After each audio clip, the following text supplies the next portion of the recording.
सुखलोन्वित शुभ चरण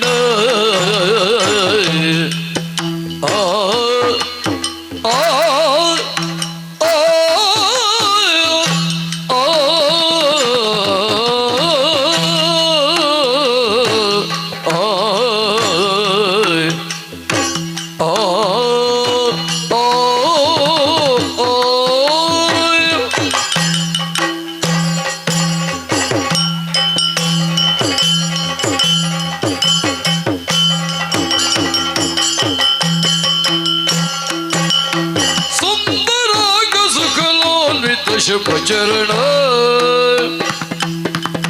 कटिशोभित व्याल सुबंधनाब्ज सख कोटि सदृश किरण कटिशोभित व्याल सुबंधनाब्ज सख कोटि सदृश किरण सदृश किरण सदृश किरण चंदनांग चर्चित सुमनोहर चंदनांग चर्चित सुमनोहर मंदहास महिमा बुद्धि शुभकर वारण वदन त्रैलोक्य सुमोहन वारण वदन त्रैलोक्य सुमोहन वारण वदन वर्ण वदन वर्ण वदन गजमुख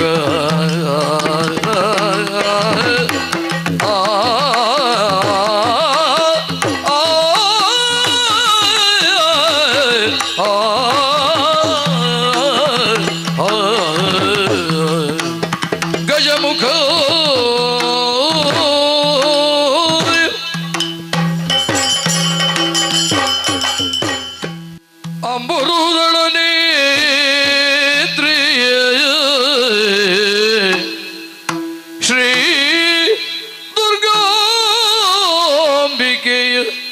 ಬಲಗೊಂಡು ಭಕ್ತಿಯೋಳು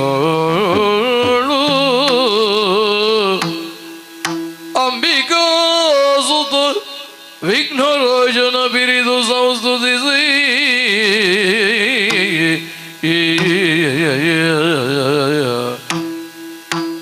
ಅಂಬುನಿಧಿಯ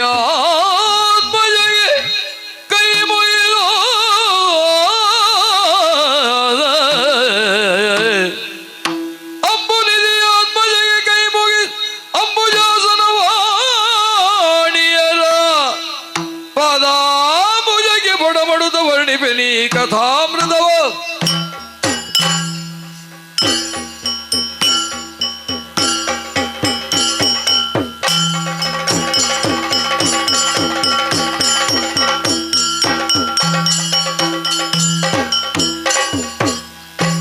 ಇಳಿದ ಪ್ರಶಾಂತ ತೇಜದಲ್ಲಿ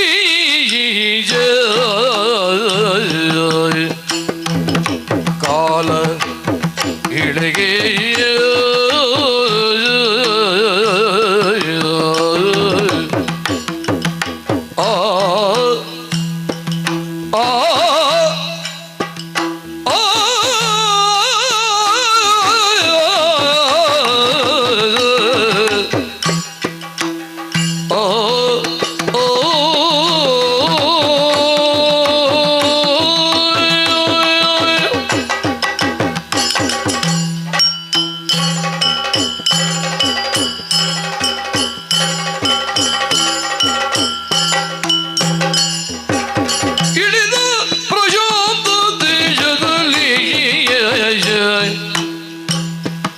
ಕಾಲ ಇಳೆಗೆ ಪ್ರಚ್ಛನ್ನ ವೇಷದಲ್ಲಿ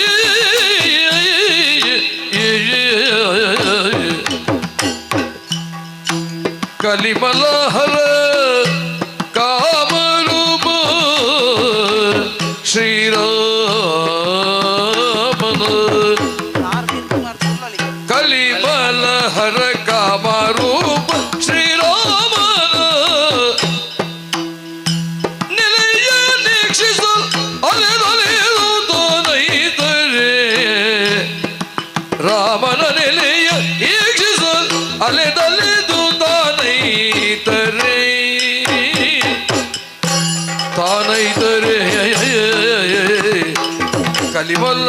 ಕಾಮರೂಪ ಶ್ರೀರಾಮನ ನೆಲೆಯ ನಿಕ್ಷಿಸಲಲೆದಲೆದು ಅಲೆದಲೆದು ತನೈದರೆ ಇಳಿದ ಪ್ರಯೋಗ ದೇಶದಲ್ಲಿ ಕಾಲ ನಿಳಗಿ ಪ್ರಚನ್ನ ವೇಷದಲ್ಲಿ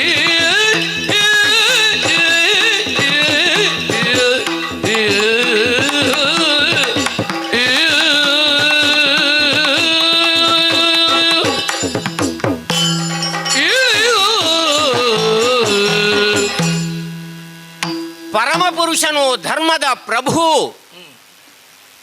ಆ ಲಕ್ಷ್ಮೀ ಸಂಪನ್ನನೂ ಆದಂತಹ ನಾರಾಯಣನು ದೇವತೆಗಳ ಪ್ರಾರ್ಥನೆಯಂತೆ ಋಷಿಮುನಿಗಳ ಮೊರೆಯಂತೆ ಸಾಧು ಸಜ್ಜನರ ಅಪೇಕ್ಷೆಯಂತೆ ಆ ವೈಕುಂಠದಿಂದ ಮಾನುಷ ರೂಪಿಯಾಗಿ ದಶರಥ ಸುತನಾಗಿ ಭುವಿಯಲ್ಲಿ ಆವಿರ್ಭವಿಸಿದ. ಒಂದು ಘನವಾದಂತಹ ಉದ್ದೇಶವನ್ನು ಇಟ್ಟುಕೊಂಡೇ ಹೀಗೆ ಭುವಿಗೆ ಆತನ ಅವತರಣ ಆಯಿತು ಎಂದಾದರೂ ಕೂಡ ಲೋಕಮುಖದಲ್ಲಿ ಶ್ರೀರಾಮಚಂದ್ರನು ತನ್ನನ್ನು ತಾನು ಮಾನುಷನೆಂದೇ ದಶರಥ ಪುತ್ರನೆಂದೇ ಬಿಂಬಿಸಿಕೊಂಡ. ಅವನು ಬಂದಂತಹ ಆ ಉದ್ದೇಶ ಧರ್ಮದ ಸ್ಥಾಪನೆ, ಅಧರ್ಮಿಗಳ ನಿರ್ಮೂಲನ ಆಯಿತು ಎಂದಾದರೂ ಕೂಡ ಅದರಿಂದಾಗಿ ಲೋಕದಲ್ಲೆಲ್ಲ ಸುಖ ಶಾಂತಿ ನೆಮ್ಮದಿಯು ನೆಲೆಸಿತು.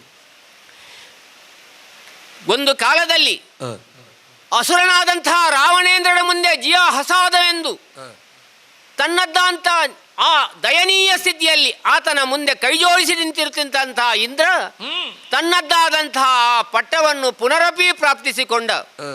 ಒಂದು ರೀತಿಯಲ್ಲಿ ಸ್ವತಂತ್ರತೆಯಿಂದ ಅಲ್ಲಿ ವಿಜೃಂಭಿಸಿದ. ಆದರೆ ವೈಕುಂಠ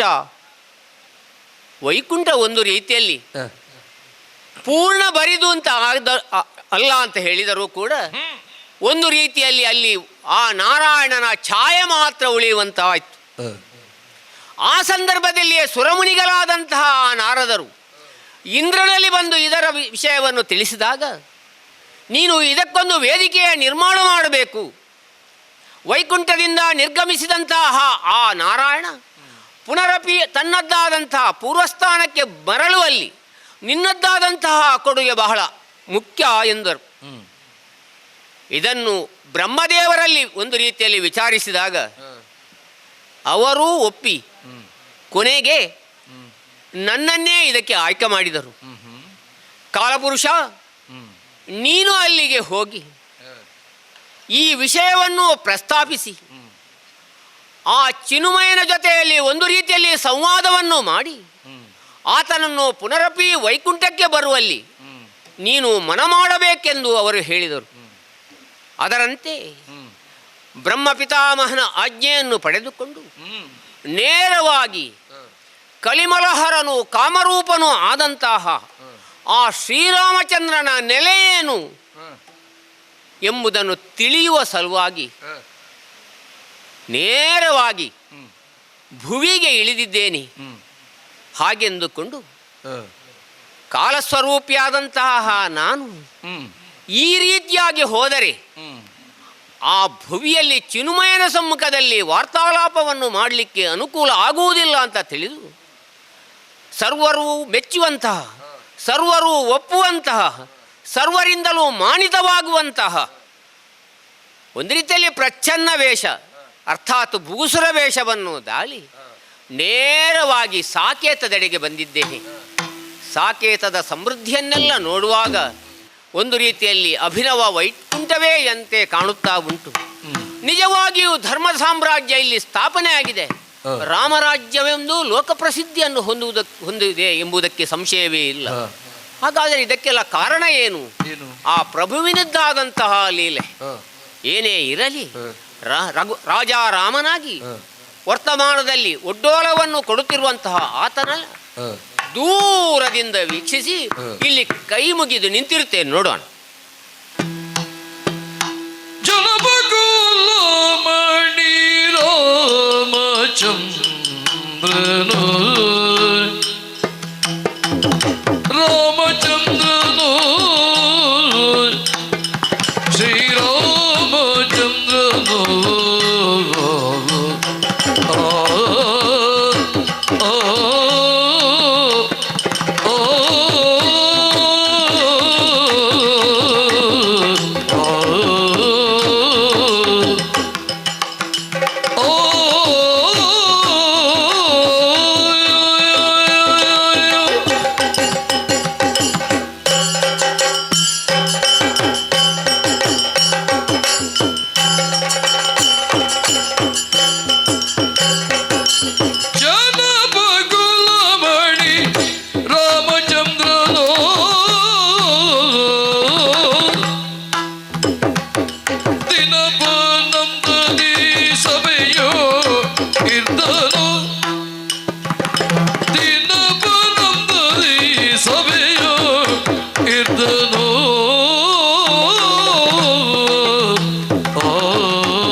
ಪರಿಜನರು ಮೊದಲಿಯ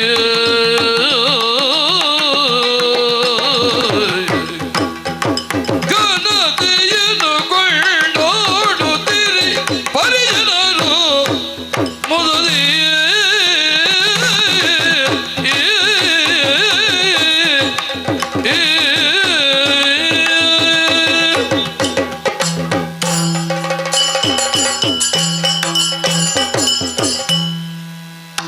ಜನಪ ಕುಲಮಣಿ ದಿನಪನಂತೆ ಶೋಭಿಸುವುದು ಅಯೋಧ್ಯೆಯ ರತ್ನ ಸಿಂಹಾಸನಕ್ಕೆ ಅದು ಸಹಜವಾದದ್ದೇ ಹೌದು. ಯಾಕಂದರೆ ವಾಂಶಿಕವಾದಂತಹ ಹಿನ್ನೆಲೆಯನ್ನು ನಾವು ಗ್ರಹಿಸಿದ್ದೇದಾಗಿದ್ದರೆ ದಿನಪನ ವಂಶದಿಂದಲೇ ಉದಿಸಿ ಬಂದವರು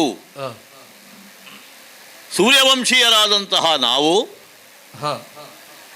ಹಿರಿಯರ ಕೊಡುಗೆ ಏನುಂಟು ಆ ಬಳುವಳಿಯನ್ನು ಆಧರಿಸಿಯೇ ನಮ್ಮ ಜೀವನದ ಯಾನವನ್ನು ರೂಪಿಸಿಕೊಂಡವರು.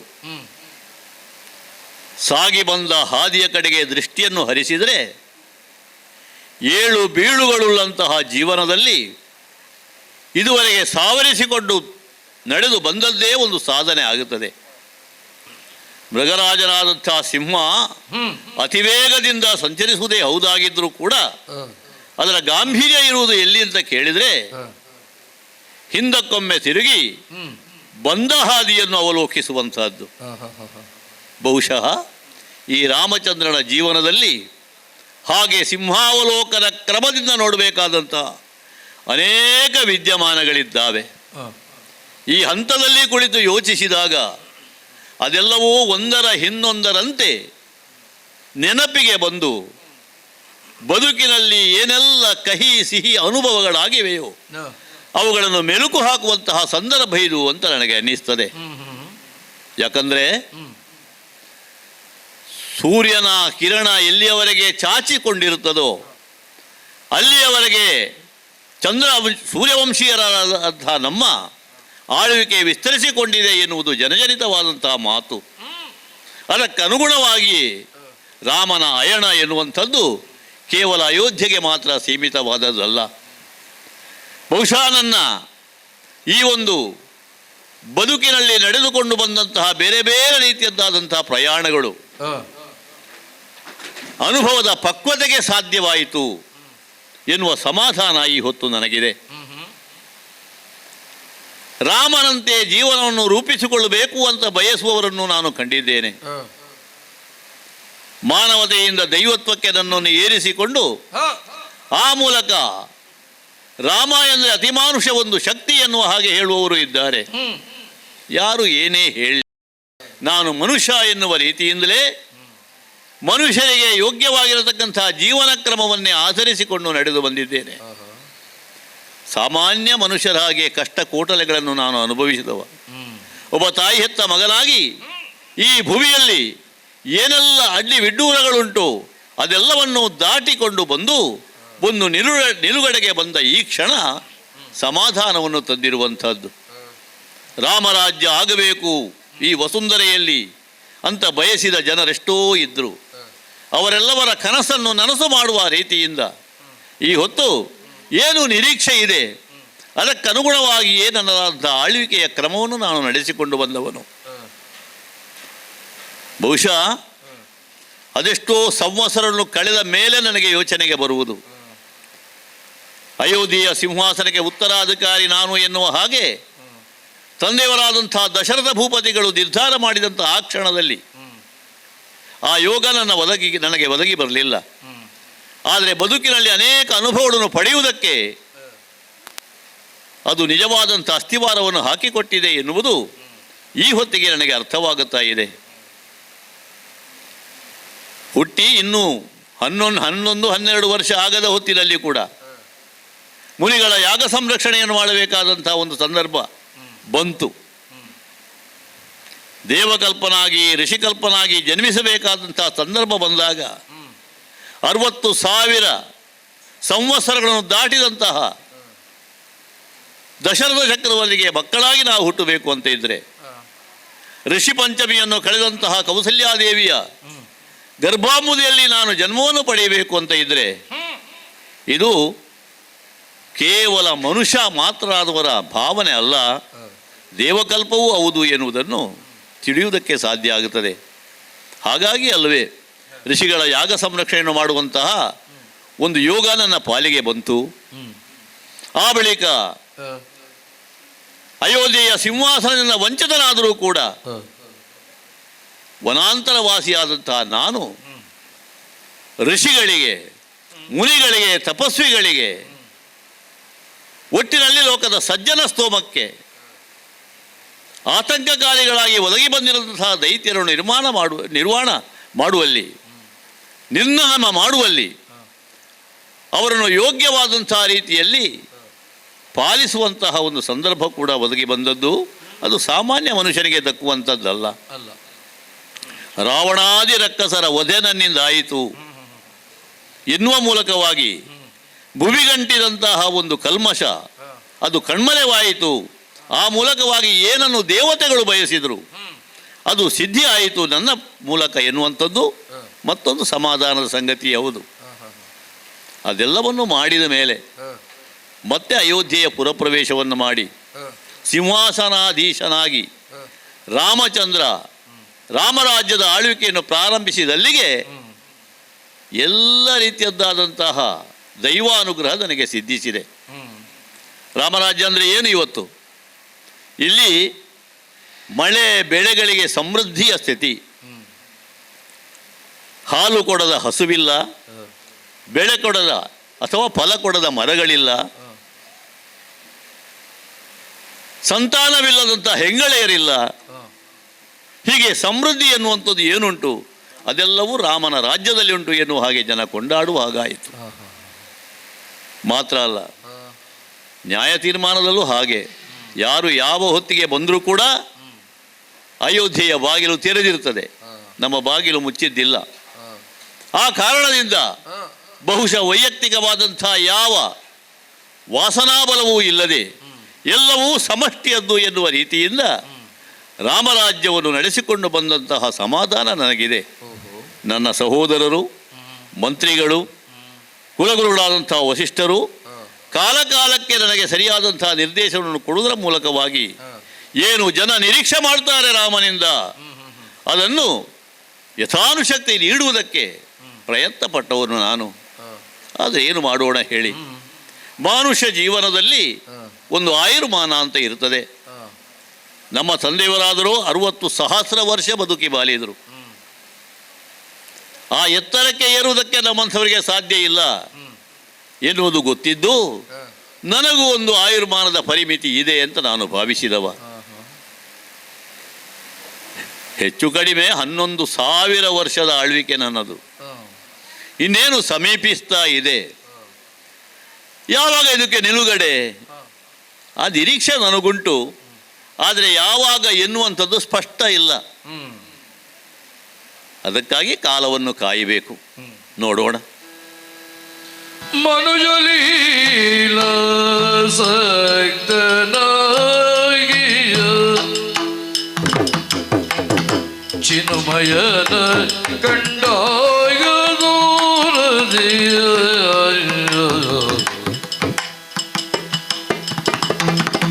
ಮಣಿದು ನಿಂತಿರೆ ಕಾಲ ಪುರುಷನ ಕಂಡ ರಾಮ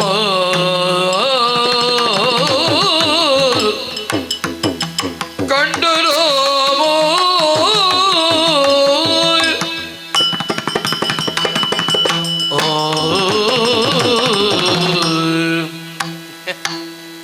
ಅಯೋಧ್ಯೆ ಏನು ಯಾವ ಯೋಧರಿಂದಲೂ ಬೇಸದಿಸಲು ಅಸಾಧ್ಯವಾದಂತಹ ನಗರ.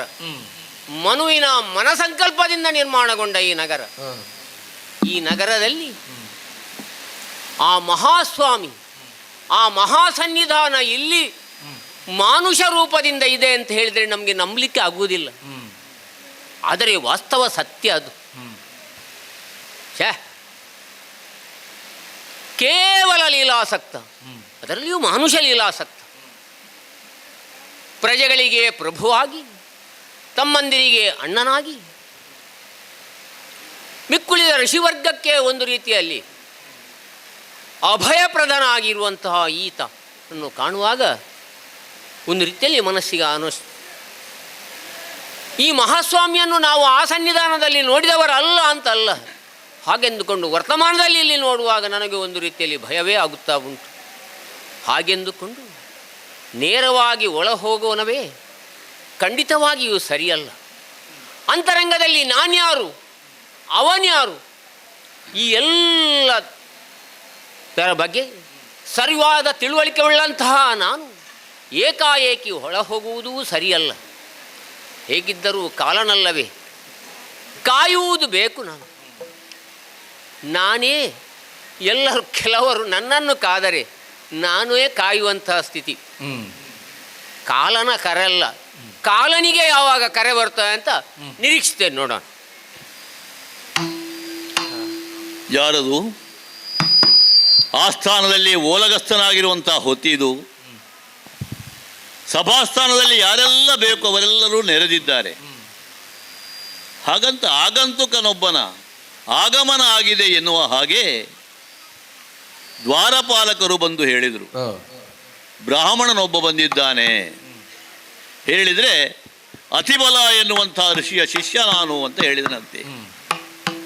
ಬ್ರಾಹ್ಮಣರು ಅಂತ ಹೇಳಿದ ಮೇಲೆ ನಾವು ಅರಸುಗಳಾಗಿದ್ದರೂ ಕೂಡ ನಮ್ಮ ಮಂಡೆ ಅವರ ಅಡಿಗೆ ಮಣಿಬೇಕಾದಂಥ ಅನಿವಾರ್ಯತೆ ಇದೆ. ಅದರಲ್ಲಿಯೂ ರಾಮ ಅಂತ ಹೇಳಿದರೆ ಬ್ರಾಹ್ಮಣರಿಗೆ, ಋಷಿಗಳಿಗೆ ಯಾವತ್ತೂ ಕೂಡ ಕೊಡುವ ಗೌರವದಲ್ಲಿ ಕುಂದನ್ನುಂಟು ಮಾಡಿದವನು ಖಂಡಿತ ಅಲ್ಲ. ಹಾಗಾಗಿ ಬ್ರಾಹ್ಮಣರು ಬಂದಿದ್ದಾರೆ ಎನ್ನುವುದರಿಂದ ನಾನಿನ್ನು ಸಿಂಹಾಸನದಲ್ಲಿ ಕೂತುಕೊಳ್ಳುವುದಲ್ಲ, ಎದ್ದು ಎದುರುಗೊಳ್ಬೇಕಲ್ಲ ಸ್ವಾಮಿ.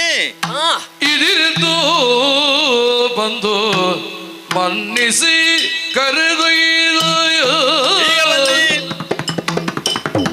ಮುದದಿಂದ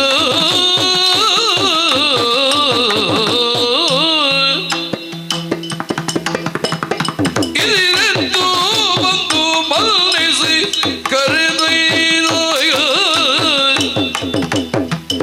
ಮುದದಿಂದ ಪೀಠ ಇತ್ತು, ಕರೆದೊಯ್ದು ಮುದದಿಂದ ಪೀಠ ಇತ್ತು.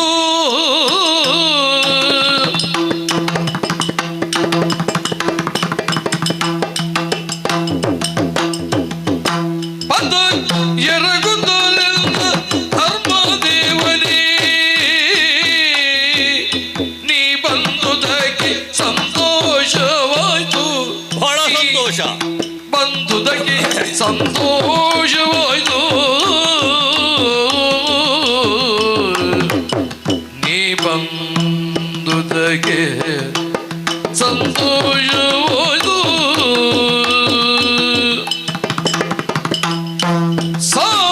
ಸಾಕೇತಪುರಕ್ಕೆ ಬಂದಿ ಸಭೆಯನ್ನು ಹೊಕ್ಕೆ, ಸಾಕೇತಪುರಕ್ಕೆ ಬಂದಿ ಸಭೆಯನ್ನು ಹೊಕ್ಕೆ. ಓ ಕಾಲ ಚೋದ್ಯವಿದು, ಓ ಕಾಲ ಚೋದ್ಯವಿದು, ಚೋದ್ಯವಿದು, ಚೋದ್ಯವಿದು. ಏಕಿಷ್ಟು ದೂರ ಐತಂದು ಸೂಚಿಸು ಕಾಲ, ನೀ ಕಾಲ. ಏಕಿಷ್ಟು ದೂರ ಐತಂದು ಸೂಚಿಸು, ನೀ ಕರುಣದೊಳೆನಲು, ಕರುಣದೊಳೆನಲು. ಸಾಕೇತಪುರಕ್ಕೆ ಬಂದಿ ಸಭೆಯನ್ನು ಬಗ್ಗೆ ಓ ಕಾಲ ಚೋದ್ಯವಿದು. ಏಕಿಷ್ಟು ದೂರ ಐತಂದು ಸೂಚಿಸು, ಸೂಚಿಸು ನೀ ಕರುಣದೊಡೆನಲು.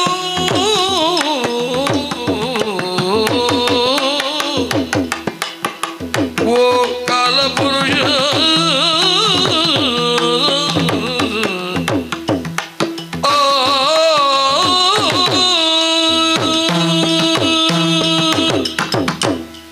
ಮಹಾನುಭಾವರೇ, ರಾಮ, ಅಯೋಧ್ಯೆಯ ಸಭಾಪ್ರವೇಶವನ್ನು ಮಾಡಿದ್ದೀರಿ. ಹೌದು. ನೋಡುವುದಕ್ಕೆ ಯೋಗಿಗಳು ಹ್ಮ್ ನಿಮ್ಮನ್ನು ಕಂಡ ಬಳಿಕ ಹಾ ಹಾಗೆ ಇರುವುದಿಲ್ಲ ಅಂತ ಹೇಳಿ ಸಿಂಹಾಸನದ ಎದ್ದು ನಾನು ಬಂದಿದ್ದೇನೆ. ಅದಕ್ಕೆ ನಾನು ಸ್ವಲ್ಪ ಅಲ್ಲಿ ನಿಂತದ್ದು. ಅದೇ ಹ್ಮ್ ನಿಮ್ಮನ್ನು ಕಾಯುವ ಹಾಗೆ ಮಾಡಿದನಲ್ಲ ಹಾ ಎನ್ನುವ ಬೇಸರ ನನಗುಂಟು ಸ್ವಾಮಿ. ಓಹೋ ನನ್ನ ಭೃತ್ಯರು ಬಂದು ಹೇಳಿದರು ಯಾರೋ ಮಹಾಪುರುಷರು ಬಂದಿದ್ದಾರೆ ಅಂತ.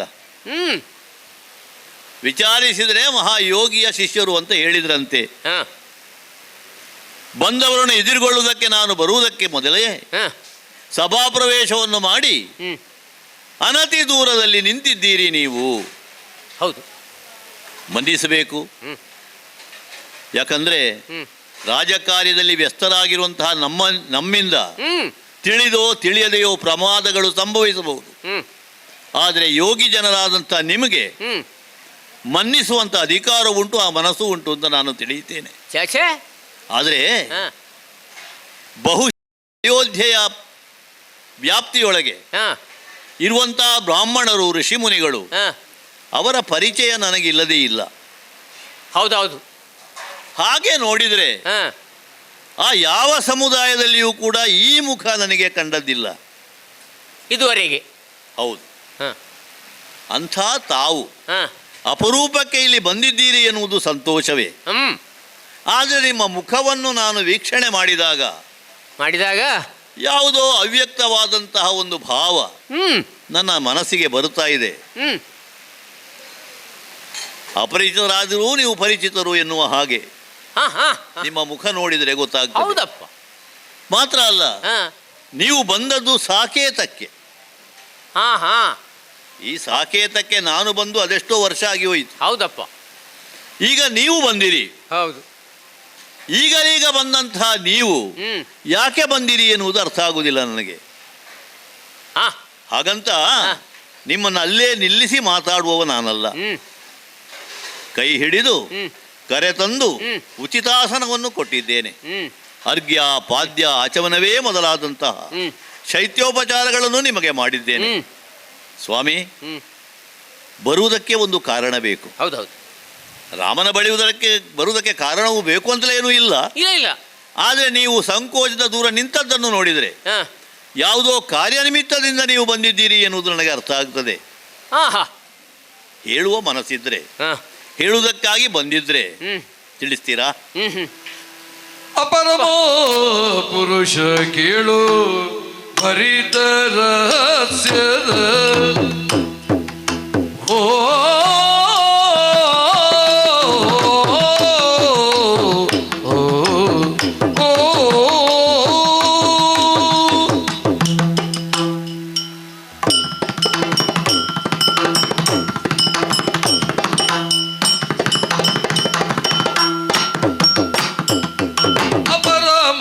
ಪುರುಷ ಕೇಳು ಭರಿತ ರಹಸ್ಯ ಮಾತಿರುವುದು ನಿನ್ನೋಳಿನೋ ನಿನ್ನೋಳು ಆಹಾ, ಅರಸ ಏಕಾಂತ ಸಮ್ಮಿಲನಕ್ಕೆ ಸಮಯವೋ ಅರಸ ಏಕಾಂತ ಸಮ್ಮಿಲನಕ್ಕೆ ಸಮಯವೋ ಸಮಯವು ದೊರೆಯುವುದೇ ಒಲಿದೋ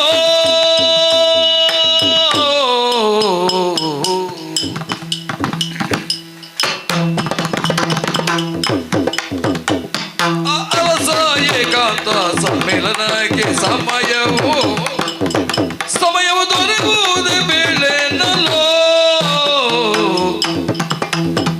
ಅಪರಮ ಪುರುಷ ಕೇಳು ಭರಿತ ರಹಸ್ಯ ಮಾತಿರುವುದು ನಿನ್ನೊಳಿದು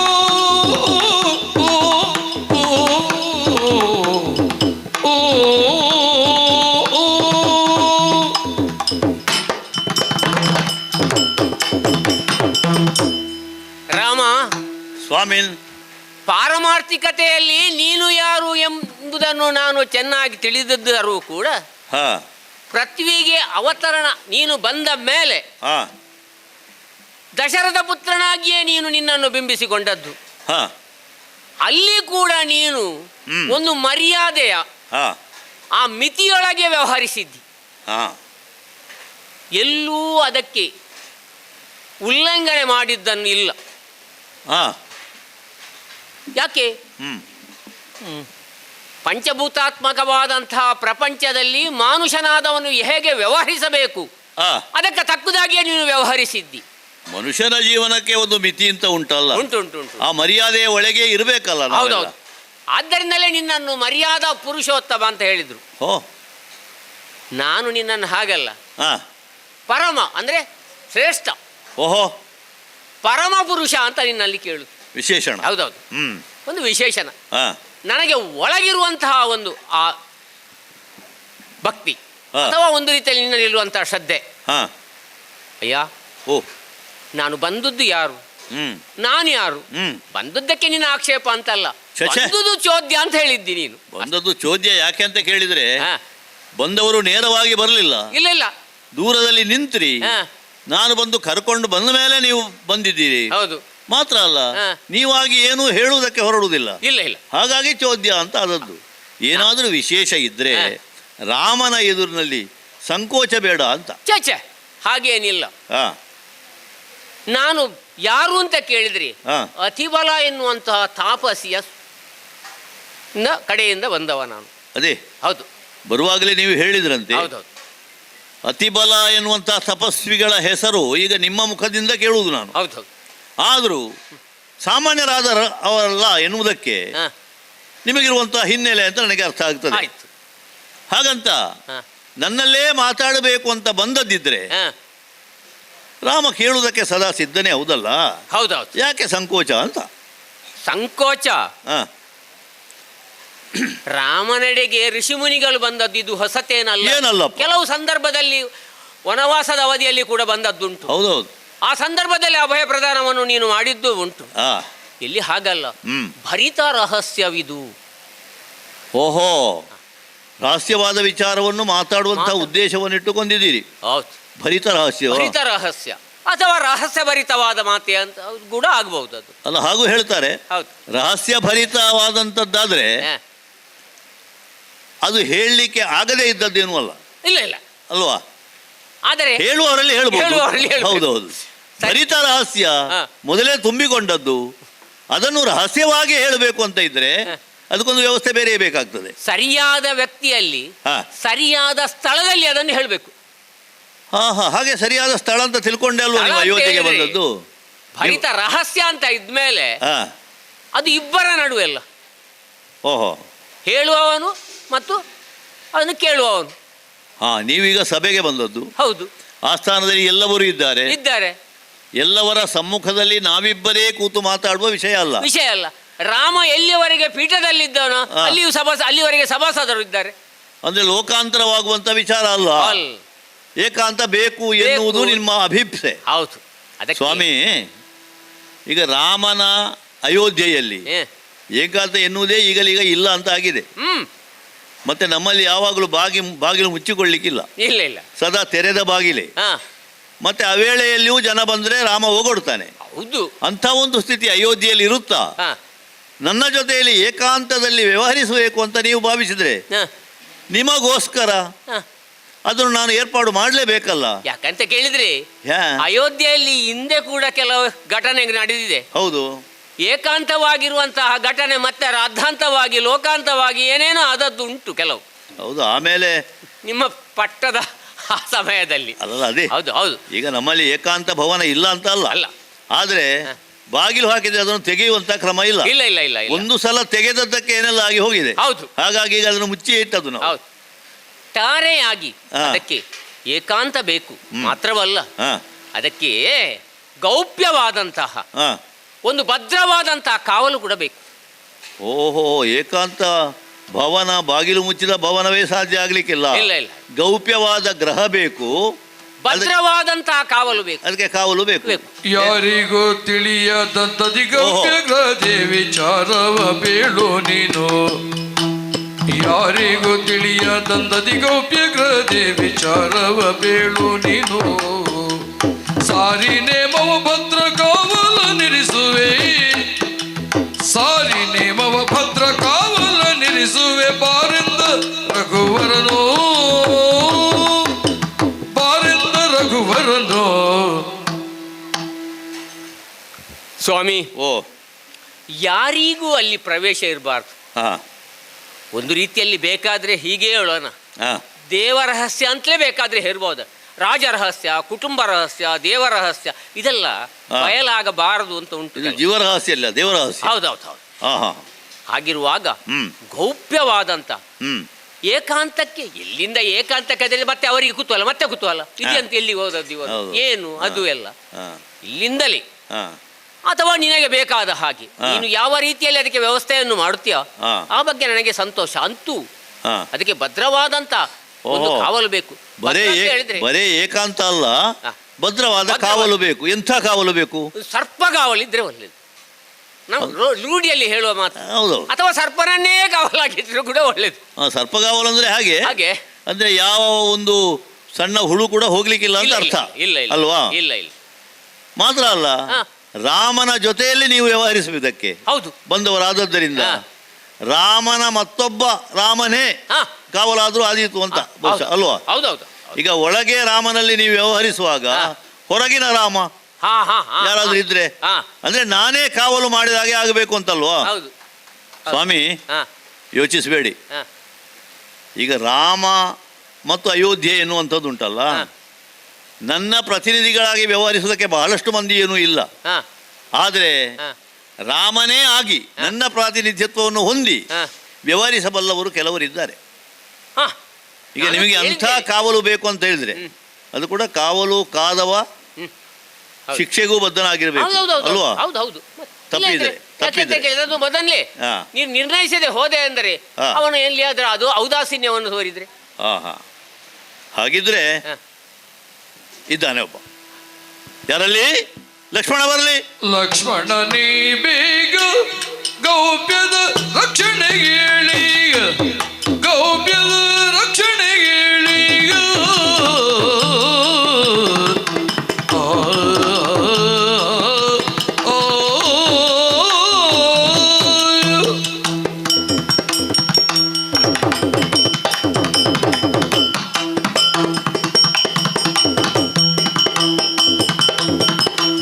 ಲಕ್ಷ್ಮಣ ನೀ ಬೇಗ ಗೌಪ್ಯದ ರಕ್ಷಣೆಗೆ ಹೇಳೀಗ, ಗೌಪ್ಯದ ರಕ್ಷಣೆಗೆ ಹೇಳೀಗ.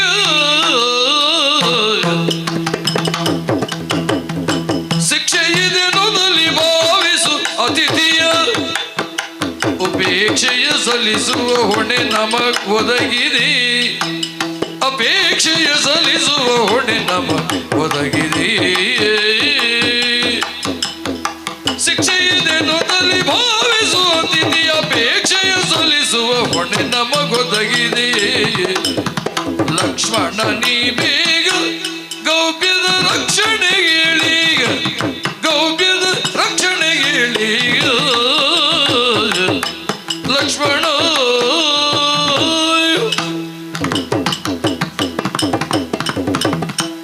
ಲಕ್ಷ್ಮಣ ಅಣ್ಣ, ಕರೆದ ತಕ್ಷಣ ಬಂದೆಯಲ್ಲ ತಮ್ಮ. ನಿನ್ನ ಕರೆಗಾಗಿಯೇ ಕಾಯ್ತಾ ಇದ್ದೆ. ಅವಸರದ ಯಾವ ಕಾರ್ಯವೊಂದು ಸಂಭವಿಸಿದ್ರೂ ಕೂಡ ಪಕ್ಕನೆ ರಾಮನಿಗೆ ನೆನಪಾಗುವುದು ಲಕ್ಷ್ಮಣ. ಒಳ್ಳೆಯದು ಅಲ್ವಾ? ಅದು ನನ್ನ ಭಾಗ್ಯ ಅಲ್ವೇ? ಅಯೋಧ್ಯೆಯಲ್ಲಿ ಎಷ್ಟೋ ಮಂದಿ ಹೇಳಿದ್ದುಂಟು, ರಾಮ ಬೇರೆ ಅಲ್ಲ ಲಕ್ಷ್ಮಣ ಬೇರೆ ಅಲ್ಲ, ಅಲ್ವಾ? ರೀತಿಯಲ್ಲಿ ರಾಮನ ಬಹಿಷ್ಠರ ಪ್ರಾಣ ಯಾರು ಅಂತ ಕೇಳಿದ್ರೆ ಲಕ್ಷ್ಮಣ ಅಂತ ನೀನು ನಡೆಸಿಕೊಂಡವ ಇಲ್ಲಿಯವರೆಗೆ. ಸದಾ ನನ್ನ ನೆರಳಾಗಿಯೇ ನನ್ನನ್ನು ಸೇವಿಸ್ತಾ ಬಂದಂತ ನಿನಗೆ ನಾನು ಹೇಳಿದ ಯಾವ ಕೆಲಸವೂ ಕೂಡ ಅದೊಂದು ಕೆಲಸ ಅಂತ ಅನ್ನಿಸಿದ್ದಲ್ಲ, ಶ್ರದ್ಧೆಯಿಂದ ಸಲ್ಲಿಸತಕ್ಕ ಸೇವೆ ಅಂತ ತಿಳಿದಿದ್ದೇನೆ. ಹಾಗೆ ಮಾಡಿದ್ದೀನಿ ತಮ್ಮ. ಅಣ್ಣ, ಈಗ ಅಂತಹ ಒಂದು ಗುರುತರವಾದಂತಹ ಕಾರ್ಯ ನಿನ್ನಿಂದ ಆಗಬೇಕಾಗಿ, ನನ್ನಿಂದಲೇ. ಹೌದು, ಅಪ್ಪಣೆ ಆಗಲಿ. ಬಂದಿರುವ ಆಗಂತುಕರನ್ನು ನೀನು ಗಮನಿಸಿದೆಯಲ್ಲ, ನಮ್ಮ ನಡುವೆ ಸಂವಾದ ಆಗ್ತಾ ಇರುವುದನ್ನು ದೂರದಿಂದ ನೀನು ನೋಡ್ತಾ ಇದ್ದಿ. ಹೌದು, ಸಭೆಯಲ್ಲೇ ಇದ್ದವನಲ್ವೇ? ಆದರೆ ಈಗ ಈ ಮಹಾಪುರುಷರು ಏಕಾಂತವನ್ನು ಬಯಸಿದ್ದಾರೆ. ಓಹೋ, ಲೋಕಾಂತದ ಈ ಸಭೆಯಲ್ಲಿ ಮಾತಾಡುವುದಲ್ಲ, ಗೌಪ್ಯ ಗ್ರಹದಲ್ಲಿ ಹೋಗಿ ಸಂಭಾಷಿಸಬೇಕು. ಇದ್ದೀತು ಏನೋ ಭರಿತವಾದ ರಹಸ್ಯ ಇದೆ ಅಂತ ಹೇಳ್ತಾ ಇದ್ದಾರೆ. ಅದಕ್ಕಾಗಿ ತಮ್ಮ, ಬರೀ ಗೌಪ್ಯ ಗ್ರಹ ಸಾಕಾಗುವುದಿಲ್ಲ ಅಂತೆ ಅವರಿಗೆ. ಓಹೋ, ರಾಮನೇ ರಕ್ಷಣೆಗೆ ನಿಲ್ಲುವಂತಹ ಜಾಗ ಆಗಬೇಕು ಅಂತ. ರಾಮನೇ ರಕ್ಷಣೆಗೆ ನಿಲ್ಲುವುದೇ? ಈಗ ನಾನು ಅವರಲ್ಲಿ ಮಾತಾಡ್ಲಿಕ್ಕೆ ರಾಮ ಆಗಬೇಕು. ಹೌದು. ಕಾವಲು ಕಾಯಲಿಕ್ಕೆ ಮತ್ತೊಮ್ಮೆ ನಾನು ಹೋಗ್ಲಿಕ್ಕೆ ಆಗ್ತದ? ರಕ್ಷಣೆಗೂ ರಾಮನೇ ಆಗಬೇಕು. ಹೌದು. ಈಗ ರಾಮನೇ ಮಾತಾಡುವುದಕ್ಕಾಗಬೇಕು, ರಕ್ಷಣೆಗೂ ರಾಮನೇ ಆಗಬೇಕು ಅಂತ ಅವರೊಂದು ರೀತಿಯಲ್ಲಿ. ಹಾಗೆ ನೋಡಿದ್ರೆ ರಾಮನಿಗೊಂದು ರಕ್ಷಣೆ ಬೇಕು ಅಂತ ನಾವು ಯೋಚನೆ ಮಾಡಿದವರಲ್ಲ. ಅಲ್ಲ, ಯಾಕಂದ್ರೆ ಸ್ವಯಂ ಸಾಮರ್ಥ್ಯ ಉಳ್ಳ ನಿನಗೆ. ಹಾ, ಆದ್ರೆ ಇವರು ತಂದ ವಿಷಯವನ್ನು ನಿನಗೆ ನಿವೇದಿಸುವಲ್ಲಿ ಹಾ, ಆ ವಿಷಯಕ್ಕೋ ರಹಸ್ಯಕ್ಕೋ ಒಂದು ರಕ್ಷಣೆ ಬೇಕಾಗಿದೆ. ಹೌದಪ್ಪ, ರಾಮನಿಗೆ ರಕ್ಷಣೆ ಬೇಕು ಅಂತ ನಾನು ಬಾಯಿಂದ ಹೇಳಬೇಕಾದದ್ದಿಲ್ಲ. ಪಂಚವಟಿಯಲ್ಲಿ ನೋಡು, ರೆಪ್ಪೆ ಅಲ್ವಾ? ಕಣ್ಣಿನ ರಕ್ಷಣೆಯನ್ನು ತಾನು ಮಾಡ್ತೇನೆ ಅಂತ ಮಾಡುವುದಲ್ಲ ಅದು. ಹೌದು. ಅದು ಇರುವುದೇ ಹಾಗೆ. ಹೌದು, ರಾಮ ಸೇವಕ, ಸಹೋದರನಾಗಿದ್ರು ಕೂಡ ರಾಮ ಸೇವೆಯ ಮೂಲಕವಾಗಿ ಸಂತೃಪ್ತಿಯನ್ನು ಕಂಡವ ನೀನು. ಹ್ಮ್. ಹಾಗಾಗಿ ರಾಮನಿಗೆ ರಕ್ಷೆ ಅಲ್ಲ ಇದು, ಹ್ಮ್. ರಾಮನಿಂದ ರಕ್ಷಿಸಲ್ಪಡಬೇಕಾದದ್ದು. ಓ, ಆದ್ದರಿಂದ ಒಳಗಿನ ರಾಮನಾಗಿ ನಾನು ಅವರಲ್ಲಿ ಸಂವಾದ ಮಾಡ್ತಾ ಇರಬೇಕಾಗಿದ್ರೆ ನನ್ನ ಬಾಹ್ಯ ಸ್ವರೂಪಿಯಾಗಿ ಹೊರಗಿನ ರಾಮನಾಗಿ ನೀನು ಹೊರಗೆ ಕಾವಲನ್ನು ಕಾಯ್ತಾ ಇರಬೇಕು. ಅಂತೂ ಹೊರಗೆ ನಾನು ನಿಲ್ಲಬೇಕು. ಹೌದು, ಅಥವಾ ನಾನು ಹೊರಗೆ ನಿಲ್ಲಬೇಕು. ಅಲ್ಲ, ಈ ಹೊತ್ತಿಗೆ ಹೊರಗೆ ರಕ್ಷಕನಾಗಿ ನಿಲ್ಲಬೇಕು. ಒಳ್ಳೆಯದು, ಅಭ್ಯಂತರ ಇಲ್ಲ. ಮಾತ್ರ ಅಲ್ಲ, ತಪ್ಪಲಿಕ್ಕಿಲ್ಲ. ಈಗ ರಕ್ಷಣೆ ಎನ್ನುವುದು ಲಕ್ಷ್ಮಣನನ್ನು ನೇಮಿಸಿದ ಮೇಲೆ ಅದು ತಪ್ಪಲಿಕ್ಕಿಲ್ಲ, ತಪ್ಪಬಾರದು ಅಲ್ವಾ? ಆದರೆ ಮಾತಿಗಾದ್ರೂ ಒಂದು ಉಂಟಲ್ಲ, ತಪ್ಪೇ ಬಾರದು ಅಂತ ಹೇಳಲಿಕ್ಕೆ ಆಗುವುದಿಲ್ಲ. ಇಲ್ಲ ಇಲ್ಲ, ಬಂದರೂ ಬಂದೀತು. ಈಗ ಶಾಸನ ಅಂತ ಹೇಳಿದರೆ ಅದಕ್ಕೊಂದು ಕಾರಣ ಬೇಕಾಗ್ತದೆ. ಹೌದು, ಒಂದು ವೇಳೆ ತಪ್ಪಿದರೆ ವಿಧಿ ಏನು ಅಂತ ಬೇಕು, ಬೇಕಲ್ಲ. ತಪ್ಪಿದ್ರೆ ಶಿಕ್ಷೆ ಹಾ, ಸಾಮಾನ್ಯವಾದದ್ದಲ್ಲ. ಮತ್ತೆ ಯಾಕಂದ್ರೆ ಭರಿತವಾದ ರಹಸ್ಯವನ್ನು ಹೇಳುವುದಕ್ಕೆ ಬಂದಿರುವಂತವರು ಕೇವಲ ನನಗೆ ಮಾತ್ರ ಹೇಳಬೇಕಾದಂತ ವಿಷಯ, ಅದು ಲೋಕಾಂತ ಆಗಕೂಡದು ಅಂತ ಇದ್ರೆ ಅಂಥ ಭದ್ರವಾದ ರಕ್ಷೆಯೇ ಬೇಕು ಸರಿ ಎನ್ನುವುದರಿಂದ ಯಾವಾತನನ್ನು ಕಾವಲಿಗೆ ನಾನು ನೇಮಿಸ್ತೇನೋ ಅಂಥವನಿಂದ ಎಲ್ಲಾದರೂ ಪ್ರಮಾದ ಸಂಭವಿಸಿದ್ದೆ ಹೌದಾಗಿದ್ರೆ ದೇಹಾಂತ ಶಿಕ್ಷೆ ಉಂಟು. ಇದನ್ನು ಬಾಯಿ ಬಿಟ್ಟು ಹೇಳಬೇಕು ಅಣ್ಣ. ಸ್ವಾಮಿ ನಿನ್ನ ಮೋದು ನಡೆಸುವೆ ಪ್ರೇಮದಿ ವಿಖ್ಯಾತ, ನಡೆಸುವೆ ಪ್ರೇಮದಿ ವಿಖ್ಯಾತ.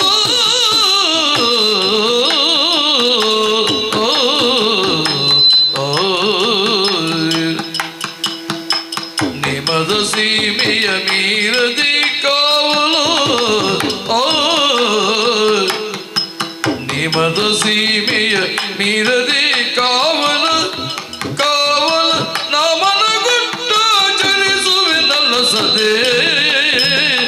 ಸ್ವಾಮಿ ನಿನ್ನ ಮಾತ ನಡೆಸುವೆ ಪ್ರೇಮದಿ ವಿಖ್ಯಾತ, ನಡೆಸುವೆ ಪ್ರೇಮದಿ ವಿಖ್ಯಾತ.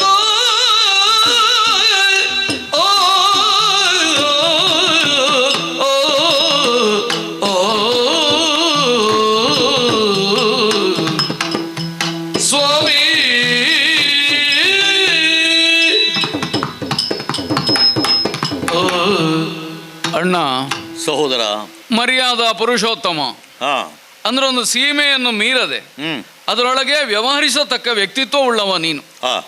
ಜನನದಾರಭ್ಯ ರಾಮನಿಗೇನು ಅದು ಲಕ್ಷ್ಮಣನಿಗೂ ಅಂತ ತಿಳಿದು ಬಾಳಿ ಬಂದವ. ಹಾಗಿರುವಾಗ ಒಂದು ಸೀಮೆಯನ್ನು ನೀನು ನಿರ್ಮಾಣ ಮಾಡಿದಿ ಅಂತಾದ್ರೆ ನಾವು ಅದನ್ನು ಉಲ್ಲಂಘಿಸಿ ಮೀರಿ ನಡೆಯುವುದಕ್ಕುಂಟೆ. ಆ ನೆಲೆಯಿಂದ ನೋಡಿದ್ರೆ ಇಲ್ಲಿಯವರೆಗೆ ನೀನು ಯಾವ ಆಜ್ಞೆಯನ್ನು ಕೊಟ್ಟಿದ್ದೀಯೋ ಅದನ್ನು ಪಾಲಿಸುವಲ್ಲಿ ಲಕ್ಷ್ಮಣ ಹಿಂದೆ ಮುಂದೆ ನೋಡ್ಲಿಲ್ಲ. ಶಿರಸ ವಹಿಸಿ ಅದರಂತೆ ನಡ್ಕೊಂಡು ಬಂದಿದ್ದೇನೆ. ಪೂರ್ಣ ಗೆದ್ದಿದ್ದೇನೋ ಇಲ್ವೋ, ಆದ್ರೆ ಪ್ರಾಮಾಣಿಕವಾದ ಪ್ರಯತ್ನದಲ್ಲಿ ಲೋಪವನ್ನು ಕಾಣುವುದಕ್ಕಿಲ್ವಲ್ಲ. ಇಲ್ಲ, ಪಂಚವಟಿಯಲ್ಲಾಗಲಿ ಆಮೇಲೆ ಲಂಕೆಯಲ್ಲಿ ಚಿತಾ ನಿರ್ಮಾಣದಲ್ಲಾಗಲಿ ಅಲ್ಲಾ ಅತ್ತಿಗೆಯನ್ನು ಬಿಡುವ ಕಾಲದಲ್ಲಾಗಲಿ ಲಕ್ಷ್ಮಣ ಇದನ್ನು ಮಾಡತಕ್ಕದ್ದು ಒಪ್ಪಿ ಆಚರಿಸಿಕೊಂಡು ಬಂದವ. ಈ ಹೊತ್ತು ಯಾರೋ ಮೇಲಿನಿಂದ ಅಲ್ಲ ಇನ್ನೆಲ್ಲಿಂದಲೋ ಬಂದವರು ನಿನ್ನಲ್ಲಿ ರಹಸ್ಯವಾದದ್ದೇನೋ ಹೇಳುವುದಕ್ಕುಂಟು ಎಂಬುದಕ್ಕೆ ರಕ್ಷಣೆ ಬೇಕು ಅಂತ ಅಪೇಕ್ಷಿಸಿದ್ದಾರೆ ಎನ್ನುವಲ್ಲಿ ನಿನ್ನ ಆದೇಶ. ಹಾಗಾದ್ರೆ ಪ್ರಭುವಾಗಿ ಕೇವಲ ನನ್ನ ಅಣ್ಣನಾಗಿ ಮಾತ್ರ ಅಲ್ಲ, ಅಯೋಧ್ಯೆ ವಿಭುವಾಗಿ ಸಿಂಹಾಸನಸ್ಥನಾಗಿ ನೀವು ಕೊಡುತ್ತಿರುವ ರಾಜಾಜ್ಞೆ ಉಲ್ಲಂಘಿಸುವ ಪ್ರಶ್ನೆ ಇಲ್ವಲ್ಲ. ಪ್ರತಿಯೊಂದು ನಮಗೆ ಕರ್ತವ್ಯದೋಪಾದಿಯಲ್ಲಿ ನಿರ್ದೇಶಿತವಾದದ್ದು ಅದನ್ನು ಆಚರಿಸತಕ್ಕುದು. ಹಾಗಾಗಿ ನೀನು ಪ್ರತ್ಯೇಕವಾಗಿ ತಮ್ಮ ಶಿಕ್ಷೆ ಉಂಟು ಹೇಳಬೇಕು ಅಂತಿಲ್ಲ. ಯಾಕಂದ್ರೆ ನನ್ನಂಥವರ ಮನೋಧರ್ಮದಲ್ಲಿ ಏನು, ಅಣ್ಣನ ಆಜ್ಞೆಯನ್ನು ನಿರ್ವಹಿಸುವುದಕ್ಕಾಗದೆ ಹೋದರೆ ಅದಕ್ಕಿಂತ ದೊಡ್ಡ ಶಿಕ್ಷೆ ನಮಗೆ ಬೇರೆ ಉಂಟು.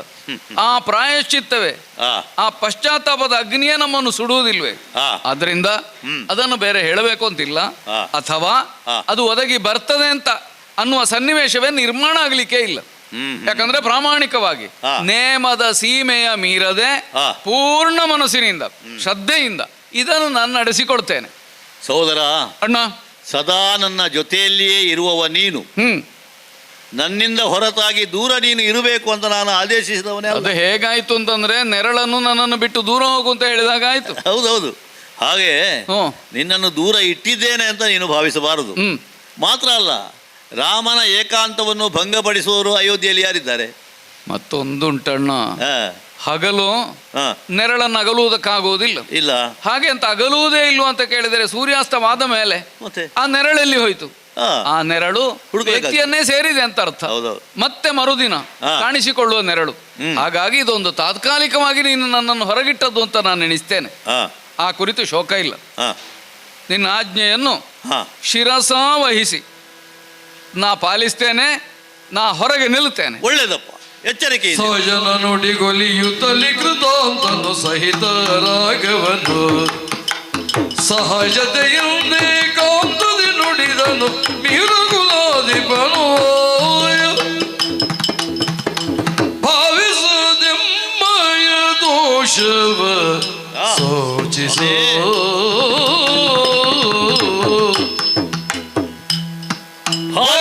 ಭಾವಿಸದೆಮ್ಮಯ ದೋಷವ ಸೂಚಿಸು ಸೂಚಿಸು ದೇವ ರಹಸ್ಯವನು ಸೂಚಿಸು ದೇವ ರಹಸ್ಯವನು ಈವರೆಗೊದಗದ ಸಂದರ್ಶನದಿ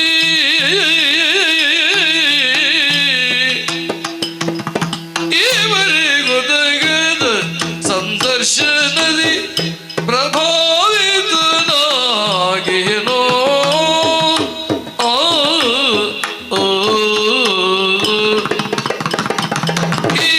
ಈವರೆಗೊದಗದ ಸಂದರ್ಶನದಿ ಪ್ರಭಾವಿತನಾಗಿನೋ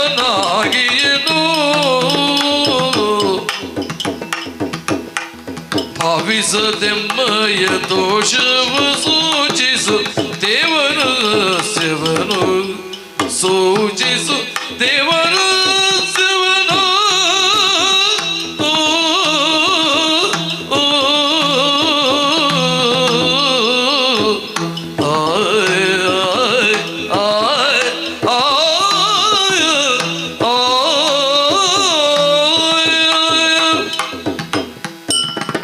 ಸೂಚಿಸು ದೇವ ರಹಸ್ಯವನು. ಮಹಾಪುರುಷ, ಶ್ರೀರಾಮಚಂದ್ರಮ, ಆಗಿನ ಪ್ರಚ್ಛನ್ನತೆ ಈಗ ನಿನ್ನಲ್ಲಿ ಉಳಿದಿಲ್ಲ. ಇಲ್ಲ. ಲಕ್ಷ್ಮಣನನ್ನು ನಾನು ಕಳುಹಿಸಿಕೊಟ್ಟೆ, ಹ, ನಿನ್ನನ್ನು ಕರ್ಕೊಂಡು ಏಕಾಂತ ಮಂದಿರಕ್ಕೆ ಬಂದೆ. ಹ, ಮತ್ತೆ ನಿನ್ನ ಮುಖವನ್ನು ನೋಡಿದರೆ ಹ. ನಾನು ನಿರೀಕ್ಷೆ ಮಾಡಿದ್ದದೇ ಅಲ್ವೋ? ಹೌದೌದು. ಧರ್ಮಪುರುಷನಾಗಿಯೇ ನನ್ನ ಮುಂಭಾಗದಲ್ಲಿ ಹೌದು. ನೀನು ನಿಂತಿದ್ದಿ ಎನ್ನುವುದರಿಂದ ಈ ಪ್ರಚ್ಛನ್ನತೆ ಎನ್ನುವುದು ರಾಮನಿಗಲ್ಲ, ಇಲ್ಲ ಇಲ್ಲ, ಅದು ಲೋಕಕ್ಕೆ. ಲೋಕಕ್ಕೆ ಅಲ್ವಾ? ಹೌದು. ಆ ಸ್ಥಾನದಲ್ಲಿ ಯಾರೋ ಯೋಗಿಗಳು ಅಂತ ನಿನ್ನನ್ನು ಗುರುತಿಸಿದರು. ಹೌದಪ್ಪ. ನಿನ್ನ ಒಳಗೆ ಏನುಂಟು ಎನ್ನುವುದನ್ನು ಆಗಲೇ ನಾನು ಅರ್ಥ ಮಾಡಿಕೊಂಡವ. ಹೌದು. ಈಗ ಅದು ಸ್ಪಷ್ಟ ಆಯಿತು. ಹೌದು. ಈಗ ಕೇಳ್ತೇನೆ, ಕಾಲಪುರುಷನಲ್ವೇ? ಹ್ಮ್.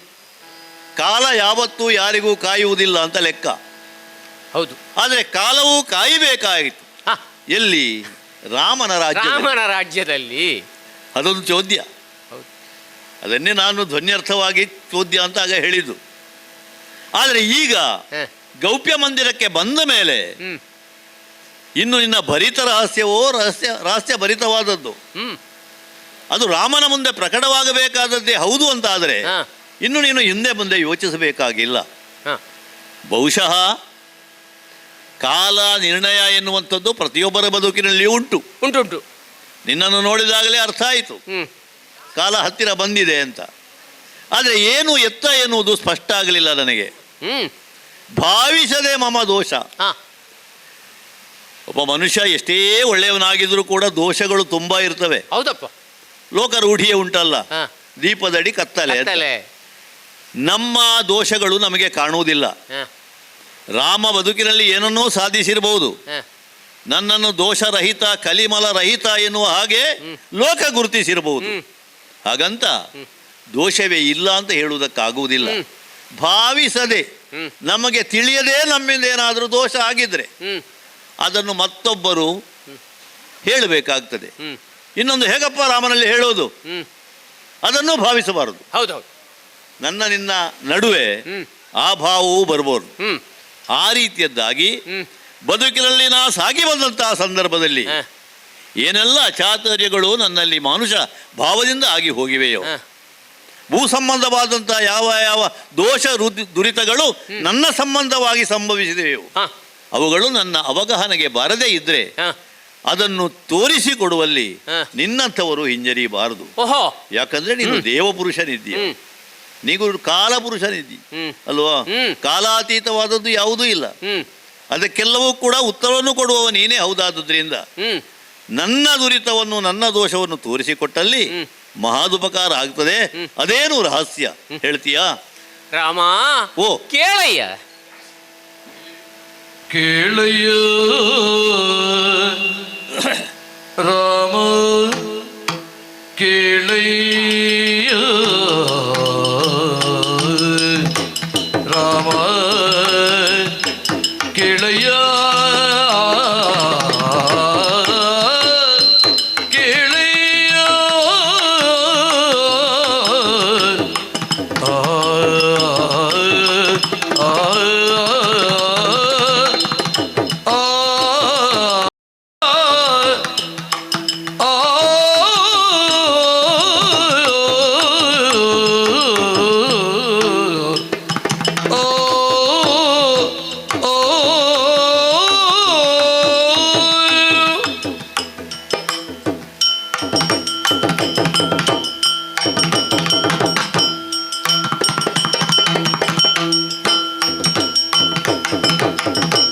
ಕೇಳಯ್ಯ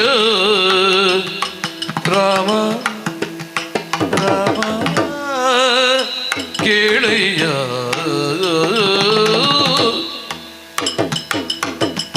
ಲೀಲಾ ಮನುಜನೋಗೆ ಅವತಾರ ಗೈರೆ ಲೀಲಾ ಮನುಜನ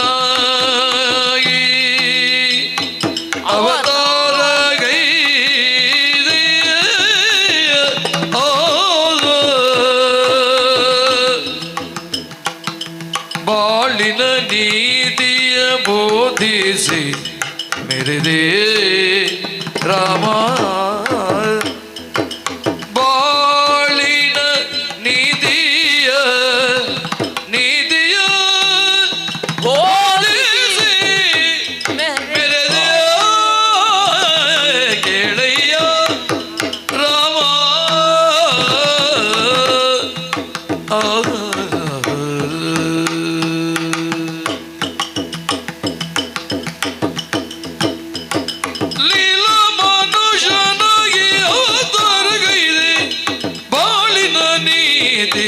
ಬೋಧಿಸಿ ಮೆರೆದೆ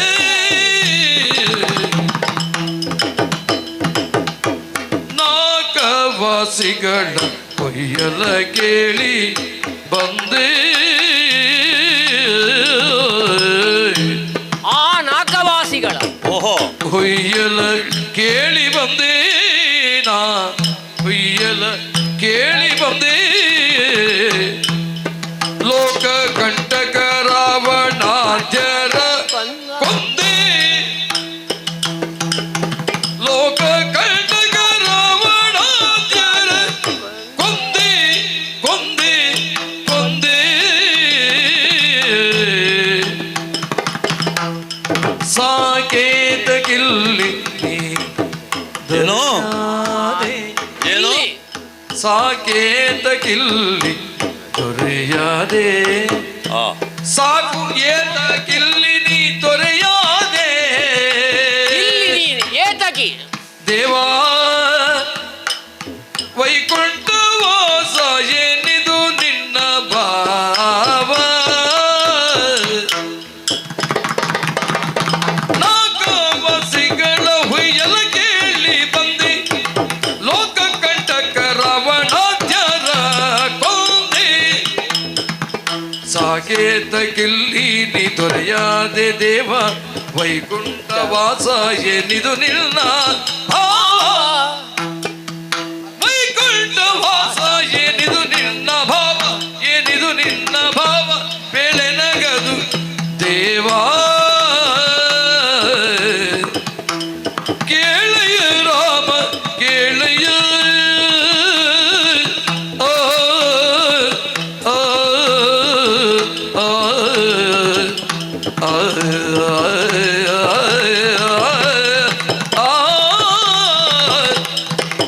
ರಾಮ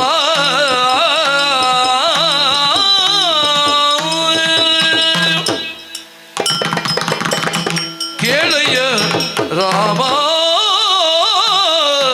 ಕೇಳಯ್ಯ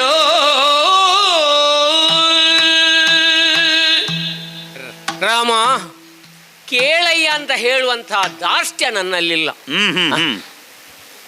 ದಯಮಾಡಿ ಸನ್ನಿಧಾನ ಇದನ್ನು ಆಲಿಸಬೇಕು ಅಂತ ವಿನಯಪೂರ್ವಕವಾಗಿ ಕೇಳಿಕೊಳ್ತಾ ಇದ್ದೇನೆ. ಅಲ್ಲಿಂದ ಏನು ಬರ್ತದೆ ಅಂತ ಕೇಳಲಿಕ್ಕೆ ನಾನು ಸಿದ್ಧನಾದದ್ದು. ಹೌದು.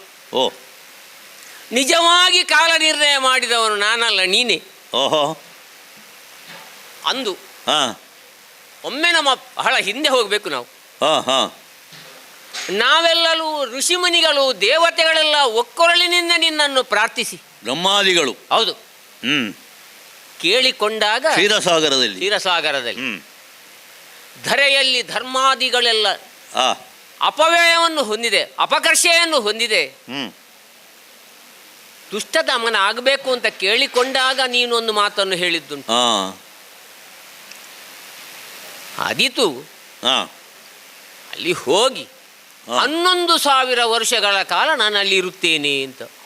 ಓಹೋ. ಬಹುಶಃ ಆ ಪಂಚಾಂಗ ನೀನು ತಿರುಗಿಸ್ಲಿಲ್ವೋ ಏನೋ. ಹೇಳಿ. ಅಲ್ಲ ಅಲ್ಲ, ಯಾಕೆ ಅಲ್ಲಿಂದ ನಮ್ಮ ಮಾತಿಗೆ ಒಂದು ರೀತಿಯ ಮನ್ನಣೆಯನ್ನು ಕೊಟ್ಟು ಕೆಲವರೆಲ್ಲ ಪೂರ್ವದಲ್ಲಿಯೇ ಕಳುಹಿಸುವವರನ್ನು ಪೂರ್ವದಲ್ಲಿಯೇ ಕಳುಹಿಸಿ. ಯಾಕೆಂತ ಕೇಳಿದ್ರೆ ಸನ್ನಿಧಾನ ಅಲ್ಲಿಂದ ಇಲ್ಲಿ ಬರುವಾಗ ಇಲ್ಲಿ ವ್ಯವಸ್ಥೆ ಆಗಬೇಡ್ವಾ? ಹೌದು. ಹಾಗೆಲ್ವಾ ಈ ಕೀಶವರ್ಗ ಎಲ್ಲ ಬಂದದ್ದು. ಲೀಲಾಮಾನುಷನಾಗಿ ಅವತಾರಗೈದ್ದೇನೆ. ಹೌದು. ಯಾಕೆ ನೋಡಿದ್ರಿ ಆ ಸನ್ನಿಧಾನಕ್ಕೂ ಈ ರಾಮನ ಈ ಎಷ್ಟೊಂದು ವ್ಯತ್ಯಾಸವನ್ನು ನಾವೆಲ್ಲ ಕಾಣುತ್ತಾ ಇದ್ದೇವೆ. ಇಲ್ಲಿ ಅಪ್ಪಟ ರಾಮನೇ. ವೈಕುಂಠ ಧಾಮದ ಬಗ್ಗೆ ಮಾತಾಡುದು ನೀನು. ಹೌದೌದು ಅಲ್ವಾ? ಹೌದೌದು. ದೇವತೆಗಳ ಹುಯಿಲು ಎಲ್ಲರೂ ಸೇರಿದ್ದೇವೆ ನಾವು, ಇಲ್ಲ ಅಂತ ಇಲ್ಲ.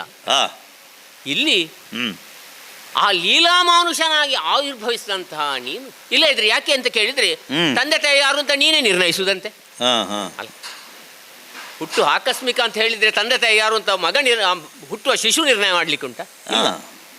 ಅದನ್ನು ನಾನು ಇಂಥಲ್ಲಿಯೇ ಜನಿಸ್ತೇನೆ, ಇಂಥವರನ್ನೇ ತಂದೆ ತಾಯಿಯರನ್ನಾಗಿ ಸ್ವೀಕರಿಸ್ತೇನೆ ಎಂಬುದನ್ನೆಲ್ಲ ಹೇಳಿದ್ದಲ್ವ ನೀನು. ಅದರಿಂದಲೇ ಅದನ್ನು ಅವತರಣ ಅಂತ ಹೇಳಿದ್ದು ಅದನ್ನೇ. ಇರಲಿ. ಆಮೇಲೆ ಇಲ್ಲಿ ಬಂದ ಮೇಲೆ ಮಾನುಷರಾಗಿ ಸತ್ಯವಂತರಾಗಿ ಧರ್ಮನಿಷ್ಠರಾಗಿ ನ್ಯಾಯ ನೀತಿ ಧರ್ಮ ಇವುಗಳ ನೆಲೆಯಲ್ಲಿ ಒಬ್ಬ ಮನುಷ್ಯ ಹೇಗೆ ಬದುಕಬೇಕು ಎಂಬುದನ್ನು ನೀವು ಲೋಕಮುಖಕ್ಕೆ ಪ್ರಕಟಪಡಿಸೋ. ಮನುಷ್ಯ ಪ್ರಪಂಚದಲ್ಲಿ ಹೇಗಿರಬಹುದು? ಹೌದು. ಹೇಗೆ? ತಾಯಿಗೆ ಮಗನಲ್ಲಿಗೆಲ್ಲ ಸವತಿಯಂದರಿಗೆ ಪ್ರೇಮದ ಪುತ್ರನಾಗಿ ನೀನು. ಇಲ್ಲೇ ಇದ್ರೆ ಅಯೋಧ್ಯೆಯಲ್ಲಿ ಅಂತಃಪುರದಲ್ಲಿ ಅಂತಕಲಹ ಆಗುದಿಲ್ಲ. ಅವರೆಲ್ಲರಿಗೂ ಪ್ರೀತಿ ಯಾರಲ್ಲಿ ಅಂತ ಕೇಳಿದ್ರೆ ರಾಮನಲ್ಲಿ. ಅಯೋಧ್ಯೆಯ ಒಂದು ಸಂಸಾರವೇ ಅದು ವಿಚಿತ್ರ. 3 ತಾಯಂದಿರಿಗೆ 4 ಜನ ಮಕ್ಕಳು. 2 ತೊಟ್ಟಿಲು. ಹೌದು, ತೊಟ್ಟಿಲು 2. ರಾಮಸ್ಯ ದಕ್ಷಿಣೋಭಾವು ಲಕ್ಷ್ಮಣ. ಹೌದು. ಹಾಗೆಲ್ಲ ಉಂಟು. ನಿತ್ಯಂ ಪ್ರಾಣ ಬಹಿಷ್ಠರ ಅಲ್ವಾ? ಹಾಗಿರುವಾಗ ಲಕ್ಷ್ಮಣನ ಜೊತೆಯಲ್ಲಿ ನಿನ್ನದ್ದಾದಂಥ ಅವಿನಾಭಾವ ಸಂಬಂಧ. ಆಮೇಲೆ ಗುರುಗಳು ಬರುವಾಗ ಅವರಿಗೆ ಅಪ್ಪಟ ವಿಧೇಯ ಶಿಷ್ಯ ರಾಮ. ವಿಶ್ವಾಮಿತ್ರರು ಸಿದ್ಧಾಶ್ರಮಕ್ಕೆ ಹೋಗುವಂತಹ ಸಂದರ್ಭದಲ್ಲಿ ಯಜ್ಞ ಸಂರಕ್ಷಣೆಗಾಗಿ ಎಲ್ಲವನ್ನೂ ಅಸ್ತ್ರಗಳನ್ನು ಬೋಧಿಸಿದಾಗ ನೀನೇ ಕೇಳಿದ್ದೆ ಅಂತ ಒಂದು ಮಾತು, ಇದರ ಉಪಸಂಹಾರ ಹೇಗೆ ಸ್ವಾಮಿ? ಅದು ಹೇಳಲಿಲ್ಲ ನೀವು ಅಂತ. ಹೌದೌದು. ಯಾಕೆ? ಕ್ಷತ್ರಿಯನಾದವನು ಕೇವಲ ಧನುರ್ವೇದವನ್ನು ಅರ್ಜಿಸುವುದು ಮಾತ್ರವಲ್ಲ, ಗುರುಪದೇಶದಿಂದಲೇ ಆಗಬೇಕು ಅಂತ. ಆಗಬೇಕು. ಹ್ಮ್. ಆಮೇಲೆ ಋಷಿಮುನಿಗಳ ಸಮ್ಮುಖದಲ್ಲಿ ಹೋದುವಾಗ ಆಯ್ತು ನಿಮ್ಮ ಮಾತನ್ನು ನಡೆಸಿಕೊಡುತ್ತೇನೆ ಎಂಬಂತ ಅಭಯ ಪ್ರದಾನ. ಹೆಂಡತಿ ಕಳಕೊಂಡಾಗ ಅವಳಿಗಾಗಿ ಮಾಡಿದಂಥ ಹುಟುಕಾಟ ಒಂದು ರೀತಿಯಲ್ಲಿ ಇವರಾದರೂ ಕೂಡ ಆ ಕಿಷ್ಕಿಂಧೆಯ ವಾನರರಾದರೂ ಕೂಡ ಅವರಲ್ಲಿ ಮಾಡಿದಂತಹ ಸಖ್ಯ, ರಾವಣಾದಿಗಳ ವಧೆ, ಇದೆಲ್ಲವನ್ನು ಕಾಣುವಾಗ ಪಟ್ಟವ ಅನಾಯಾಸವಾಗಿ ದೊರಕಿದಂತಹ ಪಟ್ಟ ಜ್ಯೇಷ್ಠ ಪುತ್ರನಾಗಿ ಅದನ್ನೂ ಕೂಡ ಒಂದು ರೀತಿಯಲ್ಲಿ ತೃಣ ಸಮಾನವೆಂದು ಬಗೆದು ಪಿತೃವಾಕ್ಯನವೇ ನನಗೆ ಮುಖ್ಯ ಎಂಬುದನ್ನು ಬಗೆದಂತಹ ನಿನ್ನ ಬಾಳಿಯನ ನೀತಿ ಉಂಟಲ್ಲ, ಇದನ್ನೆಲ್ಲ ಕಾಣುವಾಗ ಈ ಲೋಕಕ್ಕೆ ಒಂದು ಪಾಠವನ್ನೇ ನೀನು ಹೇಳಿದೆ, ನೀತಿಯ ಬೋಧೆಯ ಮಾಡಿ ಬೋಧಿದ್ಯಾ, ಆಚರಣೆ ಮಾಡಿ ಮತ್ತೆ ಬೋಧಿಸಿದ್ದು. ಬೋಧಿಸಿದ್ದು ಕೇವಲ ಬೋಧನೆ ಅಲ್ಲ, ಅದು ಆಚರಿಸಿ ಬೋಧಿಸಿದ್ದು. ಹೌದು. ಈಗ ಯಾವ ಉದ್ದೇಶವನ್ನು ಇಟ್ಟುಕೊಂಡು ನೀನು ಭೂಮಿಗೆ ಬಂದಿಯೋ ಆ ಉದ್ದೇಶ ಈಡೇರಿ ಹೋಯ್ತು. ರಾವಣಾದ್ಯರನ್ನೆಲ್ಲ ಕೊಂದು ಆಯ್ತು. ಆಮೇಲೆ ಸಾಕೇತಕ್ಕೆ ದೊರೆಯಾದೆ ನೀನು. ಸಾಕೇತಕ್ಕೆ ದೊರೆವಾದ. ಹೌದು ಹೌದು. ಅಲ್ಲಿಂದ ನಿರ್ಗಮಿಸಬಹುದಿತ್ತು, ಆದರೆ ರಾಮರಾಜ್ಯ ಅಂತ ಹೇಳಿದ್ರೆ ಏನು ಅಂತ ಪ್ರಪಂಚಕ್ಕೆ ಗೊತ್ತಾಗಬೇಕಲ್ಲ, ಅದಕ್ಕೆ ಸಾಕೇತಕ್ಕೆ ನೀನು ದೊರೆಯಾದದ್ದು. ಅದು ಸಾಕು ಏತಕ್ಕೆ ಅಂತ ಕೇಳಲಿಕ್ಕೆ ಯಾರು ಬರಲಿಲ್ಲ. ಇಲ್ಲಿ ಇರಲಿ ಅಂತಲೇ ಅವರು ಕೂಡ ಬಯಸಿದ್ದನ್ನೇ. ಹೌದು. ಆದ್ದರಿಂದ ಹೇಳ್ತಾ ಇದ್ದೇನೆ, ಇದು ಏನು ಸ್ವಾಮಿ. ಆಮೇಲೆ ಅಲ್ಲಿಯ ಸ್ಥಿತಿ ಏನು, ಮೂಲಧಾಮದ ಸ್ಥಿತಿ ಏನು, ಅಕುಂಠಿತವಾದ ಲೋಕ ವೈಕುಂಠ. ವೈಕುಂಠ ಅಲ್ಲಿಯ ಸ್ಥಿತಿ ಏನು. ನಾವೆಲ್ಲ ಹೋಗ್ಬೇಕಿದ್ರೆ ಅಲ್ಲಿ ಹೋಗಿ ಏನಾದ್ರೂ ನಿನ್ನ ದರ್ಶನವನ್ನು ಮಾಡಿ ಪ್ರಾರ್ಥನೆಯನ್ನು ಮಾಡಬೇಕಿತ್ತು. ಈಗ ನೇರವಾಗಿ ಪ್ರತಿ ಬಾರಿಯೂ ನಾವು ಭೂಮಿಗೆ ನಿಲ್ಲಿಗೆ ಬರಲಿಕ್ಕೆ ಆದರೆ ಅದು ಒಂದು ನಮಗೇನೋ ಒಂದು ರೀತಿಯಲ್ಲಿ ತೊಡಕು. ಇಲ್ಲದ್ರೆ ಶರಭಂಗರ ಆಶ್ರಮದಲ್ಲಿ ನನ್ನನ್ನು ಕಂಡಾಗ ನೀನು ಅಲ್ಲಿಯೇ ನಿಂತದ್ದು ಯಾಕೆ ಅಲ್ವಾ? ಅಲ್ವಾ, ದೂರದಲ್ಲಿ.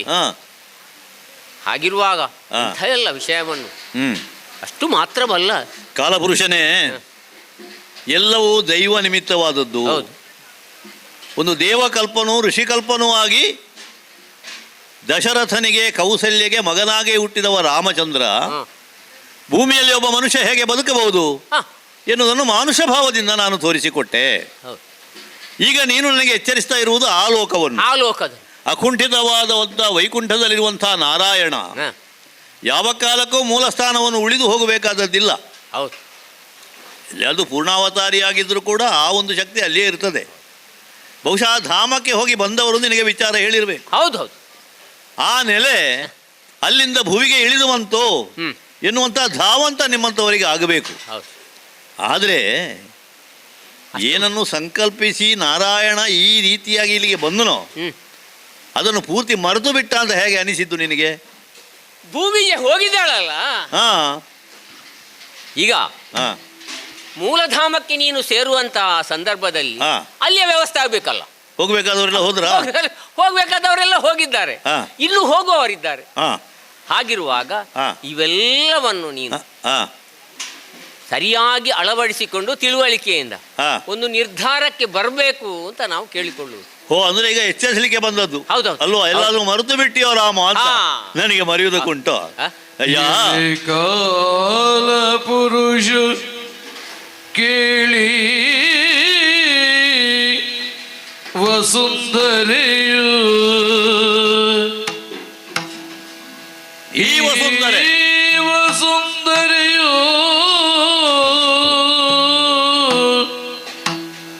ನರ ನಿಲಯ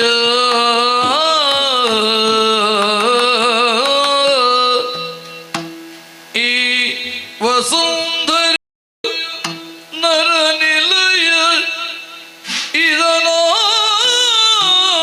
ಇದನಾಶ್ರಯಿಸಿ ದುರುಳರನು ಸದೆ ಬಡಿದೆ.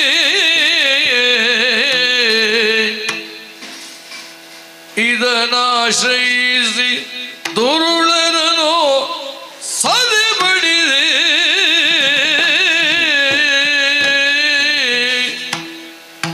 ನೆಲೆಗೊಂಡ ಪರಿಸರದ ಸಂಸ್ಕಾರ ಎನ್ನನೇ ಪರಿಸರದ ಸಂಸ್ಕಾರ. ಎನ್ನನೇ ಸೆರೆವಿಡಿದು ಏನೆಂಬೆನೋ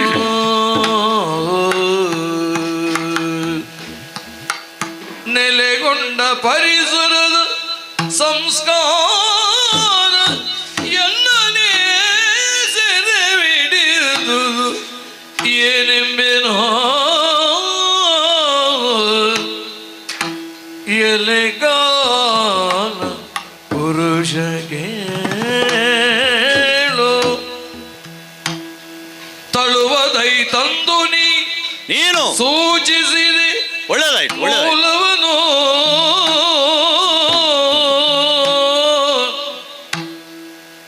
ಕಳವಳವು ಬೇಡ ಬೇಡೆಂದು ಹೇಳು ಜರಾಧಿಪತಿಗೆ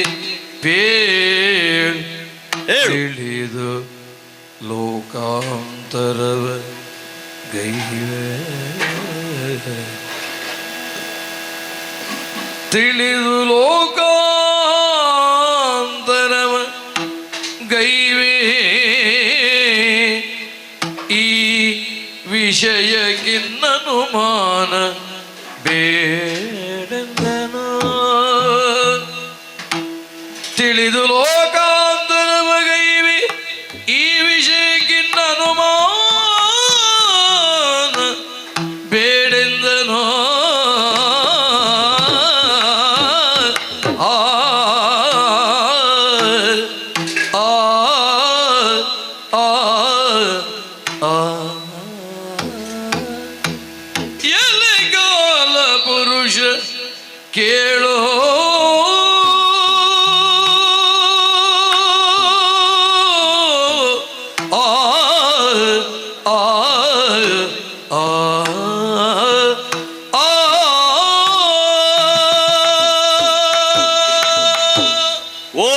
ಪುರುಷನೇ ರಾಮ, ನೀನು ಏನನ್ನು ಹೇಳುವುದಕ್ಕೆ ಬಂದಿದ್ದಿ ಎನ್ನುವುದು ಈ ಹೊತ್ತು ನನಗೆ ಸ್ಪಷ್ಟ ಆಯಿತು. ದೇವೇಂದ್ರನಿಂದ ಕಳುಹಿಸಲ್ಪಟ್ಟವರು ನೀನೇನಲ್ವಾ? ಎಲ್ಲಿಯಾದರೂ ಮರೆತು ಹೋಗಿದೆಯೋ ದೇವರಿಗೆ ನೆನಪು ಮಾಡುವುದಕ್ಕೆ? ಅದನ್ನು ನೆನಪು ಮಾಡಿದ್ದಿ ನೀನು.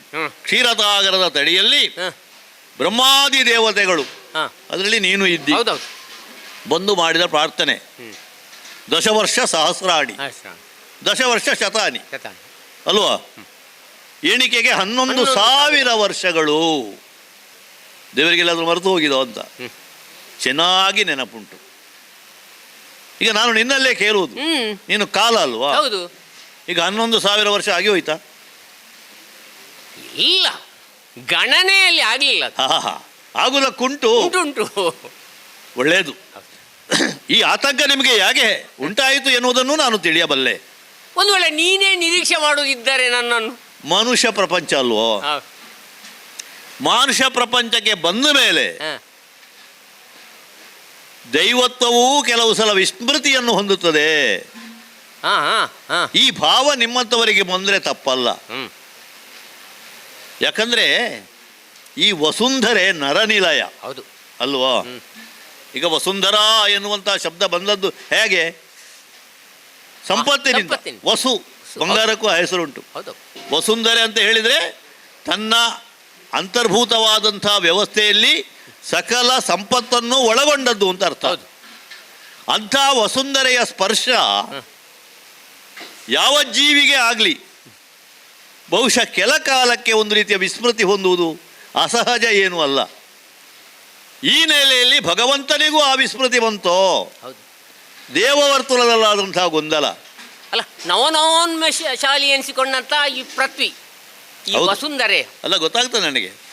ಸಾಮಾನ್ಯವಾಗಿ ಒಂದು ಮಗುವಿನ ತುಂಟಾಟವನ್ನು ನಿಲ್ಲಿಸಬೇಕು ಅಂತ ಹೇಳಿ ತಾಯಿಯಾದವಳು ಒಂದು ಗೊಂಬೆಯನ್ನು ಕೈಯಲ್ಲಿ ಕೊಟ್ಟರೆ ಆ ಗೊಂಬೆಯ ಜೊತೆಗೆ ಆಡುತ್ತಾ ಆಡುತ್ತಾ ಆಡುತ್ತಾ ಆ ಮಗು ತನ್ನನ್ನೇ ಮರೆತು ಬಿಡ್ತದೆ. ಮೈ ಮರೆಯುವುದು ಅಂತ ಹೇಳಿ, ಮೈ ಮರೆಯುವುದು ಹೇಳುದು. ಆಮೇಲೆ ಎಲ್ಲಿ ಉಂಟು ಅಂತ ಆಗುವುದಿಲ್ಲ, ಆ ಬೊಂಬೆಯೇ ತಾನೋ ಎನ್ನುವ ಹಾಗೆ ಆಗುವುದು. ಒಬ್ಬ ನಿರ್ದೇಶಕನಾದವ ಒಂದು ನಾಟಕವನ್ನು ಆಡಿಸ್ತಾ ಇದ್ರೆ ನಾಟಕದ ಓಟ ಹೇಗೆ ಹೋಗಬೇಕು ಎನ್ನುವುದು ಅವನ ನಿಯಂತ್ರಣದಲ್ಲಿರ್ತದೆ. ಆದರೆ ನಿರ್ದೇಶಕರೇ ನಟನಾಗಿ ಬಂದ್ರೆ ಅಲ್ವಾ? ಪಾತ್ರ ತಾದಾತ್ಮ್ಯವನ್ನು ಹೊಂದಿದೆ. ಹೌದು. ರಂಗಸ್ಥಳದ ಮೇಲೆ ಬಂದಂತಹ ಒಬ್ಬ ನಟನಾದವ ತಾನೊಂದು ಪಾತ್ರವಾದಾಗ ಮೈ ಮರೆತು ಬಿಡುವುದು. ಆದರೆ ನಟನಾದವನಿಗೆ ತಾನು ಯಾರು ಎಂಬುದರ ಅರಿವು ಇರಬೇಕು. ಅದು ಅಲ್ಲ, ಅರಿವು ಇರಬೇಕು. ಆದರೆ ಅವ ಸ್ವಯಂ ನಿರ್ದೇಶಕನಾದರೆ ಅವನು ನಿರ್ದೇಶನ ಮಾಡಲಿಕ್ಕೆ ಬೇರೆ ಯಾರು ಇಲ್ಲ. ಇಲ್ಲ ಇಲ್ಲ. ಓ, ಹಾಗೆ ನಾರಾಯಣನಿಗೆ ಆಗಿ ಹೋಯಿತೋ? ಹೌದು. ಇದು ನಿಮಗೆ ಬಂದದ್ದು. ಕೆಲವೊಮ್ಮೆ ಮೇಲ್ಲೋಕದವರು ಸೀತೆ ನಿನ್ನ ಕೈ ತಪ್ಪಿ ಹೋದಂತಹ ಸಂದರ್ಭದಲ್ಲಿ ನೀನು ಅತ್ತದ್ದನ್ನು ನೋಡಿದಾಗ ಇವನಿಗೆ ಮರೆತೇ ಹೋಯ್ತು ಅಂತ ತಿಳ್ಕೊಂಡಿರ್ತಾರೆ ಅಲ್ವಾ? ಲೋಕವೆಲ್ಲ ಅರಸಿನ ಪುಡಿಯಂತೆ ಕಾಣುತ್ತಿರುವುದು ಅದೇ ಮನುಷ್ಯ ಪ್ರಪಂಚದಂತೆ. ಹಾಗೆ ಎಲ್ಲಿ ಹೋದರೂ ಕೂಡ ಆ ಸೀತೆಯ ಅಗ್ನಿ ಪ್ರವೇಶದ ಆ ಸಂದರ್ಭದಲ್ಲಿಯೂ ಕೂಡ ನಾನು ಹೇಳಿದ್ದೇನು, ನಾನು ಮನುಷ್ಯ, ಆತ್ಮನ ಮನುಷ್ಯ ಮಂಜಿ ಅಲ್ವಾ? ಹಾಗಾಗಿ ಯಾವ ಕಾಲಕ್ಕೂ ಯಾರ ಎದುರಿನಲ್ಲಿಯೂ ನಾನು ದೇವರು ಅಂತ ಉದ್ಘಾಟಿಸಿಕೊಂಡವನಲ್ಲ. ಆದ್ದರಿಂದ ಈಗ ನಿನ್ನ ಎದುರಿನಲ್ಲಿ ಅದಲ್ಲ ಅಂತ ನಾನು ಅಲ್ಲಗಳೆಯುವುದಕ್ಕೂ ಇಲ್ಲ. ಯಾಕಂದರೆ ನೀನು ಎಚ್ಚರಿಕೆ ಕೊಡುವುದಕ್ಕೆ ನನಗೆ ಬಂದದ್ದು. ಆದರೆ ನಾನು ಇಲ್ಲಿ ಉಳಿಯುವುದಕ್ಕೆ ಕಾರಣ ಆದದ್ದು ಏನು ಗೊತ್ತುಂಟೋ? ಪ್ರಪಂಚ ಎನ್ನುವುದು ಹಾಗೆ ಇಲ್ಲಿಯ ಸಂಸ್ಕಾರ ಈ ಮಾನುಷ ಪ್ರಪಂಚದಲ್ಲಿ ನನ್ನನ್ನು ಈವರೆಗೆ ಅದರಲ್ಲಿ ಅಂಟಿಕೊಳ್ಳುವ ಹಾಗೆ ಮಾಡಿತ್ತು. ಅದರಿಂದ ಹೊರಗೆ ಬರುವುದಕ್ಕೆ ನನಗೆ ಸಾಧ್ಯ ಆಗಲಿಲ್ಲ. ಯಾಕೆ ಆಗಲಿಲ್ಲ? ರಾಮನ ಬದುಕಿನಲ್ಲಿ ಏನೆಲ್ಲ ಆಗಿ ಹೋಯಿತು ನೋಡು. ಹೌದೌದು. 60,000 ವರ್ಷಗಳನ್ನು ತನ್ನ ಜೀವನದಲ್ಲಿ ಕಳೆದಂತಹ ದಶರಥ ಚಕ್ರವರ್ತಿಗಳಿಗೆ ನಾನು ಮಗನಾದೆ. ಹೌದು. ಅವರ ತ್ಯಾಗ ಎಷ್ಟು ದೊಡ್ಡದು ಅಲ್ವಾ? ಕೌಸಲ್ಯ ಗರ್ಭಸಂಜಾತನಾದೆ, ಆ ತಾಯಿಯ ಪ್ರೇಮ ಎಷ್ಟು ದೊಡ್ಡದು. ನನ್ನ 3 ಸಹೋದರರು ನನಗಾಗಿ ಯಾವ ತ್ಯಾಗಕ್ಕೂ ಸಿದ್ಧರಾಗಬಲ್ಲವರು. ತಾನಾಗಿ ಒದಗಿ ಬಂದಂತಹ ಸಾಮ್ರಾಜ್ಯವನ್ನು ನನ್ನ ಪದತಳದಲ್ಲಿ ಇಟ್ಟುಕೊಂಡು ಅಣ್ಣ ನೀನು ಬರಬೇಕು ಅಲ್ವಾ? ತಾಯಿ ಸಂಪಾದಿ ಕೊಟ್ಟಂತಹ ರಾಜ್ಯ ನನಗೆ ಬೇಡ. ಸಹೋದರಿಗೆ ಒಂದು ಹೊಸತಾದಂತಹ ಭಾಷ್ಯವನ್ನೇ ಬರೆದವರು ಅಲ್ವಾ? ಭರತನಂತಹ ಸಹೋದರ, ವಸಿಷ್ಠ ವಾಮದೇವಾದಿ ಋಷಿಗಳು. ರಾಮನ ವನವಾಸ ಕಾಲ ಅಂತ ಹೇಳಿದರೆ ಏನದು? ಅದೊಂದು ಧರ್ಮ ದಿಗ್ವಿಜಯ. ವಸಿಷ್ಠರು, ವಾಮದೇವರು, ಭಾರದ್ವಾಜರು, ಶರಭಂಗರು, ಸುತೀಕ್ಷ್ಣರು ಅಲ್ವಾ, ಅಗಸ್ತ್ಯರು, ಎಷ್ಟೆಷ್ಟು ಋಷಿಗಳ ಸಂದರ್ಶನ ನನಗಾಯಿತು. ಅಷ್ಟೆಲ್ಲವೂ ಆದದ್ದು ಯಾವ ಕಾರಣದಿಂದಲಾಗಿ? ರಾಮನಾಗಿ ಈ ಭೂಮಿಯಲ್ಲಿ ನಾನು ನಡೆದಾಡಿದ್ದರಿಂದ. ಹಾಗಾಗಿ ಒಂದು ನೆಲೆಯಲ್ಲಿ ನೋಡಿದರೆ ಈ ವಸುಂಧರೆ ಎನ್ನುವಂಥದ್ದು ನನಗೆ ಎಲ್ಲ ರೀತಿಯಿಂದಲೂ ಕೂಡ ಅತ್ಯಂತ ಅಪ್ಯಾಯಮಾನವಾದದ್ದರಿಂದ ಇದುವರೆಗೆ ಕಾಲ ಹೋದದ್ದೇ ಗೊತ್ತಾಗಲಿಲ್ಲ. ಆತಂಕ ಬಂದದ್ದೇ ಅದೇ. ಆದರೆ ಪ್ರಜ್ಞೆ ಇದೆ. ಅದಕ್ಕೆ ನಾನು ಕೇಳಿದ್ದು 11 ವರ್ಷ ಆಯ್ತು ಅಂತ. 11,000 ವರ್ಷ ಆಗುತ್ತಾ ಇದೆ ಅಲ್ವಾ? ವರ್ತಮಾನದಲ್ಲಿ ಉಂಟದು. ಹಾಗಿದ್ರೆ ನೀನು ಬಂದದ್ದು ಎಚ್ಚರಿಸುವುದಕ್ಕೆ, ಸೂಚಿಸಲಿಕ್ಕೆ. ಎಚ್ಚರಿಸುವುದು ಬೇಡ, ಸೂಚಿಸುವುದು. ಅದಕ್ಕೆ ಹೇಳಿದ್ದು. ಭೂಮಿ ಸೀತೆ ಮೊದಲೇ ಹೋದ್ಲು, ನಾನು ಕಳಿಸಿದ್ದೇನು. ಅವಳು ಅಲ್ಲಿ ಕಾಯ್ತಾ ಇದ್ದಾಳೆ ಅಲ್ವಾ? ನನ್ನ ಸ್ವಾಮಿ ಯಾವಾಗ ಬರ್ತಾರೆ ಅಂತ. ಹೌದು. ಈಗ ನನ್ನ ಹೆಂಡತಿ ಹೋಗಿದ್ದಾಳೆ, ಶಯ್ಯಾಗ್ರಹ ಸಿದ್ಧ ಆಗಿದೆಯೋ ಅಲ್ವಾ? ಅದು ನೋಡಬೇಡ. ಹಾಗಾಗಿ ವೈಕುಂಠಧಾಮದಲ್ಲಿ ನಾರಾಯಣನಿಗೆ ಬೇಕಾದಂಥದ್ದು ಯಾವುದೆಲ್ಲ ಉಂಟು ಅದೆಲ್ಲ ಒಂದು ಸೇರಿದೆಯೋ ಅಂತ ಯೋಚನೆ ಮಾಡಿದರೆ ಇನ್ನೂ ಸಮಯ ಅವಕಾಶ ಉಂಟು ಅಂತ ಅರ್ಥ. ಆದರೆ ಯೋಚಿಸಬೇಡ. ಆತಂಕ ಎನ್ನುವುದು ನಿಮಗೆ ಯಾರಿಗೂ ಬೇಡ. ರಾಮನಾಗಿ ನಾನು ಯಾವ ಕರ್ತವ್ಯವನ್ನು ನಿರ್ವಹಿಸುವುದಕ್ಕೆ ಈ ಪ್ರಪಂಚದಲ್ಲಿ ಜನ್ಮವನ್ನು ತಳೆದಿದ್ದೇನೋ ಅದಷ್ಟನ್ನೂ ಪೂರೈಸಿ ನನ್ನದಾದಂಥ ಕರ್ತವ್ಯದಿಂದ ವಿಮುಖನಾಗದೆ ಯೋಗ್ಯಧಾಮಕ್ಕೆ ಸೇರುವಂತಹ ವ್ಯವಸ್ಥೆಯಲ್ಲಿಯೇ ನಾನಿರುವುದು. ಹೋಗು, ನಿರ್ಜರರಾಯನಾಗಿರತಕ್ಕಂತಹ ದೇವರಾಜನಿಗೆ ಹೇಳು, ಕಳವಳ ಪಡುವ ಅಗತ್ಯ ಇಲ್ಲ. ಈಗ ನಾರದರು ವೈಕುಂಠಕ್ಕೆ ಹೋಗಿರಬಹುದು, ಇಲ್ಲಿಗೂ ಬಂದಿರಬಹುದು, ವರ್ತಮಾನವನ್ನು ನಿಮಗೆ ಹೇಳಿರಬಹುದು. ಆದರೆ ಮರೆತು ಬಿಟ್ಟಿದ್ದಾನೆ ನಾರಾಯಣ ಎನ್ನುವ ಆ ಭಾವ ತಪ್ಪು. ಹಾಗಾಗಿ ದೇವಕಲ್ಪ ಹೇಗುಂಟು ಆ ಸಂಕಲ್ಪಕ್ಕನುಗುಣವಾಗಿ ವ್ಯವಹರಿಸ್ತಾ ಈ ಪ್ರಪಂಚದ ವ್ಯವಹಾರವನ್ನು ಮುಗಿಸಿ ಸಕಾಲಕ್ಕೆ ಆ ಲೋಕಕ್ಕೆ ನಾನು ಬರ್ತೇನೆ, ಕಳವಳ ಪಡುವುದು ಬೇಡ ಅಂತ ಹೇಳಿ ದೇವರಾಜನಿಗೆ ತಿಳಿಸಿಬಿಡು. ಯಾಕಂದ್ರೆ ನೀನು ಕಾಲನನ್ನು ಕಾಯಿಸುವುದಕ್ಕಿಲ್ಲ. ಹಾಗಂತ ಅಲ್ಲಿಗೆ ಹೋಗಬೇಕು ಅಂತ ಇದ್ರೆ ಸೀತೆ ಹೋದದ್ದು ಮಾತ್ರ ಒಂದು ಸಾಕಾಗುವುದಿಲ್ಲ, ಇನ್ನಷ್ಟು ವ್ಯವಸ್ಥೆಗಳೆಲ್ಲ ಆಗಬೇಕು. ಆಗುವಲ್ಲಿವರೆಗೆ ಕಾಲನಾದ ನೀನು ನನ್ನ ಜೊತೆಯಲ್ಲಿ ಇರಬೇಕು. ಒಳ್ಳೆಯದು.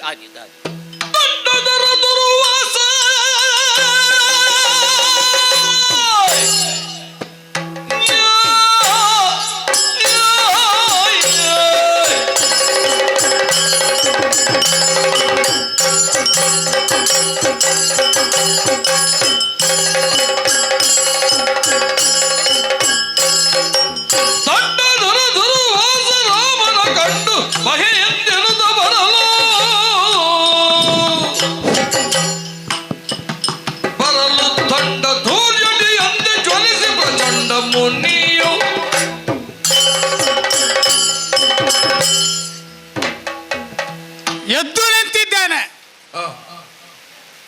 ಏಳಬೇಕು ಅಂತಾದರೆ ಎಲ್ಲೋ ಸುಪ್ತವಾಗಿ ಅಡಗಿ ಕುಳಿತಿರಬೇಕು ಅಂತ ಅರ್ಥ ಅಲ್ವೇ? ಕ್ರಿಯಾಶೀಲನಾಗಬೇಕು ಅಂತಾದರೆ ಅದರ ಪೂರ್ವದಲ್ಲಿ ನಿಷ್ಕ್ರಿಯನಾಗಿದ್ದ ಅಂತ ಅರ್ಥ ಅಲ್ವೇ? ದುರ್ವಾಸ ಎದ್ದಿದ್ದೇನೆ ಅಂತ ಹೇಳುವಾಗ ಅದಕ್ಕೆ ಬೇರೆ ಆಯಾಮಗಳು, ಅರ್ಥಗಳು ಸ್ಫುರಣೆ ಆಗ್ತದೆ. ವರ್ತಮಾನ ಕಾಲದಲ್ಲಿ ದುರ್ವಾಸನೆಗೆ ಪ್ರತ್ಯೇಕವಾದಂಥ ವ್ಯಕ್ತಿತ್ವ ಆರೋಪಿತವಾಗಿದೆ. ಸಿಟ್ಟು ಸಿಟ್ಟು ಸಿಟ್ಟು, ಅದು ಬಿಟ್ಟರೆ ನನ್ನ ಬದುಕಿನಲ್ಲಿ ಮತ್ತೊಂದು ಗುಟ್ಟೇನು ಉಳಿಯುವುದಕ್ಕಿಲ್ಲ. ಯಾವುದೂ ನನ್ನ ಅಂತರಂಗದಲ್ಲಿ ರಹಸ್ಯವಲ್ಲ. ಅಂತರಂಗವೇ ಇಲ್ಲ ಅಂತ ಆದ ಮೇಲೆ ಮತ್ತೆ ರಹಸ್ಯದ ಪ್ರಶ್ನೆ ಏನು ಬಂತು? ಕೇವಲ ಇರುವುದಾದರೆ ಒಂದೇ ಒಂದು ಬಹಿರಂಗ. ಈ ಬಹಿರಂಗದಲ್ಲೇ ನನ್ನ ವ್ಯವಹಾರ. ಸಾಮಾಜಿಕರನ್ನು ನೋಡಿದರೆ, ಜನಜೀವನವನ್ನು ಅಭ್ಯಾಸ ಮಾಡಿದರೆ ಎಲ್ಲರೂ ಬಹಿರಾವರಣವನ್ನೇ ಪ್ರೀತಿಸುವ ಹಾಗೆ ಕಾಣಿಸ್ತದೆ. ಯಾರಿಗೂ ಅಂತರಂಗದ ಒಳಗೆ ಹೊಕ್ಕು ಶೋಧ ಮಾಡುವಂತಹ ಅಭಿಪ್ರಾಯ, ಲಕ್ಷ್ಯ, ಉದ್ದೇಶ ಇದ್ದಾಗೆ ಕಾಣಿಸುವುದಿಲ್ಲ. ಹೊರಗಿನ ಆಡಂಬರ, ಹೊರಗಿನ ವಿಶೇಷವಾದಂಥ ಅಲಂಕಾರ, ಹೊರಗಿನ ಪ್ರತ್ಯೇಕವಾದಂಥ ಆಕರ್ಷಣೆ, ಇದಕ್ಕೆ ಬಲಿ ಬೀಳುವವರನ್ನೇ ಬಹುಸಂಖ್ಯಾತರನ್ನಾಗಿ ಕಾಣುತ್ತೇವೆ. ಹಾಗಾದರೆ ಒಂದೋ ಜನಮಾನಸವನ್ನು ತಿದ್ದುವುದು, ಇಲ್ಲದಿದ್ದರೆ ಬಹುಸಂಖ್ಯೆಯ ಜನಮಾನಸ ಯಾವುದನ್ನು ತಿಳುವಳಿಕೆಯಾಗಿ ಹೊಂದಿದೆಯೋ ಅದರ ಜೊತೆಗೆ ನಾವು ಹೋಗುವುದು. ರೂಢಿಯಲ್ಲಿ ಒಂದು ಪ್ರಯೋಗ ಇಲ್ವೋ? ಇಂತಹದ್ದೇ ದಿಕ್ಕಿನಲ್ಲಿ ಅಟ್ಟುವುದು, ಹೀಗೆಯೇ ಹೋಗು ಅಂತ ನಿರ್ದೇಶಿಸುವುದು. ಎಷ್ಟೇ ಪ್ರಯತ್ನ ಮಾಡಿದ ಮೇಲೂ ಹೋಗುವುದಿಲ್ವೋ, ಹೋದಲ್ಲಿ ಅಟ್ಟುವುದು ಅಂತ ಒಂದು ಮಾತಿಲ್ವೋ? ಈ ಜನರಿಗೆ ತಾತ್ಕಾಲಿಕವಾಗಿ ಅದೇ ಮದ್ದು. ನಾವಂತೂ ಹೀಗೆ ಹೋಗು ಅಂತ ದಿಗ್ದರ್ಶನ ಮಾಡಿದರೆ, ನಿರ್ದೇಶ ಕೊಟ್ಟರೆ, ಮಾರ್ಗದರ್ಶಕ ನಾವು ಅಂತ ಒಪ್ಪುವುದಿಲ್ಲಲ್ಲ. ಹಾಗಾದರೆ ಹೋಗುವಲ್ಲೇ ಹೋಗು, ಎಲ್ಲಿಗೆ ಮುಟ್ಟುತ್ತಿ ನೋಡ್ತೇನೆ, ಹೀಗೆ ಪಂಥ ಆಹ್ವಾನ ಕೊಡುವುದು ಸರಿ ಅಂತ ನಾನು ಭಾವಿಸಿದವನು. ಏನು ಮಾಡೋಣ? ಈ ಪ್ರಪಂಚದಲ್ಲಿ ಯಾವುದೇ ಜೀವಿಗೆ ವ್ಯಕ್ತಿಗತವಾಗಿ ನಾಲ್ಕೇ ಭಾವನೆಗಳಿರುವುದು: ಕೋಪ, ಸಂತೋಷ, ದುಃಖ, ಭಯ. ಉಳಿದದ್ದೆಲ್ಲ ಯೋಚನೆಗಳು ಮಾತ್ರ. ಯೋಚನೆಗಳು, ಭಾವನೆಗಳು ಒಂದೇ ಅಲ್ವಲ್ಲ. ಒಂದು ಯೋಚನೆ ಮೂಡಿದ ತಕ್ಷಣ ಒಂದು ಭಾವನೆ ಸ್ಫುರಣೆ ಆಗುತ್ತದೆ. ಯೋಚನೆ ಭಾವನೆಗಳ ಕೂಡಿಸುವಿಕೆಯಿಂದ ಒಂದು ವರ್ತನೆ ಕಾಣಿಸಿಕೊಳ್ತದೆ. ಹಾಗಾದರೆ ಯೋಚನೆ, ಭಾವನೆ, ವರ್ತನೆ ಇದಕ್ಕೆ ಪ್ರತ್ಯೇಕವಾದಂಥ ಸುಸೂತ್ರಬದ್ಧವಾದ ಸಂಬಂಧ ಉಂಟು ಅಂತ ಅರ್ಥ. ನಾವು ಯೋಚಿಸಿದ್ದೆಲ್ಲ ಭಾವನೆ ಆಗುತ್ತದೆ ಅಂತ ಆದರೆ, ಒಂದು ವೇಳೆ ಒಬ್ಬನಿಗೆ ಭಯ ಹುಟ್ಟುತ್ತದೆ ಅಂತ ಆದರೆ ಭಯಕ್ಕೆ ಕಾರಣವಾದದ್ದನ್ನು ಯೋಚಿಸಿದ್ದಾನೆ. ಉಳಿದ ಮೂರೂ ಹಾಗೆ. ಹಾಗಾದರೆ ದುರ್ವಾಸನೆಗೆ ಕೋಪವೇ ಯಾಕೆ ಪ್ರಧಾನ?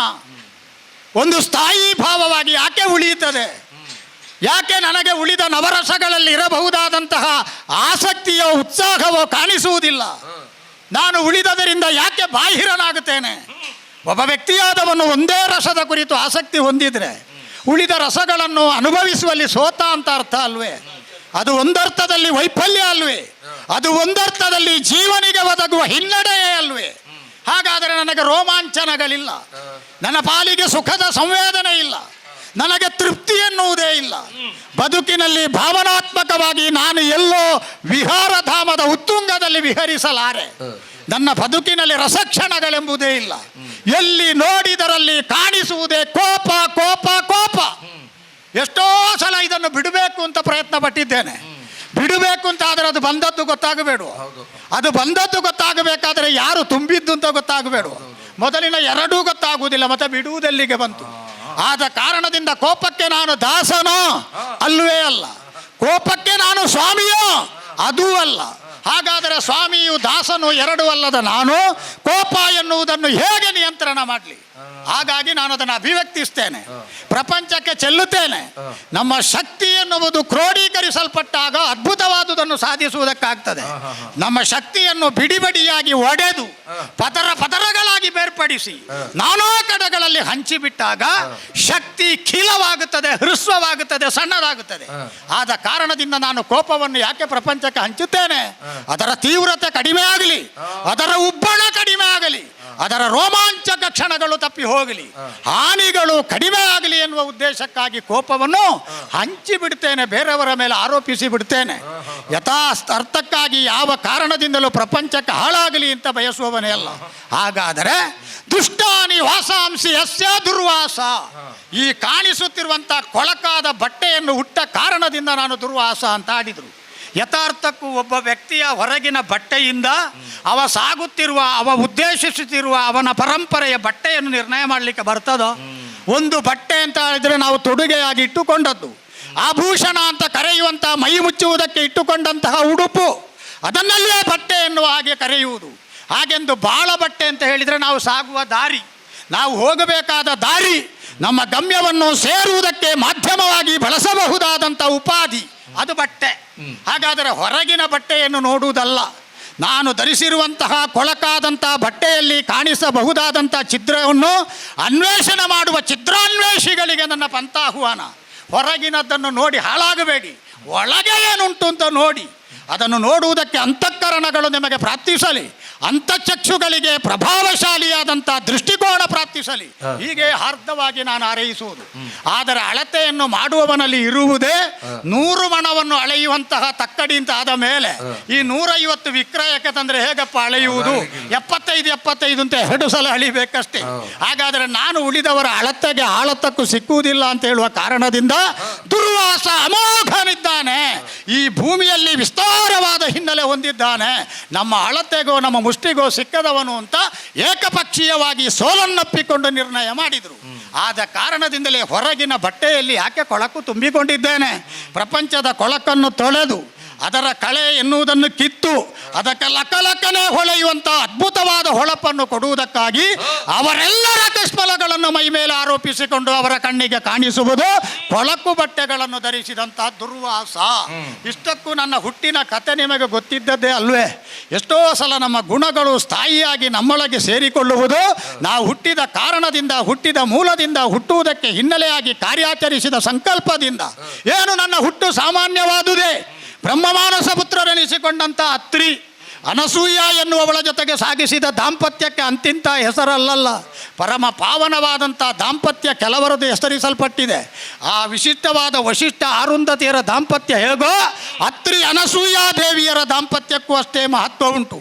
ಪ್ರಜಾ ಸಂವರ್ಧನೆಯನ್ನು ಮಾಡಯ್ಯ, ಪ್ರಜಾ ಕುಲವನ್ನು ಉತ್ಪತ್ತಿ ಮಾಡಯ್ಯ, ಹೀಗೆ ಸೂಚನೆ ಕೊಟ್ಟಾಗ ಜನಕನ ಆಜ್ಞೆಯನ್ನು ನಿರ್ವಹಿಸುವುದಕ್ಕಾಗಿ ನೇರವಾಗಿ ಅಚಲಗಳಲ್ಲಿ ಶ್ರೇಷ್ಠ ಎನಿಸಿಕೊಂಡ ವೃಕ್ಷ ಎನ್ನುವಂಥ ಅಚಲದ ಕಡೆಗೆ, ಅಲುಗಾಡದ ಪರ್ವತದ ಕಡೆಗೆ ಹೋಗಿ ನಿರ್ವಿಂಧ ಎನ್ನುವ ಹಾಗಿನ ಹೆಸರಿನಿಂದ ಹರಿಯುತ್ತಿದ್ದ ಜುಳುಜುಳುನಿನಾನದ ಪವಿತ್ರ ಕ್ಷೇತ್ರವಾದಂಥ ನದಿ ತಟಾಕದಲ್ಲಿ, ಅಂದರೆ ತಟದಲ್ಲಿ, ನದಿ ಎನ್ನುವುದು ವಿಸ್ತಾರ, ತಟಾಕ ಎನ್ನುವುದು ಸ್ವಲ್ಪ ನೀರು ತುಂಬಿಕೊಂಡ ಜಾಗ. ಆ ಭಾಗವನ್ನು ಬಳಸಿಕೊಂಡು 100 ವರ್ಷಗಳವರೆಗೆ ಒಂಟಿ ಕಾರಿನಲ್ಲಿ ನಿಂತು ತಪಸ್ಸನ್ನು ಆಚರಿಸಿದರಂತೆ. ಆ ತಪಸ್ಸಿಗೆ ಒಲಿದಂಥ ತ್ರಿಮೂರ್ತಿಗಳು ಕಣ್ಣೆದುರು ಸಾಕ್ಷಾತ್ಕಾರಗೊಂಡು ಮೂರ್ತ ಸ್ವರೂಪದಿಂದ ಏನಯ್ಯ ನಿನ್ನ ಅನುಕೂಲಕರವಾದಂಥ ಬೇಡಿಕೆ ಅಂತ ಕೇಳಿದರೆ, ನಿಮ್ಮ ಅಂಶದಿಂದ ನನಗೆ ಮಕ್ಕಳು ಹುಟ್ಟಲಿ ಅಂತ ದಂಪತಿಗಳು ಕೋರಿಕೊಂಡ್ರಂತೆ. ಸರಣಿಯ ಪ್ರಕಾರ ಕ್ರಮಾಗತವಾಗಿ ರಜೋಗುಣವು ಇಷ್ಟನಾದಂತಹ ಆ ಬ್ರಹ್ಮನಿಂದ ಚಂದ್ರನು, ಸತ್ವಗುಣೋಪೇತನಾದಂತಹ ನಾರಾಯಣನಿಂದ ವಿಶಿಷ್ಟ ಶಕ್ತಿಯನ್ನು ಹೊಂದಿದಂಥ ದತ್ತಾತ್ರೇಯನು ರುದ್ರಾಂಶ ಸಂಭೂತನಾಗಿಯೂ ದುರ್ವಾಸ ಹುಟ್ಟಿಕೊಂಡ. ಹಾಗಾದರೆ ನನಗೆ ಸ್ಥಾಯಿಯಾಗಿ ರುದ್ರಭಾವವೇ ಸೇರಿಕೊಂಡದ್ದು. ಎಷ್ಟೋ ಸಲ ನಾನು ಯೋಚನೆ ಮಾಡಿದ್ದುಂಟು, ಯಾರನ್ನು ರುದ್ರನೆಂದು, ಈಶ್ವರನೆಂದು, ಐರ್ಬುದ್ಧನೆಂದು, ಅಜೈಕಪಾದನೆಂದು ನಾನಾ ರೂಪದಿಂದ ಗುರುತಿಸ್ತೇನೋ ಆ ಏಕಾದಶ ರುದ್ರ ಭಾವಗಳಿಂದ ಪ್ರತ್ಯೇಕವಾಗಿ ನಿಜವಾದಂಥ ಅರ್ಥದಲ್ಲಿ ಲಯಕಾರಕ ಶಕ್ತಿ ಎನಿಸಿಕೊಂಡ ಮಹೇಶ್ವರ. ಅವನಿಗೆ ಅರ್ಧನಾರೀಶ್ವರ ಅಂತ ಹೆಸರಿಲ್ವೋ? ಯಾಕೆ ಅವ ಅರ್ಧನಾರೀಶ್ವರನಾಗಿದ್ದಾನೆ? ತನ್ನ ಎಡಭಾಗವನ್ನು ಉಮೆಗೆ ಅರ್ಪಿಸುವ ಮೂಲಕವಾಗಿ ಹೆಣ್ಣಿನೊಳಗಿನ ವಿಶಿಷ್ಟವಾದ ಸ್ನಿಗ್ಧತೆಯನ್ನು, ಮುಗ್ಧತೆಯನ್ನು, ಹೆಣ್ಣಿನ ಸಬಲತೆಗೆ ಸೇರಿದಂಥ ಪ್ರಕೃತಿ ಭಾವವನ್ನು ಪುರುಷ ಭಾವದಿಂದ ಅಳೆಯುವುದಕ್ಕಾಗಿ ಅರ್ಧನಾರೀಶ್ವರನಾಗಿದ್ದಾನೆ. ಹಾಗಾದರೆ ಅರ್ಧನಾರೀಶ್ವರನಾಗಿ ಅವನ ಉಗ್ರತೆಯನ್ನು, ಅವನ ತೇಜಸ್ಸಿನ ಪ್ರಭಾವಲಯವನ್ನು ಆತ ತನ್ನಗೆ ಒಳಿಸಿಕೊಂಡಿದ್ದಾನೆ ಅಂತ ಅರ್ಥ. ಕೆಲವೊಮ್ಮೆ ನನಗೂ ಅನ್ನಿಸಿ ಬಿಡುವುದುಂಟು, ಈ ಕಾಲದಲ್ಲಿ ನಾನು ಮದುವೆ ಆದರೆ ಅರ್ಧನಾರೀಶ್ವರ ತತ್ವಕ್ಕೆ ಒಳಪಟ್ರೆ ಏನಾದರೂ ಸಿಟ್ಟು ಹಂಚಿ ಹೋಯಿತೋ? ಚೇಚೆ, ಕಂದಲಿಯನ್ನು ಮದುವೆ ಆದೆಲ್ಲ ನಮ್ಮ ಗ್ರಾಚಾರ ನೋಡಿದಿರೋ? ನನಗೆ ಮೂಗಿನ ತುದಿಯಲ್ಲಿ ಸಿಟ್ಟು, ಅವಳಿಗೆ ಮೈ ಇಡೀ ಸಿಟ್ಟು. ಹಾಗಾದರೆ ಅಂಥವಳನ್ನು ಮದುವೆ ಆಗಿ ಅರ್ಧನಾರೀಶ್ವರ ತತ್ವಕ್ಕೂ ಸತ್ವಕ್ಕೂ ನಾನು ಅಪಚಾರ ಮಾಡಿದೆ ಅಂತ ಅನ್ನಿಸುವುದು. ಅದರಿಂದಲೂ ತಣ್ಣಗಾಗಲಿಲ್ಲಲ್ಲ ಕೋಪ. ಹಾಗಾದರೆ ಹುಳಿಯ ಹಾಗೆ ಹಿಂಡುವುದಕ್ಕೆ ಬರುತ್ತಿದ್ರೆ ನೀರಿಗೆ ಹಿಂಡುತ್ತಿದ್ದೆ, ಶರ್ಕರದ ಹಾಗೆ ಕರಗಿಸಲಿಕ್ಕೆ ಸಾಧ್ಯವಾಗಿದ್ದರೆ ಅದನ್ನು ಪಾನಕ ಮಾಡ್ತಿದ್ದೆ. ನನಗೆ ಏನಾದರೂ ಬೆಲ್ಲದ ಹಾಗೆ ಯಾವುದಕ್ಕಾದರೂ ಸೇರಿಸುವುದಿದ್ರೆ ಹೂರಣ ಸಮೇತವಾದ ವ್ಯಂಜನ ಮಾಡ್ತಿದ್ದೆ. ಗಿಡವಾಗಿದ್ದರೆ ನೆಡಬಹುದಿತ್ತು, ಬಳ್ಳಿ ಆದರೆ ಹಬ್ಬಿಸಬಹುದಿತ್ತು, ಗಂಧವಾದರೆ ತೇಯಬಹುದಿತ್ತು. ಸಿಟ್ಟನ್ನು ಏನಯ್ಯ ಮಾಡಲಿ ನಾನು? ಆ ಕಾರಣದಿಂದ ಸಿಟ್ಟನ್ನು ಏನೂ ಮಾಡದ ಹಾಗೆ ಬಿಟ್ಟಿದ್ದೇನೆ. ವರ್ತಮಾನ ಕಾಲದಲ್ಲಿ ನನ್ನ ಸಿಟ್ಟಿನ ಬಗ್ಗೆ ಪ್ರಪಂಚದಲ್ಲಿ ಜನಜನಿತವಾದ ಕಥೆಗಳೇ ಇಲ್ವೇ. ಆ ಕಾರಣದಿಂದ ನನ್ನ ಸಿಟ್ಟಿನ ಗುಟ್ಟನ್ನು ಅನ್ಯರಿಗೆ ಹೇಳಲಿಕ್ಕಿಲ್ಲ. ಹಾಗಾದರೆ ಸಿಟ್ಟು ಎಲ್ಲಿಯವರೆಗೆ ನನ್ನೊಳಗುಂಟು, ಆ ಸಿಟ್ಟಿನ ಜೊತೆಗೆ ಸ್ಥಾಯಿಯಾದ ಅನುಸಂಧಾನವನ್ನು ಮಾಡಿ ರುದ್ರಾಂಶ ಸಂಭೂತತ್ವ ಅಂತ ಹೇಳಿದರೆ ಸಾಮಾನ್ಯವಾದ ಕಳಪೆ ಜೀವನ ಅಲ್ಲ, ಒಂದು ಉಜ್ವಲವಾದಂಥ ಬಾಳು ಅಂತ ಭಾವಿಸಿ ದುರ್ವಾಸನಂದ್ರ ರುದ್ರಾಂಶ ಸಂಭೂತ ಅದನ್ನು ಹಾರ್ದವಾಗಿ ವಿನಮ್ರತೆಯಿಂದ ಅಂಗೀಕರಿಸಿದ್ದೇನೆ. ಈ ದಿವಸ 1000 ವರ್ಷಗಳ ತಪಸ್ಸಿನಿಂದ ಮೇಲೆದ್ದಿದ್ದೇನೆ. ಎದ್ದ ತಕ್ಷಣ ಪ್ರಪಂಚವನ್ನು ನೋಡಬೇಕಾದರೆ ಹೊರಗಿನ ಕಣ್ಣು ಬೇಡ, ಅಂತರಂಗದ ಕಣ್ಣುಗಳಿಂದ ನೋಡಿದರೆ ಪಲ್ಲಟವಾಗಿದೆ ಕಾಲಮಾನ. ಹಾಗಾದರೆ 1000 ವರ್ಷಗಳ ಹಿಂದೆ ಇದ್ದ ಹಾಗೆ ಈಗ ಯಾಕೆ ಇಲ್ಲ ಅಂತ ಕೇಳಿದರೆ ದೂರದೃಷ್ಟಿಗೆ ಸರಿಯಾಗಿ ನಿಲುಕುತ್ತದೆ. ಈ ಕಾಲದಲ್ಲಿ ದಂಡಧರನಾದಂಥ ದುರ್ವಾಸ ಒಂದು ವಿಶಿಷ್ಟವಾದಂಥ ಉದ್ದೇಶದ ಕಡೆಗೆ ಸೆಳೆಯಲ್ಪಟ್ಟಿದ್ದಾನೆ. ಸಾಕೇತಾಧಿಪನಾಗಿ ರಾಮನಿದ್ದಾನೆ. ರಾಘವನೆಂದೋ ದಾಶರಥಿ ಎಂದೋ ಕರೆಯಲ್ಪಡುವ ಪ್ರಪಂಚದಲ್ಲಿ ವರ್ಚಸ್ವಿ ವ್ಯಕ್ತಿಗಳ ಸರಣಿಯಲ್ಲಿ ಅತ್ಯಂತ ಅಗ್ರಸ್ಥಾನವನ್ನು ಅಲಂಕರಿಸಿರುವ ರಾಮನ ವಿಶಿಷ್ಟವಾದಂಥ ರಾಜ್ಯದ ಬಗ್ಗೆ ಕೇಳಿದ್ದೇನೆ. ಆ ಕೇಳಿದಂಥ ಕೇಳುವಿಕೆ ಕೇವಲ ಕರ್ಣಾನಂದಕರವಾಗಿ ಪರಿಣಮಿಸಿತೆ ಹೊರತು ದೃಗ್ಗೋಚರವಾಗಿ ಕಾಣಿಸಿದ್ದಿಲ್ವಲ್ಲ. 10-17 ಗುಣಗಳಿಂದ ಭೂಯಿಷ್ಠನಾದ, ಮಹಾಗುಣಗಳಿಂದ ಸಲ್ಲಕ್ಷಣಗಳಿಂದ ಭರಿತನಾದ, ಪ್ರಪಂಚದಲ್ಲಿ ತೇಜಸ್ವಿಗಳೆಂದು ಗುರುತಿಸುವವರ ಸಾಲಿನಲ್ಲಿ ಶ್ರೇಷ್ಠನಾದ, ಒಬ್ಬ ಒಳ್ಳೆಯ ಪತಿಯಾಗಿ, ಒಳ್ಳೆಯ ಅಣ್ಣನಾಗಿ, ಒಳ್ಳೆಯ ಮಗನಾಗಿ, ಒಳ್ಳೆಯ ಗೆಳೆಯನಾಗಿ ಭಾವಿಸಿದ ಭಾವಿಕರಿಗೆ ದೇವನಾಗಿ ಸಕತ್ವದ ಪರಮಾವಧಿ ಸೌಂದರ್ಯವನ್ನು ಉಳಿದವರಿಗೆ ಕಾಣಿಸಿದ ರಾಮನನ್ನೊಮ್ಮೆ ಕಾಣಬೇಕು ಅಂತ ಮನಸ್ಸಾಗಿದೆ. ಯಾಕೆಂದ್ರೆ ಒಬ್ಬ ಮಹಾ ವ್ಯಕ್ತಿಯ ಸಮಕಾಲೀನನಾಗಿ ಬದುಕುವುದು ಅಂತ ಹೇಳಿದ್ರೆ ಅದೇನು ಸಾಧಾರಣ ಭಾಗ್ಯವೋ? ಇಂಥ ಭಾಗವತೋತ್ತಮರ ಕಾಲದಲ್ಲಿ ನಾನು ಬದುಕಿದ್ದೆ ಅಂತ ಹೇಳುವುದೇ ಒಂದು ಸಂಭ್ರಮ. ಒಂದು ಕಾಲದಲ್ಲಿ ಇಂತಹ ರಾಷ್ಟ್ರೋದ್ಧಾರಕನ ಜೊತೆಗೆ ನಾನು ಬದುಕಿದ್ದೆ, ಅವರ ಜೊತೆಗೆ ಹೋದರೂ ಸಾಕು, ಬರೀಲಿಕ್ಕಾಗ್ತದೆ 2 ಪುಟ. ಅವರು ಹೋಗುವಾಗ ಎಡಗೈಯನ್ನು ಜೋರಾಗಿ ಬೀಸುತ್ತಿದ್ದರು, ಅವರ ಆಗಾಗ ತಮ್ಮ ವಿಶಿಷ್ಟವಾದಂಥ ಉತ್ತರೀಯವನ್ನು ಕೊಡಹಿಕೊಳ್ಳುತ್ತಿದ್ದರು, ಎತ್ತಿದ ಪಂಚೆಯನ್ನು ಇಳಿಸುತ್ತಿರಲಿಲ್ಲ. ಈಗ 2 ಪುಟ ಬರೆಯುವಾಗ ನಮ್ಮದೊಂದು ಹೆಸರು ಬರ್ತದೆ, ಒಟ್ಟಿಗಿದ್ದವರು ಹೇಳಿದ್ದು ಅಂತ. ಹಾಗಾಗಿ ಸಮಕಾಲೀನವಾಗಿ ರಾಮನ ಬಗ್ಗೆ ಒಂದು ದೊಡ್ಡದಾದಂತಹ ವಿಶ್ವಸನೀಯವಾದಂತಹ ನಿಲುಮೆ ನನಗಿರುವುದರಿಂದ ಒಮ್ಮೆ ಆ ಪುಣ್ಯಾತ್ಮನನ್ನು ಕಣ್ಣಾರೆ ಕಾಣಬೇಕು. ಏನಯ್ಯ ಅವನ ಕತೆ? ಹುಟ್ಟಿದಲ್ಲಿಂದ ವಿಕಸನಗೊಳ್ಳುವ ಕಾಲದಲ್ಲೂ ಒಂದು ಚರಿತ್ರೆ ನಿರ್ಮಾಣ ಮಾಡಿದ್ದಾನೆ. ಎಲ್ಲೋ ಬಿದ್ದು ಹೋಗಿದ್ದ ಅದೃಶ್ಯವಾಗಿದ್ದಂಥ ಕಲ್ಲಿನ ತುಣುಕುಗಳ ನಡುವೆ ಜೀವನದ ಸಂಸ್ಮರಣೆಯನ್ನು, ಮರ್ಮರತೆಯನ್ನು ಕೇಳ್ತಾನೆ. ಅದಾದ ಮೇಲೆ ತನ್ನ ಬೆನ್ನಿಗೆ ಕಟ್ಟಿದಂತಹ ವಿಶಿಷ್ಟವಾದಂಥ ಬತ್ತಳಿಕೆಯಂತೆ ಕೈಯಲ್ಲಿ ಇರಬಹುದಾದಂಥ ವಿಶಿಷ್ಟವಾದ ಕೋದಂಡವಂತೆ ಅದರ ಮೂಲಕವಾಗಿ ಪ್ರಪಂಚದ ಉದ್ಧಾರ, ಶಿಷ್ಟ ಸಂರಕ್ಷಣಾ, ದುಷ್ಟ ಶಿಕ್ಷಣ, ಪ್ರಪಂಚದಲ್ಲಿ ಮೈತ್ರಿ ಭಾವಕ್ಕೆ ಪ್ರತಿಮೆ ತಾನು, ಪ್ರಪಂಚದಲ್ಲಿ ವ್ಯಕ್ತಿಯಾಗಿ ಸಾಧನೆಯನ್ನು ಮಾಡುವುದಕ್ಕೆ ಹೇಗೆ ಸಂಕ್ರಮಣಶೀಲನಾಗಬೇಕು ಎನ್ನುವುದಕ್ಕೆ ಆದರ್ಶ, ಇತ್ಯಾದಿ ಇತ್ಯಾದಿ ಗುಣಗಳ ನಿಧಿ ಅಂತಹ ರಾಮನನ್ನೊಮ್ಮೆ ಕಾಣಬೇಕು. ಆದರೆ ಪ್ರಜ್ವಲಿಸುವ ಧೂರ್ಜಟಿ ಅಂತ ಹೇಳಿದಿರಲ್ಲ, ಅದು ನನ್ನ ಮೂಲ ಗುಣ ಹೌದು. ಆದರೆ ಹೀಗೆ ಹೋಗುವಾಗ ಹಾಗೆ ಹೋಗುವುದಲ್ಲ. ಮೂಲದಲ್ಲಿದ್ದಂಥ ದುರ್ವಾಸ ಧೂರ್ಜಟಿಯಂತೆ ಪ್ರಜ್ವಲಿಸುವವನಂತೆ ಕಂಡರೂ ದಂಡಧರ. ಈಗ ದಂಡಾಧಾರ ಇರುವುದು ಅವನೇ ಅಲ್ವೋ? ದಂಡವನ್ನು ಧರಿಸಿರುವವ ಹೌದಲ್ಲ? ನಾನು ದಂಡ ಧರಿಸ್ತೇನೆ. ಪ್ರಪಂಚದಲ್ಲಿ ಧರ್ಮಾರ್ಥ ಕಾಮ ಮೋಕ್ಷ ಸಮಸ್ಥಿತಿಯಲ್ಲಿ ನಡೆಯುವುದಕ್ಕೆ ವಿಕಾರ ಭಾವಗಳೆಲ್ಲವೂ ಪ್ರಪಂಚದಲ್ಲಿ ಅಳಿದು ಹೋಗಿ ಪ್ರಪಂಚದಲ್ಲಿ ವಿಚಾರ ಭಾವಗಳು ವಿಕಾಸ ಹೊಂದುವುದಕ್ಕೆ ಹೇತು ಆಗುವ ಹಾಗೆ ಪ್ರಚೋದನೆ ಕೊಡಲಿಕ್ಕೆ ದಂಡ ಧರಿಸ್ತೇನೆ. ಆದರೆ ಇಬ್ಬರಿಬ್ಬರು ದಂಡಧರರಾಗಲಿಕ್ಕೆ ಇಲ್ಲಲ್ಲ. ಈಗ ದಂಡಧರನಾದಂಥ ದುರ್ವಾಸ ರಾಮನನ್ನು ಕಾಣುವಂಥ ನಿರೀಕ್ಷೆಯಿಂದ ಇನ್ನು ನೋಡುವುದಕ್ಕಿಲ್ಲ. ಭಾವದಲ್ಲೇ ಸಾಕೇತ ಯಾವ ದಿಕ್ಕಿಗೆ ಅಂತ ಗೊತ್ತಾಯಿತು. ಸಾಗುತ್ತೇನೆ ನೋಡು, ಆ ಕಡೆಗೆ ಸಾಗುತ್ತೇನೆ.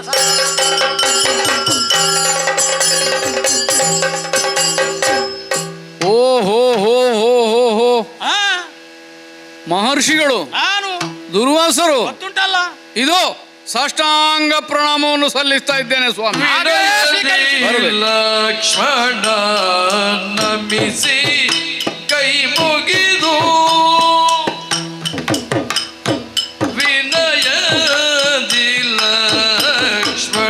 ನಮಿಸಿ ಕೈ ಮುಗಿದು ಘನತ ಬೋಧನೆ ವಿಶ್ವದ ಒಲಿದೋ, ಘನತ ಬೋಧನೆ ವಿಶ್ರಮಿಸಿಂದ ಒಲಿದೋ.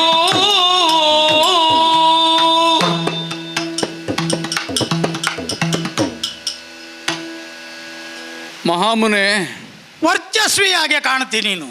ನಾನು ದಶರಥ ಭೂಪತಿಯ ಮೂರನೇ ಪುತ್ರ, ರಾಮನ ತಮ್ಮ ಲಕ್ಷ್ಮಣ. ಲಕ್ಷ್ಮಣ ಕೇಳಿದ್ದೇನೆ, ಕಂಡದ್ದು ಮೊದಲು. ಧೂಳಿ ದೂಸರಿತವಾದ ಮೈಯೊಂದಿಗೆ ಅತಿ ತೀವ್ರವಾದ ಗಮನವುಳ್ಳವರಾಗಿ ಈ ಕಡೆಗೆ ಬರುತ್ತಿರುವ ತಮ್ಮನ್ನು ಕಂಡಾಗ ಅಯೋಧ್ಯೆಯ ಭಾಗ್ಯೋದಯವೇ ಆಯಿತು ಅಂತ ನನಗೆ ಸಂಜಾವಾತವನ್ನು ತಡೆದು ನಿಲ್ಲಿಸಬಹುದಾದಂತ ದೊಡ್ಡ ಬಿಳಲುಳ್ಳ ಆಲದ ಮರದ ಹಾಗೆ ನನ್ನ ವೇಗೋತ್ಕರವನ್ನು ತಡೆದು ನಿಲ್ಲಿಸಿದ್ಯಲ್ಲ ನೀನು ಬಳಿರೆ. ಇಲ್ಲ ಸ್ವಾಮಿ, ಇದು ಮಂದಮಾರುತವಾಗಿಯೇ ಕಾಣ್ತದೆ. ನೀನು ಮಂದಮಾರುತ ಮಾಡಿಬಿಟ್ಟೆ, ಎಂತಹ ಚಂದದ ಶರೀರ ನಿನ್ನದು. ಸಂಜಾವಾತವಾದರೆ ಉತ್ಪಾತವನ್ನುಂಟು ಮಾಡಿತು, ಮಂದಮಾರುತ ಹಾಗಲ್ವ? ಹಾಗಲ್ಲ. ಆದ್ರಿಂದಲೇ ನಾವು ಅದನ್ನು ಹಾರ್ದಿಕವಾಗಿ ಸ್ವಾಗತಿಸುವುದಕ್ಕೆ ಬಯಸ್ತೇವೆ. ಅಂತಿಂತಹ ಮಾತಲ್ಲ, ಹಾರ್ದವಾಗಿ ಸ್ವೀಕರಿಸಿದ್ದೆ. ಬಹುದೂರದ ಪ್ರಯಾಣವನ್ನು ಕೈಗೊಂಡು ಬಂದವರೇ ಇರಬೇಕು. ಆದರೆ ತಮಗದರಿಂದ ಆಯಾಸ ಉಂಟಾದೀತು ಅಂತ ನಾವೆಣಿಸುವುದಿಲ್ಲ. ಯಾಕಂದ್ರೆ ನನ್ನ ಮಾರ್ಗದಲ್ಲಿ ನಾನು ನಡೆಯುವ ಕ್ರಮ ಇಲ್ಲ, ಮಾರ್ಗ ಸಾಗುವುದು ಅಂದ್ರೆ ಮಾರ್ಗದ ಜೊತೆಗೆ ಮಡಚುತ್ತಾ ಹೋಗುವುದು. ತಮ್ಮ ದಾರಿ ಹಿಂದೆ ಹೋಗುವುದು, ನೀವು ನಿಂತಲ್ಲೇ ಇರುವುದು. ನಾವು ದಾರಿಯನ್ನು ಕ್ರಮಿಸುವುದು. ಹೌದೌದು. ಅಲ್ಲ, ನೀವು ಪ್ರಯತ್ನವೇ ಮಾಡಬೇಕು ಅಂತಿಲ್ಲ, ತನ್ನಷ್ಟಕ್ಕೆ ತಾನೇ ದಾರಿ ತೆರೆದು ನಿಮ್ಮನ್ನು ಮುಂದೊಯ್ಯುತ್ತದೆ. ನಾವು ಹೆದ್ದಾರಿಯನ್ನು ಕಾಲುದಾರಿಯೂ ಮಾಡ್ತೇವೆ, ಕಾಲುದಾರಿಯನ್ನು ಹೆದ್ದಾರಿಯೂ ಮಾಡ್ತೇವೆ, ಎರಡು ಸೇರಿಸಿ ಪೂರ್ಣ ದಾರಿಯೂ ಮಾಡ್ತೇವೆ. ನಿಮ್ಮ ಕಾಲೂರಿದಲ್ಲೆಲ್ಲ ಹೆದ್ದಾರಿ ಆಗ್ತದೆ. ಆ ಮಟ್ಟಿಗೆ ನಾನು ಉದಾರಿ. ಆನೆ ನಡೆದದ್ದೇ ದಾರಿ ಅಂತ ಒಂದು ಮಾತಿಲ್ವ? ಚಂದದ ಮಾತು. ತಪಸ್ವಿಗಳಲ್ಲಿ ಆನೆಯಂತೆ ಇರುವವರು ತಾವು, ನನ್ನಷ್ಟಕ್ಕೆ ನಡೆಯುವ ಆನೆ ಅಂತ ಇರುವವರಲ್ಲ. ಆನೆ ಅಂತಲ್ಲ, ಆನೆಯಂತೆ ಇರುವ. ಆನೆ ನಡೆದ ಮೇಲೆ ನೀನು ನಡೆ ಅಂತ ಸೂಚಿಸುವ ಸ್ವಾಮಿ. ಓ, ತಮಗೆ ಬೇಕು ಅಂತ ಅಲ್ಲದೆ ಹೋದ್ರು ನಮ್ಮ ಕರ್ತವ್ಯವನ್ನು ನಾವು ಮಾಡುವುದಕ್ಕೊಂದು ಅವಕಾಶ ಬೇಕು ಅಂತ ಬಯಸ್ತೇವೆ. ಕರ್ತವ್ಯ, ಅದರ ಬಗ್ಗೆ ಒಳ್ಳೆಯ ಪ್ರಜ್ಞೆ ಬೇಕು. ಪರಮಾನುಗ್ರಹ ಆಗಬೇಕು ಈ ಲಕ್ಷ್ಮಣನ ಮೇಲೆ, ಬೇರೇನಲ್ಲ. ಯಾರೇ ಬರಲಿ, ಆಮಂತ್ರಿತರು ಬರಲಿ, ಅತಿಥಿಗಳೇ ಬರಲಿ, ಸತ್ಕರಿಸಿ ಅವರನ್ನು ತೃಪ್ತಗೊಳಿಸಿ ಆಮೇಲೆ ರಾಜದರ್ಶನಕ್ಕೆ ಕರ್ಕೊಂಡು ಬರಬೇಕು ಅಂತ ನಮಗೆ ಆಜ್ಞೆ ಇದೆ. ಸಾಕೇತದ ಪರಂಪರೆಯ ಮುಂದುವರಿಕೆ ಇಷ್ಟು ಹಸನಾಗಿದೆ, ಇಷ್ಟು ಸಂಪನ್ನವಾಗಿದೆ, ಇಷ್ಟು ಚೆನ್ನಾಗಿದೆ ಅಂತ ತಿಳಿದು ಧನ್ಯನಾದೆ ನಾನು. ಪೂರ್ವ ಮಹಾರಾಜರುಗಳೆಲ್ಲ ಏರಿ ಆಳಿದಂತಹ ದಿವ್ಯ ಸಿಂಹಾಸನದಲ್ಲಿ ಹೌದಂತೆ ನಮ್ಮಣ್ಣ ಶ್ರೀರಾಮಚಂದ್ರ ವಿರಾಜಮಾನನಾಗಿ ಆಳುತ್ತಾ ಇದ್ದಾನೆ. ಕೇಳಿದ್ದೇನೆ. ಅವನ ತಮ್ಮನಾಗಿ, ರಾಜ ಪ್ರತಿನಿಧಿಯಾಗಿ ತಮ್ಮನ್ನು ಸ್ವಾಗತಿಸುವ ಹೊಣೆ ಲಕ್ಷ್ಮಣನೇ ಹೀಗೆ, ಭರತ ಶತ್ರುಘ್ನರು ಹೇಗೆ ಸ್ವಾಮಿ. ತಮ್ಮ ಅನುಗ್ರಹದಿಂದ ಎಲ್ಲರೂ ಹೀಗೆ ಆಗಲಿ, ಒಬ್ಬ ಬೇರೆ ಅಂತ ಆಗುವುದಕ್ಕಿಲ್ಲ. ಬಂದ ತಮ್ಮನ್ನು ವಿಶ್ರಾಂತಿಗೆ ಏರ್ಪಡಿಸಿ ಪಾದ ತೊಳೆದು ಅರ್ಘ್ಯವನ್ನು ಕೊಟ್ಟು ಆಚಮನೀಯವನ್ನು ಸಮರ್ಪಿಸಿ ತಮಗೇನು ಬೇಕು ಅಂತ ವಿಚಾರಿಸುವುದಕ್ಕೆ ನಿಯುಕ್ತನಾದ ಲಕ್ಷ್ಮಣ ಸೇವೆ ಮಾಡುವುದಕ್ಕೊಂದು ಅನುಕೂಲ ಕಲ್ಪಿಸಿಕೊಡಬೇಕು. ಘನ ತಪೋಧನರಾದ ತಾವು ವಿಶ್ರಾಂತಿಯನ್ನು ಪಡೆಯಬೇಕು. ನಿನಗೆ ಅನುಕೂಲ ಉಂಟು, ನನಗೆ ಅನುಕೂಲ ಇಲ್ವೇ? ಆ ಪುಂಡರೀಕಾಕ್ಷೆಯಲ್ಲಿದ್ದಾನವ. ಪುಂಡರೀಕಾಕ್ಷ ಶ್ರೀರಾಮ ಎಲ್ಲಿಯನೋ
ಮುನಿವರೇಣ್ಯ, ಎತ್ತರದ ವ್ಯಕ್ತಿತ್ವ, ಆಜಾನುಬಾಹು ಶರೀರ, ಅತ್ಯಂತ ಶ್ರೇಷ್ಠವಾದಂತಹ ದೇಹದಾರ್ಢ್ಯ, ಉಬ್ಬಿದಂತ ಮೀನಖಂಡಗಳು, ಅತ್ಯಂತ ಕೃಶವಾದಂತಹ ಸೊಂಟ, ಶಂಕದ ಹಾಗೆ ಒಳಸುರುಳಿಯಾಗಿ ಸುತ್ತಿಕೊಂಡ ನಾಭಿ ಪ್ರದೇಶ, ಎಂಥವರನ್ನಾದರೂ ಅವಚಿ ಮುಗಿಸಬಹುದಾದ ಬಲಾಢ್ಯವಾದ ಬೆರಳುಗಳು, ಎಂಥವರನ್ನಾದರೂ ಆಕರ್ಷಿಸಬಲ್ಲ ಕಂಠ, ಎಂಥವರನ್ನಾದರೂ ಹೊಚೋವಿಲಾಸಿತ್ವದಿಂದ ಮಣಿಸಬಹುದಾದಂಥ ವಾಕ್ಪಟುತ್ವ, ಎಂಥವರ ಸಮೀಪ ಹೋದರೂ ಸುಗಂಧವನ್ನೇ ಬೀರಬಹುದಾದಂಥ ತನುಭಾವ. ಇದು ತಮ್ಮ ಬಗ್ಗೆ ತಾವು ಹೇಳುವುದ? ಅಲ್ವೇ ಅಲ್ಲ.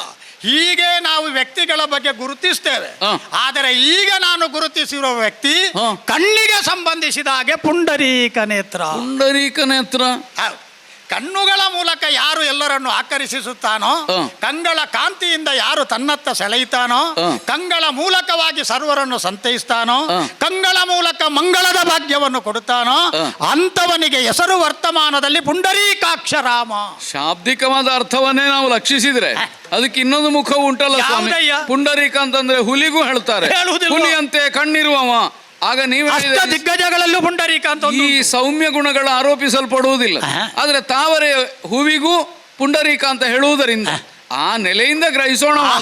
ಯಾರನ್ನು ಲಕ್ಷಿಸಿ ತಾವು ಹೇಳಿದ್ದ ಹಂಸಕ್ಷೀರ ನ್ಯಾಯೇನ ಪ್ರಪಂಚದಲ್ಲಿರುವಂತಹ ಅನುಭವಗಳನ್ನು ಸ್ವೀಕರಿಸಬೇಕು ಎನ್ನುವ ಹಾಗಿನ ತತ್ವವನ್ನು ಎಷ್ಟು ಚಂದ ಮೈಗೂಡಿಸಿದ್ದಿ.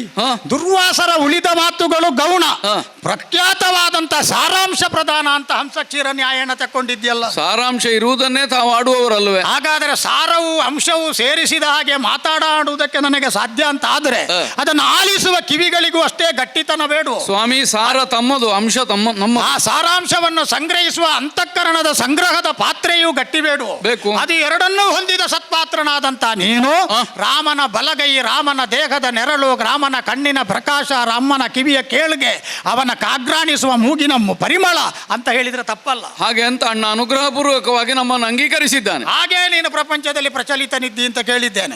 ಯಥೋಚಿತವಾದಂತಹ ಸತ್ಕಾರ ವಿಧಿಗಳನ್ನು ಕೈಗೊಂಡಿದ್ದಿ. ನಿಮ್ಮ ಪಾರಂಪರಿಕವಾದಂತ ಜೀವನ ಶಿಸ್ತಿಗೆ ಇದು ವಿಶೇಷವಾದಂತಹ ಸಾಕ್ಷ್ಯ ಹೇಳುತ್ತದೆ. ನಾನಿಷ್ಟು ಆವೇಗದಿಂದ ಮೈಪೂರ್ತಿ ಕೊಳೆ ತುಂಬಿಕೊಂಡು ಬಂದಿದ್ದೇನೆ, ಸ್ನಾನಕ್ಕೇನು ಬೇಕು ಅಂತ ಕೇಳಲಿಲ್ಲ ನೀನು.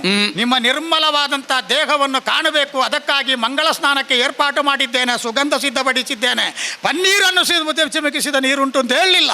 ಬನ್ನಿ, ನಿತ್ಯ ಶುದ್ಧ ಇದ್ದವರಿಗೆ ಸ್ನಾನ ಅಂತ. ಹಾಗಾದರೆ ನೀನು ಹೊರಗಿನಿಂದಲ್ಲ ನನ್ನನ್ನು ಗುರುತಿಸಿದ್ದು, ಅಂತಃಕರಣದಿಂದ ಶುದ್ಧೀಕೃತ ಸ್ಥಿತಿಯಲ್ಲಿರುವ ದುರ್ವಾಸರನ್ನು ಎಂತಾದರೂ ಕಾಣಬಲ್ಲ ಯೋಗ್ಯತೆ ರಾಮನ ತಮ್ಮನಾದ ಸೌಮಿತ್ರಿಗೆ, ರಾಮಾನುಜನಿಗೆ ಉಂಟು ಎನ್ನುವುದನ್ನು ನೀನು ನನಗೆ ಅರ್ಥ ಮಾಡಿ ಕೊಟ್ಟಿದ್ದಿ. ಉಳಿದವರೆಲ್ಲ ಭವ್ಯತೆ ಆದರೆ ತಮ್ಮಲ್ಲಿ ದಿವ್ಯತೆ. ಹಾಗಾದರೆ ಈ ದಿವ್ಯತೆಯನ್ನು ತಿಳಿಬೇಕಾದ್ರೆ ಭೌಮತೆಯನ್ನು ಮೀರಿದಂತ ಪರಿಕಲ್ಪನೆ ನಿನ್ನಲ್ಲಿ ಬೇಡುವ. ಓ ಲಕ್ಷ್ಮಣ, ಲಕ್ಷಣವಾದಂತ ನಿನ್ನ ವ್ಯವಹಾರಗಳಿಂದ ಸಂತೃಪ್ತಿಯನ್ನು ಹೊಂದಿದ್ದೇನೆ. ಆದರೆ ನನಗಿರುವ ಆಸಕ್ತಿ, ದೃಷ್ಟಿ ಒಂದೇ, ಪುಂಡರೀಕಾಕ್ಷ ರಾಮ ಎಲ್ಲಿ ಅವನನ್ನೊಮ್ಮೆ ಕಂಡು ನುಡಿಸಬೇಕು ಅಂತ ನನಗೆ ಮನಸ್ಸಾಗಿದೆ. ಅವನ ಬಗ್ಗೆ ನಾನು ಜನಜನಿತವಾಗಿ ಕೇಳಿದ ಕಥೆಗಳುಂಟು, ಕರ್ಣಾಕರ್ಣಿಕೆಯಾಗಿ ಆಲಿಸಿದ ವೃತ್ತಾಂತಗಳುಂಟು. ಅವನ ಬಗ್ಗೆ ಅನೇಕ ವಿಶೇಷವಾದ ಸಂಗ್ರಹಗಳನ್ನು ಹೊಂದಿದವರು ಆಡಿಕೊಳ್ಳುವಂತಹ ಆ ರಾಮ ಸಂಕಥನಗಳಲ್ಲಿ ಕೇಳಿದ್ದುಂಟು. ಪ್ರತ್ಯಕ್ಷವಾಗಿ ಮುಖಾಮುಖಿ ಆಗಬೇಕಲ್ಲ, ಅದಕ್ಕಾಗಿಯೇ ನಿರೀಕ್ಷೆ ಇಟ್ಟುಕೊಂಡು ಬಂದಿದ್ದೇನೆ. ರಾಮನನ್ನು ಒಮ್ಮೆ ಕಾಣಿಸಬೇಕು, ನೀನು ಅಲ್ಲಿಗೆ ಹೋಗಿ ನುಡಿಸಬೇಕು ಅಂತ ಆಸೆ. ಯಾಕಂದ್ರೆ ವೀಣೆಯನ್ನು ಬದಿಗಿಟ್ರೆ ಒಳ್ಳೆಯ ವೈಣಿಕನೊಬ್ಬ ಬರುವವರೆಗೆ ಅದು ಕಾಯ್ತದೆ. ಅಯ್ಯೋ, ಗುಡಿಸುವವರೆಲ್ಲ ಧೂಳು ಹಾರಿಸಿದ್ರಲ್ಲ, ತೊಳೆಯುವವರೆಲ್ಲ ನೀರು ಚಿಮುಕಿಸಿದ್ರಲ್ಲ, ನನ್ನನ್ನು ತಿಳಿಯದ ಅಜ್ಞಾನಿಗಳೆಲ್ಲ ಬದಿಗೆ ಸರಿಸಿದ್ರಲ್ಲ, ನನ್ನ ಗುಣ ತಿಳಿದ ವೈಣಿಕನೊಬ್ಬ ಬಂದ್ರೆ ಅದನ್ನೊಮ್ಮೆ ಶ್ರುತಿಬದ್ಧಗೊಳಿಸಿ ಝೇಂ ಅಂತ ಶಬ್ದ ಹೊರಡಿಸಿದ್ರೆ ನನ್ನ ಬದುಕು ಸಾರ್ಥಕವಾಗುತ್ತದೆ ಅಂತ ತಿಳಿಯುತ್ತದೆ. ರಾಮನನ್ನೊಮ್ಮೆ ನಾನು ನುಡಿಸಿ ಅವರಲ್ಲಿ ಒಮ್ಮೆ ಜೈ ಅಂತ ಶಬ್ದ ಹೊರಡಿಸಬೇಕು ಅಂತಿದ್ದೇನೆ. ವೀಣೆ ತಮ್ಮ ಹಸ್ತಗತವಾಗಬೇಕಲ್ಲ ಸ್ವಾಮಿ. ಹೌದು. ಈಗ ಅದು ಎದುರೇ ಇದ್ದಾಗ ನುಡಿಸ್ತೇನೆ ಅನ್ನೋದಕ್ಕೆ ಅರ್ಥ ಉಂಟು. ಒಂದು ವೇಳೆ ಕಣ್ಣಳವಿಗೋ ಕೈಯ ಎಟುಕಿಗೋ ಸಿಕ್ಕದೇ ಇದ್ದಲ್ಲಿ ಇದ್ರೆ ಆಗ ಅದನ್ನು ನುಡಿಸುವುದಕ್ಕೆ ಬಂದಿತ್ತು. ಸಾಕೇತದ ಅರಮನೆಯಲ್ಲಿದ್ದರೂ ಅದು ನಿಮ್ಮ ಅಯೋಧ್ಯೆಯ ವೀಣೆ. ಹೌದು. ಅದು ಎಲ್ಲೋ ದಾಸ್ತಾನುಗಾರದಲ್ಲಿದ್ದರೂ ಅದು ಅಯೋಧ್ಯೆಯ ವೀಣೆ. ನಿನ್ನ ಬಗಲಲ್ಲಿದ್ರು ಅದು ಅಯೋಧ್ಯೆಯ ವೀಣೆ. ಅದು ಇರುವ ಜಾಗದಿಂದಲ್ಲ, ಅದಕ್ಕಿರುವ ಮಾತಿನಿಂದ ಅದಕ್ಕೆ ಅಸ್ತಿತ್ವ ಅಲ್ವೇ. ಸಮಯ ಉಂಟೆ ಭಕ್ತವತ್ಸಲ ನಿನಗೆ ಅಂತ ಭಗವಂತನನ್ನು ಕುರಿದು ಭಕ್ತರಾದವರು ಆಡಿದ್ರು. ಈಗ ತಮ್ಮ ಕುರಿತಾಗಿ ನಾನು ಹೇಳುವ ಹಾಗಾಗಿ ಹೋಯ್ತಲ್ಲ ಸ್ವಾಮಿ. ಘನರಹಸ್ಯದ ಕಾರ್ಯ ಹಾರದಲ್ಲಿಯನು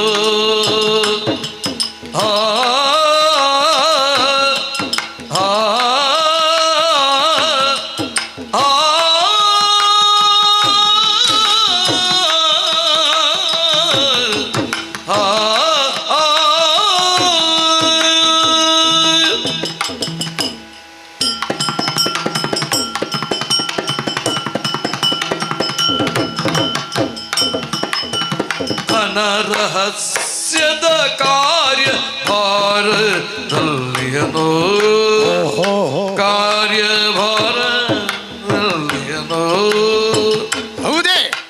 ಕ್ಷಣ ತಡೆದರೆ ತಾನೇ ಬರುವ ಅಗ್ರಜನೋ, ಕ್ಷಣ ತಡೆದರೆ ತಾನೇ ಬರುವ ಅಗ್ರಜನೋ, ಘನ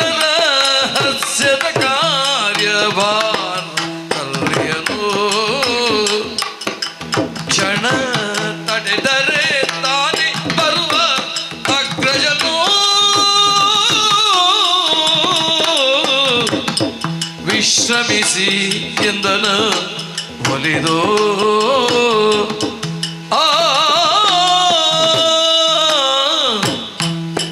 ವಿಶ್ರಮಿಸಿದನೊಲಿದು. ಸ್ವಾಮಿನ್ ರಾಮಾನುಜ ಘನತರವಾದಂತಹ ತಮ್ಮ ದಿವ್ಯ ವ್ಯಕ್ತಿತ್ವಕ್ಕೆ ರಾಮದರ್ಶನ ಅಲಭ್ಯವಾಗುವುದಕ್ಕೆ ಇಲ್ಲ. ಇಲ್ವಲ್ಲ? ನಿಮಗೆ ಬೇಕಾದಲ್ಲಿ ರಾಮನನ್ನು ಕಾಣಬಲ್ಲಿರಿ, ಬೇಕಾದಂತೆ ರಾಮನನ್ನು ರೂಪಿಸಬಲ್ಲಿರಿ. ಅಂತಹ ಯೋಗ್ಯತಾವಂತರಾದ ತಾವು ರಾಮನನ್ನು ಪ್ರತ್ಯಕ್ಷವಾಗಿ ಕಾಣಬೇಕು ಅಂತ ಬಂದಾಗ ಎಲ್ಲಿಯೋ ಕಲ್ಪನೆಯಿಂದ ಸಂಕಲ್ಪದಿಂದ ಕಾಣುವುದಕ್ಕೂ ಉಜ್ಜುಗಿಸಿ ಬಂದವರಲ್ಲ. ವಾಸ್ತವವಾಗಿ ಅವನ ದರ್ಶನ ಆಗಬೇಕು. ತಮ್ಮ ಕಣ್ಣುಗಳಿಂದಲೇ ರಾಮನ ಸ್ವರೂಪಿಯಾಗಿ ಸಾಕ್ಷಾತ್ಕಾರಗೊಂಡ ಜಾನಕಿನಾಥ ಲಕ್ಷ್ಮಣನಗ್ರಜನನ್ನು ಕಾಣಬೇಕು. ದಾಶರಥಿ ರಾಮ ಬೇಕು ಅಂತ ಬಂದಾಗ ತಮ್ಮ ಸನ್ನಿಧಾನದಲ್ಲಿ ಹೇಳಬಹುದೋ ಹೇಳಬಾರದು ನನಗೊಂದು ಸಂಕೋಚ. ಯಾಕೆ? ನಡುವೆ ಲಕ್ಷ್ಮಣತ್ವ ಉಂಟು. ಲಕ್ಷ್ಮಣ ಇರುವುದೇ ಹಾಗೋ ಹೀಗೋ. ಯಾಕಂದ್ರೆ ಒಂದು ಕಡೆಯಲ್ಲಿ ಒಂದು ಸೆಳೆದ್ರೆ ಮತ್ತೊಂದು ಕಡೆಯಲ್ಲಿ ಇನ್ನೊಂದು ಎಳೆಯುತ್ತದೆ. ಹೀಗಾಗಿ ನೀನು ಉಳಿತೀಯಲ್ಲ, ನಿನ್ನ ಸ್ಥಾಯಿ ಭಾವಕ್ಕೆ ಬೇಷ್. ನಾನು ಮಧ್ಯಪಂಥದವನೇ ಆಗಿ ಉಳಿದಿದ್ದೇನೆ ಸ್ವಾಮಿ. ಬಲ ಎನ್ನುವುದು ಹಂಗು, ಎಡದಿಂದ ಒಳ್ಳೆಯದು ತಕ್ಕೊಳ್ಳುವುದು, ಬಲದಿಂದ ಇದ್ದ ಒಳ್ಳೆಯದನ್ನು ತಕ್ಕೊಳ್ಳುವುದು, ನಮ್ಮದನ್ನು ತುಂಬಿಸಿಕೊಂಡು ನಡುಪಂಥೀಯನಾಗಿ. ಆದ್ರೆ ಆ ಕಡೆಯಿಂದ ಎಡದವನು ಈ ಕಡೆಯಿಂದ ಬಲದವನು ಎಳೆಯುವುದಕ್ಕೆ ತೊಡಗಿದಾಗ ಇದು ಹರಿದು ಹಂಚಿ ಹೋಗಕೂಡದಲ್ಲ ಸ್ವಾಮಿ. ನಡುಪಂಥ, ನಡುವಿಗೆ ಬಲ ಇರುವುದು. ತಮ್ಮಂಥವರು ಹೀಗೊಂದು ಅಪೇಕ್ಷೆಯನ್ನು ಪ್ರಕಟಿಸಿದಾಗ ನನಗೆ ಒಂದೇ ಕಾಣುವುದು. ಯಾವುದಪ್ಪ? ನಡು ಹಗಲು ಸೂರ್ಯ ಬೇಕು ಅಂತ ಕೇಳಿದ್ರೆ ಅದು ಅಲ್ಲಿ ತೋರಿಸಲಿಕ್ಕೆ ಬರ್ತದೆ. ಅದೇ ರಾತ್ರಿಯ ಕಾಲದಲ್ಲಿ ನನಗೆ ಈ ಕ್ಷಣ ಸೂರ್ಯನನ್ನು ನೋಡಬೇಕು ಅಂತ ಯಾರಾದ್ರೂ ಬಯಸಿದ್ರೆ ತೋರಿಸುವವನಾದ್ರೂ ಎಲ್ಲಿಂದ ಆತುರಗಾರನಿಗೆ, ಅವಸರದವನಿಗೆ ಯಾವತ್ತೂ ಕಾಣುವುದಿಲ್ಲ. ಬೆಳಗಿನವರೆಗೆ ಕಾಯಬಲ್ಲಂತ ನಿಧಾನಿಗೆ ಸಿಕ್ಕ. ಹಾಗೆ ಅಂತ ತಾವು ಬಹಳ ದೊಡ್ಡವರು, ಸೂರ್ಯೋದಯವನ್ನಾದ್ರೂ ನಿಲ್ಲಿಸುವ ಸಾಮರ್ಥ್ಯ ಉಳ್ಳವರು, ಇಲ್ಲ ಬೇಕಾದಲ್ಲಿ ಕಾಣಿಸುವ ಸಾಮರ್ಥ್ಯ ಉಳ್ಳವರು. ಅಂತ ಹಿನ್ನೆಲೆ ಉಳ್ಳ ತಮಗೆ ಸ್ವಾಮಿನ್ ಇದನ್ನು ನಿವೇದಿಸುವುದಕ್ಕೆ ಸಂಕೋಚ ಆಗ್ತದೆ. ರಾಮ ಇಲ್ಲಿ ಇಲ್ಲ ಅಂದ್ರೆ ತಿರುಗಾಟಕ್ಕೆ ಹೋದನೆ ಇಲ್ಲಪ್ಪ, ತಿರುಗಾಟಕ್ಕೆ ಹೊರಡುವ ಹಾಗೂ ಇಲ್ಲ. ಇಲ್ಲಿ ಅಂತ ಹೇಳುವಾಗ ನಿನ್ನ ವ್ಯಾಪ್ತಿಯನ್ನು ನಾನು ಗುರುತಿಸುವುದಕ್ಕೆ ಅಶಕ್ತ. ನೀನು ನಿಂತಿರುವ ಕ್ಷೇತ್ರದಲ್ಲಿ ನಿನ್ನ ಅಕ್ಕಪಕ್ಕದಲ್ಲಿ ಇಲ್ಲ ಅಂತಲೋ, ಸಮಗ್ರವಾದಂತ ಅಯೋಧ್ಯೆಯ ಅರಮನೆಯ ಆವರಣದಲ್ಲಿ ಇಲ್ಲ ಅಂತಲೋ, ಈ ಸಮುದ್ರ ತೀರವನ್ನೇ ಮೇಖಲೆಯಾಗಿ ಉಳ್ಳಂತಹ ಈ ಭೂಖಂಡದಲ್ಲೇ ಇಲ್ಲ ಅಂತ. ಹಾಗೆಲ್ಲ ಅವರೆಲ್ಲ ದೇವತೆಗಳಿಗೆ ಸಹಾಯ ಮಾಡುವುದಕ್ಕೆ ಹೊರಗೆಲ್ಲ ಹೋಗುವ ಕ್ರಮ ಉಂಟು ಅಂತ ಕೇಳಿದ್ದೇನೆ. 3 ತಿಂಗಳಿಗೋ 6 ತಿಂಗಳಿಗೋ ಹೋದನ ಹೇಗೆ ಜ್ಞಾನ ಶಕ್ತಿಯಿಂದ ನೋಡತಕ್ಕ ತಮಗೆ ಹಾಗೊಂದು ವೇಳೆ ಲೋಕಾಂತರವನ್ನು ರಾಮ ಸಾಧಿಸಿದ್ದಾನೆ ಅಂತಾದ್ರೆ ತಿಳಿಯದೇ ಇದ್ದೀತೆ. ಆದರೆ ನೀನು ಪ್ರತ್ಯಕ್ಷವಾಗಿರುವಾಗ ಕೈಯಲ್ಲೇ ಕಾಣುತ್ತದೆ ಅಂತಾದ್ರೆ ಅಂಜನವನ್ನು ದುರುಪಯೋಗ ಮಾಡುವುದು ಯಾಕೆ? ಆದ್ರೆ ಇಲ್ಲಿ ಅಂತ ಹೇಳಿದ್ರೆ ದುರ್ವಾಸರ ವ್ಯಾಪ್ತಿಯಲ್ಲಿ ಅಂತ ಅರ್ಥ. ಅಂದ್ರೆ ತಮಗೆ ನೋಡಬೇಕು ಅಂತ ಕಾಣುವಾಗ ನಿಮ್ಮ ದೃಷ್ಟಿಯ ವ್ಯಾಪ್ತಿಯಲ್ಲಿ ರಾಮ ಕಾಣಿಸ್ಲಿಕ್ಕಿಲ್ಲ. ಯಾಕಂದ್ರೆ ಘನ ರಹಸ್ಯದ ಕಾರ್ಯಭಾರದಲ್ಲಿ ಬಹಳ ದೊಡ್ಡದಾದಂತಹ ಒಂದು ರಹಸ್ಯವನ್ನು ಯಾರೋ ರಹಸ್ಯಕ್ಕಿಂತ ದೊಡ್ಡವರು ಬಂದು ನಿನ್ನಲ್ಲಿ ಮಾತಾಡುವುದಕ್ಕುಂಟು ಏಕಾಂತದಲ್ಲಿ ಅಂತ ಹೇಳಿದಾಗ, ಯಾರೋ ಬಂದು ಏಕಾಂತದಲ್ಲಿ ಮಾತಾಡುವುದಕ್ಕೂ ಏಕಾಂತ ಮಂದಿರವನ್ನು ರಾಮ ಅವರೊಂದಿಗೆ ಸೇರಿದ್ದಾನೆ. ಹಾಗಾಗಿ ಘನ ರಹಸ್ಯದ ಕಾರ್ಯಭಾರದಲ್ಲಿ ಮತ್ತೆ ಇನ್ನೂ ಒಂದುಂಟು, ಘನ ರಹಸ್ಯದ ಕಾರ್ಯ ಈಗ ಭಾರದಲ್ಲಿ ಈಗ ಬರುವುದಕ್ಕಾಗದ ಸ್ಥಿತಿಯಲ್ಲಿ ಅಲ್ಲಿದ್ದಾನೆ. ಹಾಗೆ ಅಂತ ಇಲ್ಲುವ ಬಂದನು ಕ್ಷಣ ಕಾಲ ತಾವು ಉದಾರವಾಗಿ ನಮಗೆ ಅನುಕೂಲ ಮಾಡಿಕೊಟ್ರೆ ತಮ್ಮ ಸೇವೆಯನ್ನು ಮಾಡ್ತಾ ನಾನಿರ್ತೇನೆ. ಆ ಕಾರ್ಯವನ್ನು ಮುಗಿಸಿ ರಾಮ ಹೊರಗೆ ಬಂದು ತಮ್ಮನ್ನು ಕಾಣಿಸ್ತಾನೆ. ಏನು ಹೇಳಿಬಿಟ್ಟೆ?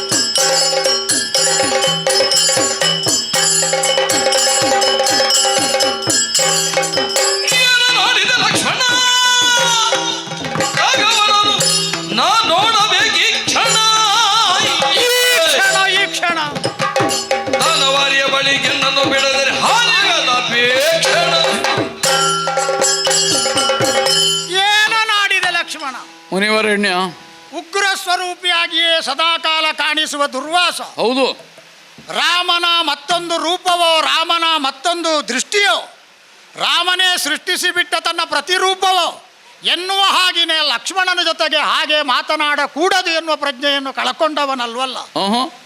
ಲಕ್ಷ್ಮಣನಂತಹ ಒಬ್ಬ ತ್ಯಾಗಿ, ಲಕ್ಷ್ಮಣನಂತಹ ಭೋಗಕ್ಕೆ ವಿರೋಧವಾದಂತಹ ವ್ಯಕ್ತಿತ್ವವನ್ನು ಹೊಂದಿದ ಸಾಧನಾಶೀಲ, ಎಲ್ಲಿ ಅಣ್ಣನೋ ಅದೇ ನನಗೆ ಅಯೋಧ್ಯೆ. ಎಲ್ಲಿ ತಾಯಿಯಾದಂತಹ ಸುಮಿತ್ರೆಯನ್ನು ನಾನು ಕಾಣಬೇಕೋ ಆ ಸುಮಿತ್ರೆ ಮತ್ತೆ ಇರುವುದು 14 ವರ್ಷ ಕಾಡಿನಲ್ಲಿ. ಹೀಗೆ ಸೀತೆಯಲ್ಲಿ ತಾಯ್ತನವನ್ನು ಕಂಡಂತಹ ಸಾಧನಾಶೀಲ ಅಣ್ಣನಿಗೆ ಬೇಕಾಗಿ ತನ್ನ ಬದುಕಿನ ಸರ್ವ ಸೌಖ್ಯಗಳನ್ನು ಧಾರೆ ಎರೆದವನು. ತನಗೆ ಯಾವ ಕಾರಣಕ್ಕೂ ವನವಾಸ ಇಲ್ಲ ಅಂತ ಆಗುವಾಗ ತನ್ನ ಪತ್ನಿಯನ್ನು ಊರಿನಲ್ಲಿ ಬಿಟ್ಟು ಆ ಅಣ್ಣನ ಜೊತೆಗೆ ಕಷ್ಟಕಾಡು ಕಾರ್ಪಣ್ಯಗಳನ್ನು ಅನುಭವಿಸುತ್ತಾ ಕಾಡು ಮೇಡುಗಳಲ್ಲಿ ಅಲೆದು ಅಣ್ಣನಿಗಾಗಿಯೇ ತನ್ನನ್ನು ಸಮರ್ಪಿಸಿಕೊಂಡವ. ಅಂತಹ ಲಕ್ಷ್ಮಣನ ಮುಂದೆ ನಾನು ಉಗ್ರನಾದೇನೆ. ರಾಮನ ತಮ್ಮ. ಯಾಕಂದ್ರೆ ರಾಮನ ತಮ್ಮ ಎನ್ನುವುದೇ ನಿನಗೊಂದು ಗುರಾಣಿ, ರಾಮನ ತಮ್ಮ ಎನ್ನುವುದೇ ನಿನಗೊಂದು ಪೋಷಾಕು. ರಾಮನ ತಮ್ಮನೆಂಬಂತ ಅನುಗ್ರಹೀತವಾದ ಹೇಳಿಕೆಯೇ ನಿನ್ನನ್ನು ಸರ್ವ ಆಘಾತಗಳಿಂದ ಸಂರಕ್ಷಿಸುವುದಕ್ಕೆ ಶಕ್ತವಾಗಿದೆ. ಅದನ್ನು ನಾನು ತಿಳಿದೇ ನಿನ್ನ ಜೊತೆಗೆ ಮಾತಾಡುತ್ತಿದ್ದೇನೆ. ಸೌಮಿತ್ರಿಯೇ, ಏನ ನಾಡಿದೆ ಅಂತ ಹೇಳಿದ್ರೆ ನಿನ್ನ ವಾಕ್ಯಗಳು ಘನವೇ ಆಗಿದೆ. ಯಾಕೆಂದ್ರೆ ಘನ ರಹಸ್ಯದಲ್ಲಿ ತಲ್ಲೀನನಾಗಿದ್ದಾನ ರಾಮ. ಯಾರೋ ಒಬ್ಬ ಅಪರಿಚಿತ, ನಿನಗೂ ಗುರುತಿಲ್ಲ, ಅನಾಮಿಕ ಇಲ್ಲಿಗೆ ಪ್ರವೇಶ ಮಾಡಿದವ. ಅವನ ಜೊತೆಗೆ ರಾಮನು ದಂಡಧರನಾದವನು, ಲೋಕಪಾಲಕನಾದವನು ಏಕಾಂತದಲ್ಲಿ ಗಗನವಾದ ಚರ್ಚೆಯಲ್ಲಿದ್ದಾನೆ. ಯಾವ ಕಾರಣಕ್ಕೂ ಇದು ಅಸಮ್ಮತಿಯ ಸಂಗತಿ ಅಲ್ಲ. ಯಾಕಂದ್ರೆ ರಾಜನಾದವನು ಆಂತರಂಗಿಕವಾಗಿ ಮಂತ್ರಾಲೋಚನಾ ಮಂದಿರದಲ್ಲಿ ತನಗಾಗಿಯೇ ಕಾಯ್ದಿರಿಸಲ್ಪಟ್ಟ ಸಮಯದಲ್ಲಿ ಯಾರಿಗೂ ತಿಳಿಯದ ಗೌಪ್ಯ ವಿಚಾರಗಳನ್ನು ಯಾರೊಂದಿಗೂ ಚರ್ಚಿಸಬಹುದಾಗುತ್ತದೆ. ಇದು ಯಾವ ಕಾರಣಕ್ಕೂ ತಿಳಿಯದ ಸಂಗತಿ ನನಗಲ್ಲ. ಹಾಗಾಗಿ ರಾಮನ ಚರ್ಯೆಯನ್ನು ನಾನು ಆಕ್ಷೇಪಿಸುವುದಿಲ್ಲ. ನೀನು ಅದನ್ನು ಸೂಚಿಸಿದ ವಿಧಾನವನ್ನು ನಾನು ಗೌರವದಿಂದಲೇ ಕಾಣುತ್ತೇನೆ. ಆದರೆ ಏನನಾಡಿದೆ ಲಕ್ಷ್ಮಣ ಅಂತ ಹೇಳುವುದಕ್ಕೆ ಒಂದೇ ಒಂದು ಪ್ರಬಲವಾದಂತ ಪ್ರತಿರೋಧ ನನ್ನ ಕಡೆಯಿಂದ. ನಾನು ಒಮ್ಮೆ ಈಗ ಇಲ್ಲಿ ಈ ಕ್ಷಣ ಕಾಣಬೇಕು, ಮಾತಾಡಬೇಕು, ಮಾಡಬೇಕು ಅಂತ ನಿರ್ಧರಿಸಿದ್ದನ್ನು ಮುಂದಿನ ಕ್ಷಣಕ್ಕೆ ಮುಂದೂಡುವ ಸ್ವಭಾವದವನಲ್ಲ. ಅದು ಕೆಟ್ಟದ್ದು ಅಂತ ಉಳಿದವರು ಆಡ್ಲಿ, ಇದು ನಮಗೆ ಒಗ್ಗದ್ದಂತು ಅಂತ ಹೇಳಿ ಅಂತೂ ಅದನ್ನು ಬಿಡದ ಹಾಗೆ ಜಾಯಮಾನವಾಗಿ ಗಂಧದ ಜೊತೆಗೆ ಬಂದ ಸುಗಂಧದ ಹಾಗೆ, ಚಂದನದ ಜೊತೆಗೆ ಬಂದ ಶೀತಲತೆಯ ಹಾಗೆ, ಜೇನಿನ ಹುಟ್ಟಿನೊಳಗೆ ಸೇರಿಕೊಂಡಂತಹ ಮಧುವಿನ ಹಾಗೆ, ಹೂವಿನ ನಾಳದಲ್ಲಿ ಸೇರಿದ ಮಕರಂದದ ಹಾಗೆ ದುರ್ವಾಸನ ಜೊತೆಗೆ ಸೇರಿಕೊಂಡು ಬಂದಿದೆ. ಆ ಕಾರಣದಿಂದ ಈಗ ರಾಮನನ್ನು ನೋಡಬೇಕು. ಈಗಲ್ಲ ನಾಳೆ ನೋಡಿ, ಈಗಲ್ಲ ಮುಂದಿನ ಸಪ್ತಾಹದ ಮುದಿಯಲ್ಲಿ ನೋಡಿ ಅಂತ ಹೇಳುವುದಕ್ಕೆ ಆಸ್ಪದ ಉಂಟು ಬೇರೆಯವರಿಗೆ.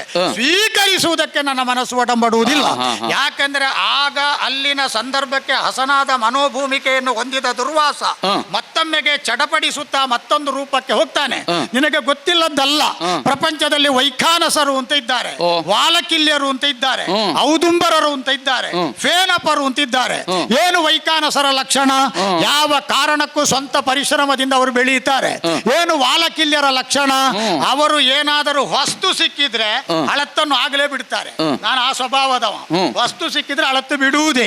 ಇನ್ನು ಔದುಂಬರರು ಅಂತ ಇದ್ದಾರಲ್ಲ, ಬೆಳಗ್ಗೆದ್ದು ತಕ್ಷಣ ಕಣ್ಣು ತೆರೆದು ನೋಡುವಾಗ ಯಾವ ದಿಕ್ಕು ಕಾಣುತ್ತದೆ ಅದೇ ದಿಕ್ಕಿಗೆ ಹೋಗುವರು. ಆ ಗುಣವು ನನ್ನಲ್ಲುಂಟು.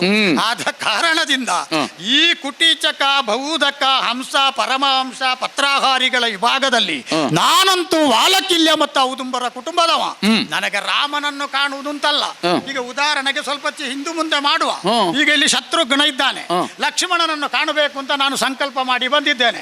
ನನ್ನನ್ನು ತಡೆದಂತಹ ಇನ್ನೊಬ್ಬ ಸೌಮಿತ್ರಿಯಾದಂತಹ ನಿನ್ನ ಅನುಜನಾದಂತಹ ಶತ್ರುಘ್ನ, ಓ ಮಹಿಮಾನ್ವಿತರೇ, ತಪೋಧನರೇ, ನನ್ನ ಅಣ್ಣನಾದಂತಹ ಲಕ್ಷ್ಮಣನು ಬೇರೊಂದು ಘನವಾದ ಕಾರ್ಯದಲ್ಲಿದ್ದಾನೆ, ನೀವು ಸ್ವಲ್ಪ ಕಾಯಿರಿ ಅಂತ ಹೇಳಿದ್ರು ನಾನು ಕೇಳಲಿಕ್ಕಿಲ್ಲ. ಅವನನ್ನು ಕರ್ಕೊಂಡು ಒಟ್ಟಿಗೆ ಹೋಗಿ ಮೂವರು ಮಾತಾಡಿಯೆವು. ಆ ಮಟ್ಟಿಗೆ ನನ್ನ ನಿರ್ಣಯ ನಿರ್ದಿಷ್ಟವಾಗಿದೆ, ಯಾವ ಕಾರಣಕ್ಕೂ ನಿರ್ದಯವಾಗಿದೆ. ಈ ನಿನ್ನನ್ನು ಯಾವ ಕಾರಣಕ್ಕೂ ನಾನು ಆಕ್ಷೇಪಿಸದೆ ಹೇಳ್ತೇನೆ. ರಾಮನನ್ನು ಕಂಡು ಮಾತಾಡಬೇಕಾದ ಗಹನವಾದ ಉದ್ದೇಶದಿಂದ ಒಬ್ಬ ಬಂದಿದ್ದಾನಲ್ಲ, ಅದಕ್ಕಿಂತ 100 ಪಾಲು, ಅದಕ್ಕಿಂತ ಸಹಸ್ರ ಪಾಲು ಅತ್ಯಂತ ಅವಸರದ ಸಂಗತಿ ನನಗುಂಟು. ಈಗ ಅವನಿಗಿರುವುದು ತಲೆಯೊಳಗೆ ಬೇಯುತ್ತಿರುವುದನ್ನು ರಾಮನಿಗೆ ಹೇಳುವುದು ಮಾತ್ರ ಅಲ್ವೋ, ನನ್ನ ಹೊಟ್ಟೆಯೊಳಗೆ ಬೇಯುತ್ತಿರುವುದನ್ನು ರಾಮನಿಗೆ ಹೇಳಬೇಕು. ಈಗ ಬಂದವನಿಗೆ ಎಲ್ಲೋ ಬೇರೆಯವರು ಚಿತ್ತದ ಬುತ್ತಿಗೆ ಸುತ್ತಿದ್ದನ್ನು ಹೇಳಲಿಕ್ಕೆ ಉದ್ದೇಶ ಅಲ್ವೋ.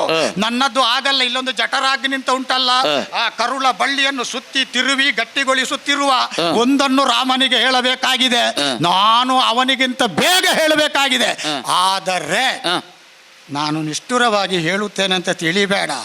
ಈ ಹಾನಿಯನ್ನು ತಾನಾಗಿ ಮೈ ಮೇಲೆ ಎಳ್ಕೊಳ್ಬಾರ್ದು. ಹಾನಿಗೆ ಅದು ಅಪೇಕ್ಷಣ ಅಂತ ಹೇಳಿದ್ರೆ ನನ್ನನ್ನು ತಡೆಯುವುದು ಅಂತ ಪ್ರತ್ಯೇಕ ಹೇಳಬೇಕಾಗಿಲ್ಲ. ಆದ್ದರಿಂದ ಈ ಸಲ ನಿನ್ನ ಮುಖ ನೋಡದೆ ಹೇಳ್ತೇನೆ, ಒಳಗೆ ಬಿಡು. ಈಗಲೇ ರಾಮನನ್ನು ನೋಡಬೇಕು, ಇಲ್ಲದಿದ್ದರೆ ಹಾನಿಗೆ ಅಪೇಕ್ಷಣೆ. ಸ್ವಾಮಿ, ನಾನು ನಿಮ್ಮ ಮುಖ ನೋಡಿ ಹೇಳುವುದಲ್ಲ, ನಾನು ನಿಮ್ಮ ಪಾದ ನೋಡಿ ಹೇಳ್ತಾ ಇರುವುದು.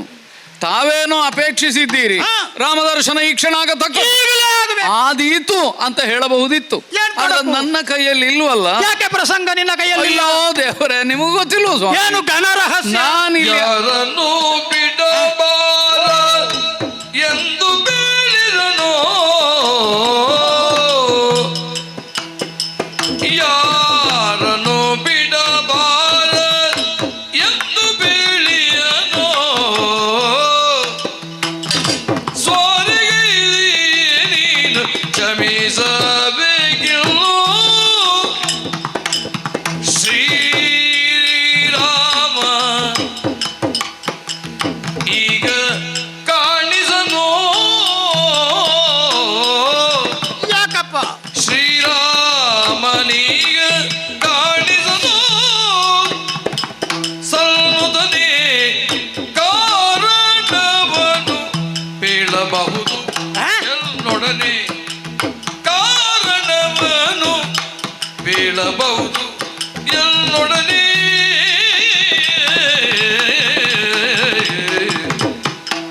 ಯಾರನ್ನು ಬಿಡಬಾರದೆಂದು ಬೇಳಿಯನು.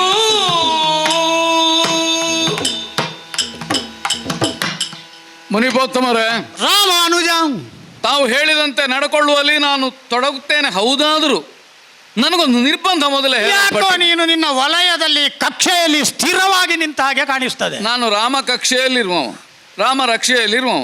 ನಮಗೆ ಸ್ವಂತದ್ದು ಅಂತ ಏನೂ ಇಲ್ಲದೆ ನಿನಗೆ ಇದ್ದಾಗ ಅನ್ಯರ ಭಿಕ್ಷೆ ಅಗತ್ಯವೇ ಇಲ್ಲ. ಭಿಕ್ಷೆ ಬೇಡ ಅಂತ ಅರ್ಥದಿಂದ ಹೇಳಿದ್ದಲ್ಲ. ಮುನಿಗಳ ಅನುಗ್ರಹದ ಅನುಗ್ರಹ ಭಿಕ್ಷೆ ಬೇಕು, ಕರುಣೆಯ ಭಿಕ್ಷೆ ಬೇಕು.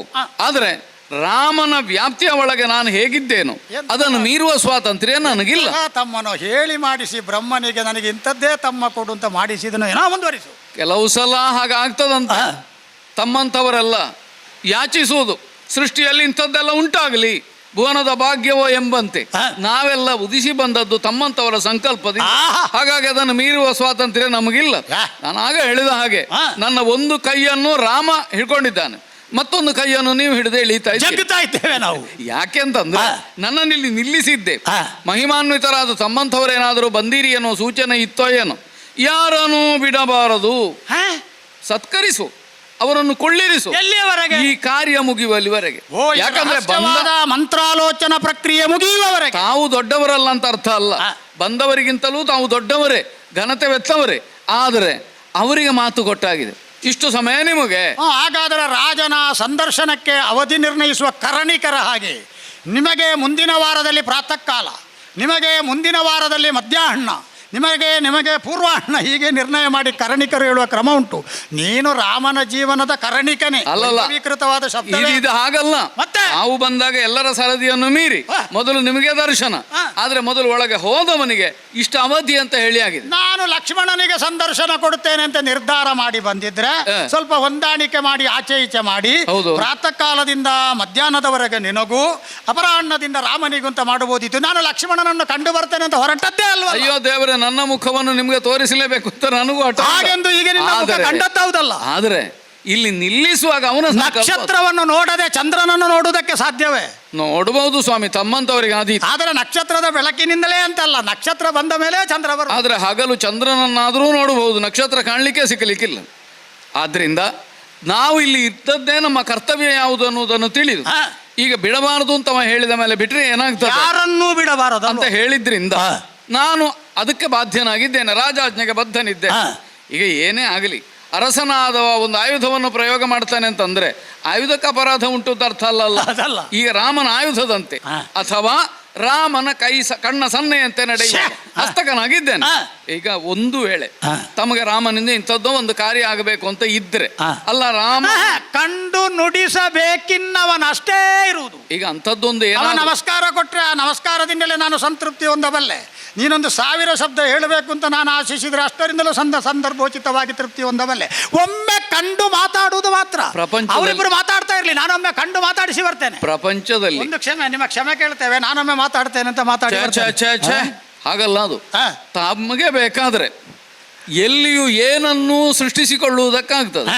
ಈಗ ಲಕ್ಷ್ಮಣನಲ್ಲಿಯೇ ತಾವು ಏನುಂಟೋ ಅದನ್ನು ಹೇಳಿದರೆ ನಾನು ಅದನ್ನು ರಾಮನಿಗೆ ಒಪ್ಪಿಸುವಲ್ಲಿ ನಿಷ್ಠೆಯಿಂದ ವ್ಯವಹರಿಸ್ತೇನೆ. ಕಾರಣವನ್ನು ನನ್ನಲ್ಲಿ ಹೇಳಿದರೆ ನಮ್ಮ ವ್ಯಾಪ್ತಿಯೊಳಗೆ ನಾವದನ್ನು ಕರ್ತವ್ಯ ಅಂತ ತಿಳಿದು ಮಾಡಿ ಕೊಡ್ತೇವೆ, ಅಪ್ಪಣೆ ಆಗಬೇಕು. ಹಾಗಾದ್ರೆ ನೀನು ಅದನ್ನು ಇದನ್ನು ಸೇರಿಸಿ ಮುಕ್ತಾಯಕ್ಕೆ ಬಂದೆ ಅಂತ ಹೇಳು. ಅಂದ್ರೆ ಅಲ್ಲಿಗೆ ಅಲ್ಲ, ಈಗ ಅದನ್ನು ಇದನ್ನು ಸೇರಿಸಿ ಮುಕ್ತಾಯಕ್ಕೆ ಇದೆ. ಮುಕ್ತಾಯ ನಾನು ಈಗ ಮುಕ್ತಾಯ ಮಾಡ್ಲೇಬೇಕಲ್ಲ. ನೀವು ಮುಕ್ತಾಯ ಮಾಡುದು. ಸುರ ನರ ಉರಗ ಸಿದ್ಧ ಸಾಧ್ಯ ಗುಹಿಯ ಗರುಡ ಗಂಧರ್ವ ಕಿನ್ನರ ಕಿಂಪುರುಷ ವಿದ್ಯಾಧರ ವೈಮಾನಿಕ ಯಾಬಳಿಗೆ 84 ಲಕ್ಷ ಜೀವರಾಶಿ ಅಣು ರೇಣು ತೃಣ ಕಾಷ್ಟ ಸ್ಥಾವರ ಜಂಗಮ ದುರ್ವಾಸನ ವ್ಯಕ್ತಿತ್ವವನ್ನು ಕಂಡ್ರೆ ಭೀತರಾಗುತ್ತಾರೆ. ಈ ಪ್ರಪಂಚದಲ್ಲಿ ನನ್ನಲ್ಲಿ ಇರಬಹುದಾದಂತ ಅದಟು ದಂಡಕ್ಕೆ ಸಂಬಂಧಿಸಿ ಹೋರಾಟದ ಕೆಚ್ಚಿನ ಮೂಲಕ ಕಾಣಿಸುವುದಲ್ಲ, ಈ ಪ್ರಪಂಚದ ಹಿತವನ್ನೇ ಸಾಧಿಸುವುದಕ್ಕೆ ಅಹಿತಕಾರಕವಾದುದನ್ನು ತಿದ್ದುವ ನನ್ನ ಅಂತಸತ್ವದ ಮೂಲಕವಾಗಿ. ಹಾಗಾದರೆ ಸುರ ನರೋರಗರು ನನ್ನನ್ನು ಕಂಡು ಬೆಚ್ಚಿ ಬೆದರುತ್ತಾರೆ. ಈಗಲೂ ನೀನು ಅದನ್ನು ಒಪ್ಪಿದ ಮೇಲೂ, ಹಾನಿಗೆ ಅದು ಅಪೇಕ್ಷಣ ಅಂತ ಹೇಳಿದ ಮೇಲೂ, ರಾಮನಲ್ಲಿ ಈಗ ನಾನೇ ಹೋಗಿ ಹೇಳ್ತೇನೆ ಅಂತ ಹೇಳಿದ್ರೆ ನಾನೀಗ ಕೊನೆಗೆ ತಂದು ನಿಲ್ಲಿಸ್ಲೋ ನಿನಗೆ? ಭೂಪನೊಳಗೆ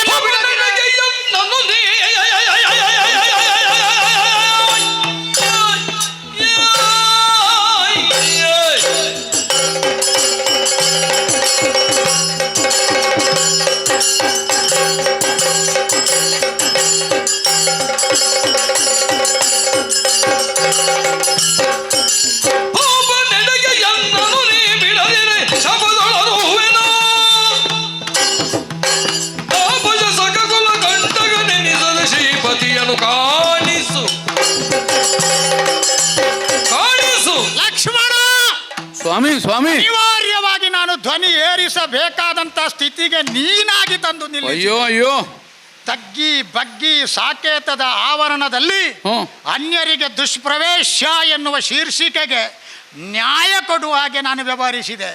ಅನ್ಯರಿಗೆ ದುಷ್ಪ್ರವೇಶ ಅಂತ ಹೇಳಿದ್ರೆ ಕೇವಲ ಚಲನ ಗುಣಗಳು ಉಳ್ಳ ಸಂಕ್ರಮಣಶೀಲತೆ ಉಳ್ಳ ಜೀವಿಗಳಿಗೆ ಮಾತ್ರ ಪ್ರವೇಶಿಸುವುದಕ್ಕೆ ಕಠಿಣ ಅಂತ ಅರ್ಥ ಅಲ್ಲ. ಕಾಮ ಕ್ರೋಧ ಮೋಹ ಲೋಭ ಮದ ಮತ್ಸರ ಅಹಂಕಾರ ಮಮಕಾರ ಎಂಬಿವುಗ ಆಕೃತಿ ಇಲ್ಲದೆ ಒಳ ಪ್ರವೇಶ ಮಾಡುವುದಕ್ಕೂ ಆಸ್ಪದ ಇಲ್ಲ ಅಂತ ಅರ್ಥ.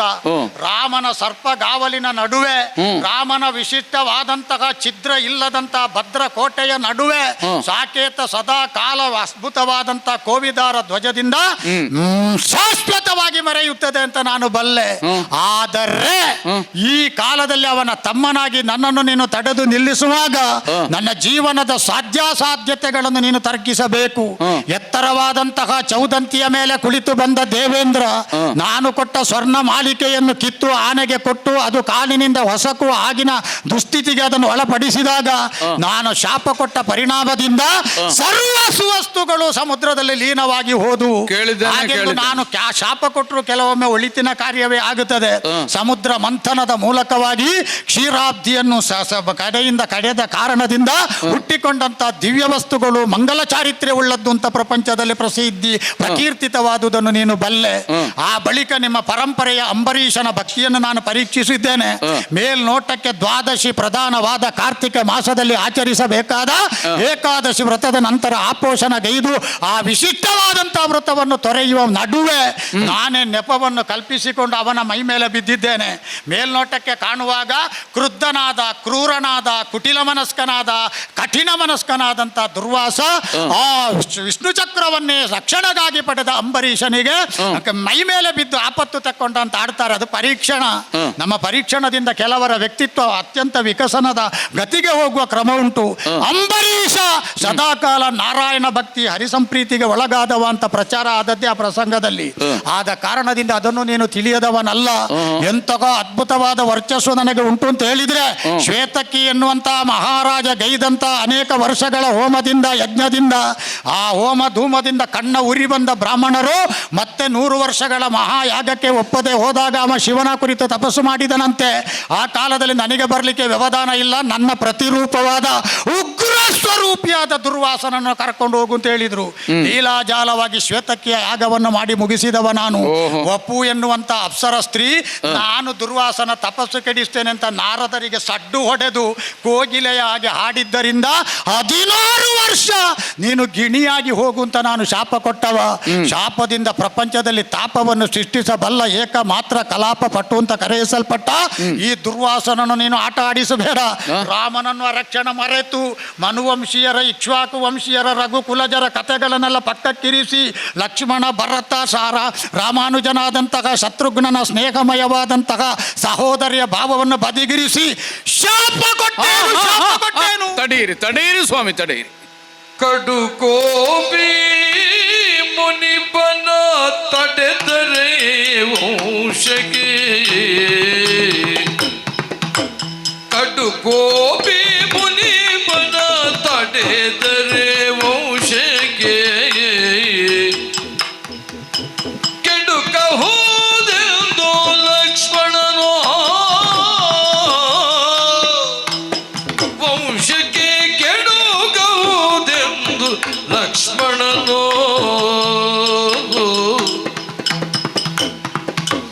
ಒಡಗೂಡಿ ದುರ್ವಾಸನನ್ನು ಕಾಣದಿ ಬೇಗ ನಡೆದರೆ ರಾಘವ ನೆಡೆಗೆ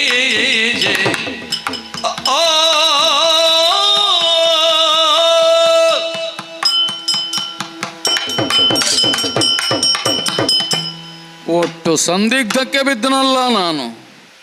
ಒಂದೆಡೆಯಲ್ಲಿ ಶ್ರೀರಾಮನ ಆಜ್ಞೆಯನ್ನು ಪಾಲಿಸಬೇಕಾದ ಕರ್ತವ್ಯ, ಮತ್ತೊಂದೆಡೆಯಲ್ಲಿ ಕುಪಿತನಾದಂತಹ ದುರ್ವಾಸರು ಈಗ ಶಪಿಸ್ತೇನೆ ಅಂತ ಆಡುತ್ತಿರುವ ಮಾತು.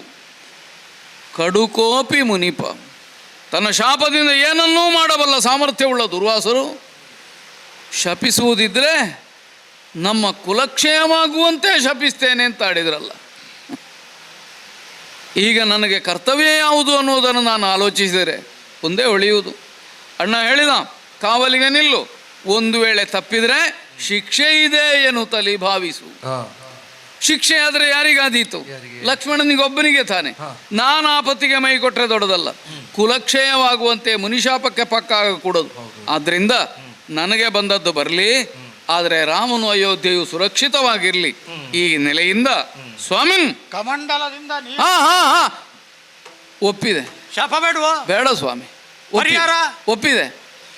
ಶ್ರೀರಾಮ ದರ್ಶನ ತಾನೆ, ಬನ್ನಿ ಮತ್ತೆ ಹೋಗೋಣ, ಮುಂದೆ ಹೋಗೋಣ ಹೋಗೋಣ ಹೋಗೋಣ.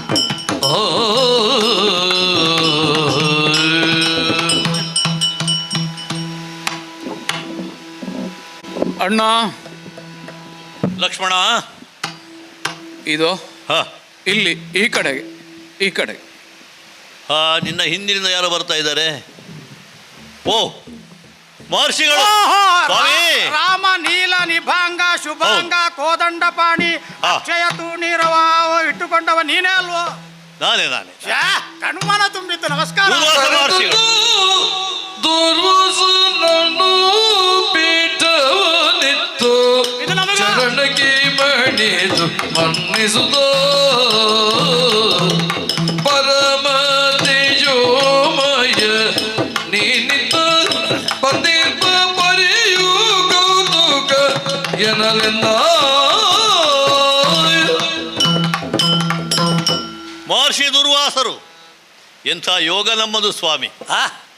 ಅಯೋಧ್ಯೆಗೆ ನಿಮ್ಮ ಪಾದ ಸ್ಪರ್ಶ ಈ ಮೊದಲು ಆದದ್ದು ಕಡಿಮೆ, ಆಗಲಿಲ್ಲ ಅಂತ ಅಲ್ಲ, ಆದರೆ ಈ ಹೊತ್ತು ಬಂದಿದ್ದೀರಿ. ನಿನ್ನ ಕಾಲಾವಧಿಯಲ್ಲಿ ಸಮಕಾಲೀನನಾಗಿ ಬಂದದ್ದು ಕಡಿಮೆ ಅಲ್ವೋ? ನಿಮ್ಮ ದರ್ಶನ ಭಾಗ್ಯದಿಂದ ನನ್ನ ಮನಸ್ಸು ಪ್ರಫುಲ್ಲಿತವಾಗಿದೆ ಸ್ವಾಮಿ. ಹೀಗೆ ಬನ್ನಿ. ಬಂದಿದ್ದೇನೆ. ಉಚಿತ ಆಸನವನ್ನು ಕೊಟ್ಟಿದ್ದೇನೆ, ಅರ್ಘ್ಯ ಪಾದ್ಯಾದಿಗಳನ್ನು ಸಮರ್ಪಿಸಿದ್ದೇನೆ. ತಮ್ಮ ದರ್ಶನ ಬಟ್ಟೆಯಲ್ಲಿ ಕೂತುಕೊಳ್ಬಹುದಲ್ಲ? ಹೌದು. ಅಲ್ಲ, ಇದೇ ಬಟ್ಟೆಯನ್ನು ಉಟ್ಟೆ ಕೂತುಕೊಳ್ಬಹುದಲ್ಲ? ಅಲ್ಲಲ್ಲ, ಕೆಲವರು ಬಟ್ಟೆ ನೋಡಿ ಆಸನ ಕೊಡುವುದುಂಟು. ಇಲ್ಲ, ನಿಮಗೆ ಬಟ್ಟೆ, ಇದು ನಿಮಗೆ ನಿಮ್ಮದೇ ಬಟ್ಟೆ, ಇದಕ್ಕಾದ್ರೆ ಇದು ಅಂತ. ನನಗೆ ನಿಮ್ಮ ತೊಡುಗೆಯೂ ಅದೇ, ಯಾವ ಆಸನವೂ ಆಗಬೇಕು, ನಿಮ್ಮ ನಡೆ ಬಟ್ಟೆಯೂ ಅದೇ. ಹಾಗಾಗಿ ನಿಮಗೆ ಬಟ್ಟೆ ಕೊಡುವವರು ನಾವಲ್ಲ. ಹಾಗಂತ ನೀವು ಈ ಬಟ್ಟೆಗೆ ಯಾವ ಆಸನವೂ ಆಗ್ತದೆ. ನೀವು ಮುಹೂರ್ತ ಮಾಡಿದ್ರೆ ನಮಗೆ ಸಮಾಧಾನ. ಯಾಕಂದ್ರೆ ತಾವು ಸಾಮಾನ್ಯರಲ್ಲ, ವಿಗಡ ರೌದ್ರದ ಮುನಿ ವಿಶೇಷ. ಹೇಳ್ತಾರಲ್ಲ, ಮಸಣ ರುದ್ರನ ಮಾರಣ ಸ್ವರೂಪ. ಅದು ಯಾರು ಅಂತ ಹೇಳಿದ್ರೆ ಅದು ದುರ್ವಾಸರು. ಕೆಲವೊಮ್ಮೆ ನನ್ನ ಕತೆ ನನಗೆ ಮರೆಯುವಷ್ಟು ಉಳಿದವರಿಗೆ ಗೊತ್ತಿರ್ತದೆ. ಹೌದೌದು. ನಿನಗೆ ನನ್ನ ಕತೆ ಬಾಯ್ಬಾಟ ಉಂಟು. ನಿಮ್ಮದು ನಿಮಗೆ ಗೊತ್ತಿರ್ಲಿಕ್ಕಿಲ್ಲ, ನಮಗೆಲ್ಲ ಮೊದಲೇ ಗೊತ್ತು. ಹಾಗಾಗಿ ಅಲ್ವೇ ನೀವು ಬಂದಾಗ ನಾವು ಸಂಭ್ರಮಿಸುವುದು. ಸ್ವಾಮಿ, ಹೀಗೆ ಬನ್ನಿ. ಬಂದಿದೆ. ಅಯೋಧ್ಯೆಗೆ ನೀವು ಬಂದಿದ್ದೀರಿ ಅಂದಾದ್ರೆ ಯಾವುದೋ ಒಂದು ನಿರೀಕ್ಷೆ ಇಟ್ಟುಕೊಂಡು ಬಂದಿದ್ದೀರಿ ಅಂತ ನಾನು ನನಗೊಂದು ಭಾವಿಸಿದೆ. ಸಮಾಧಾನ, ಅನ್ಯರಿಗೆ ದುಷ್ಪ್ರವೇಶ. ಹಾ. ನಾನು ಅನ್ಯನಲ್ಲ ಅಂತ ಆಯ್ತಲ್ಲ. ಅಲ್ಲ. ನನಗೆ ದುಷ್ಪ್ರವೇಶ ಆಗುವುದಿಲ್ಲ ಅಂತ ತಿಳಿದೇ ಬಂದದ್ದು. ಆದರೆ ಲಕ್ಷ್ಮಣ ತಡೆದಾಗ ನಾನು ಅನ್ಯನಾಗಿ ಬಿಟ್ನೋ, ಯಾಕಂದ್ರೆ ನನಗೆ ಪ್ರವೇಶ ಸಿಕ್ಕಲಿಲ್ಲ. ಪ್ರವೇಶ ಇಲ್ಲದೆ ಇರುವುದು ಅನ್ಯರಿಗೆ. ನಾನು ಅನ್ಯನಾದನು ಅಂತ ತಿಳಿಯುವಾಗ ಅವ ಬದಲಾವಣೆ ಆದ. ಈಗ ಅನ್ಯ ಅಲ್ಲ ಅಂತ ಆಯ್ತಲ್ಲ. ನಿಮಗೆ ನಿರ್ಬಂಧ ಎಲ್ಲಿಯೂ ಇಲ್ಲ, ಎಲ್ಲಿಯೂ ಹೋಗ್ಬೋದು. ನಾನು ನಿರ್ಬಂಧಗಳನ್ನು ದಾಟಿಯೇ ಮುಂದೆ ಹೋಗುವ ಅಲ್ವಾ? ಬಂದ ಮೇಲೆ ಏನಾದ್ರೂ ಅಪೇಕ್ಷೆ ಇದ್ರೆ ಹೇಳಿದ್ರೆ ಸೇವೆ ಅಂತ ಕೊಡುವುದಕ್ಕೆ. ಶ್ರೀರಾಮ ರಘುರಾಮ ಕೇಳು ಸೋದರ ವರ್ಷ ತಪದಲ್ಲಿ ಸಾಸಿರ ವರ್ಷ ಕೇಳು ಕೇಳು ಕೇಳು ಕೇಳು ಓ ರಘುರಾಮ ಸ್ವಾಮಿ.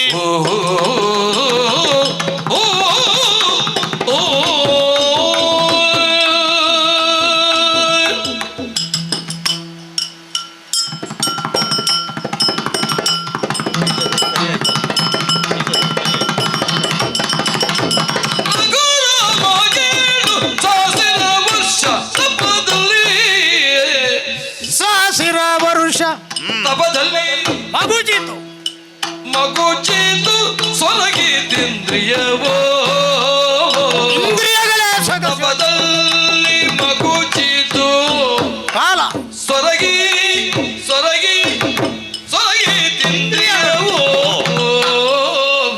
ನಿನ್ನೋಳು ಸೊಗಸಿನೋಳಿನಿಂದ ಆತಿಥ್ಯ ಪಡೆಯಲು ಸೊಗಸಿನೋಳಿನಿಂದ ಆತಿಥ್ಯ ಪಡೆಯ ಪಡೆಯಲು ಬರುವುದಾಯ್ತಯ್ಯ. ಪಡೆಯಲು ಹೋಗುವುದಾಯ್ತಿ ಪುರಕ್ಕೆ ನಾನು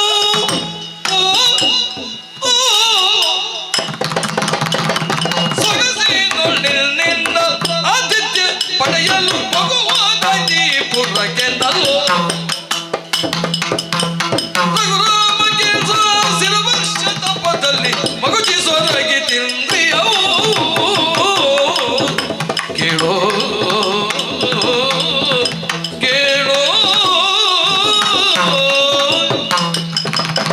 ರಘುರಾಮ ಕೇಳೋ.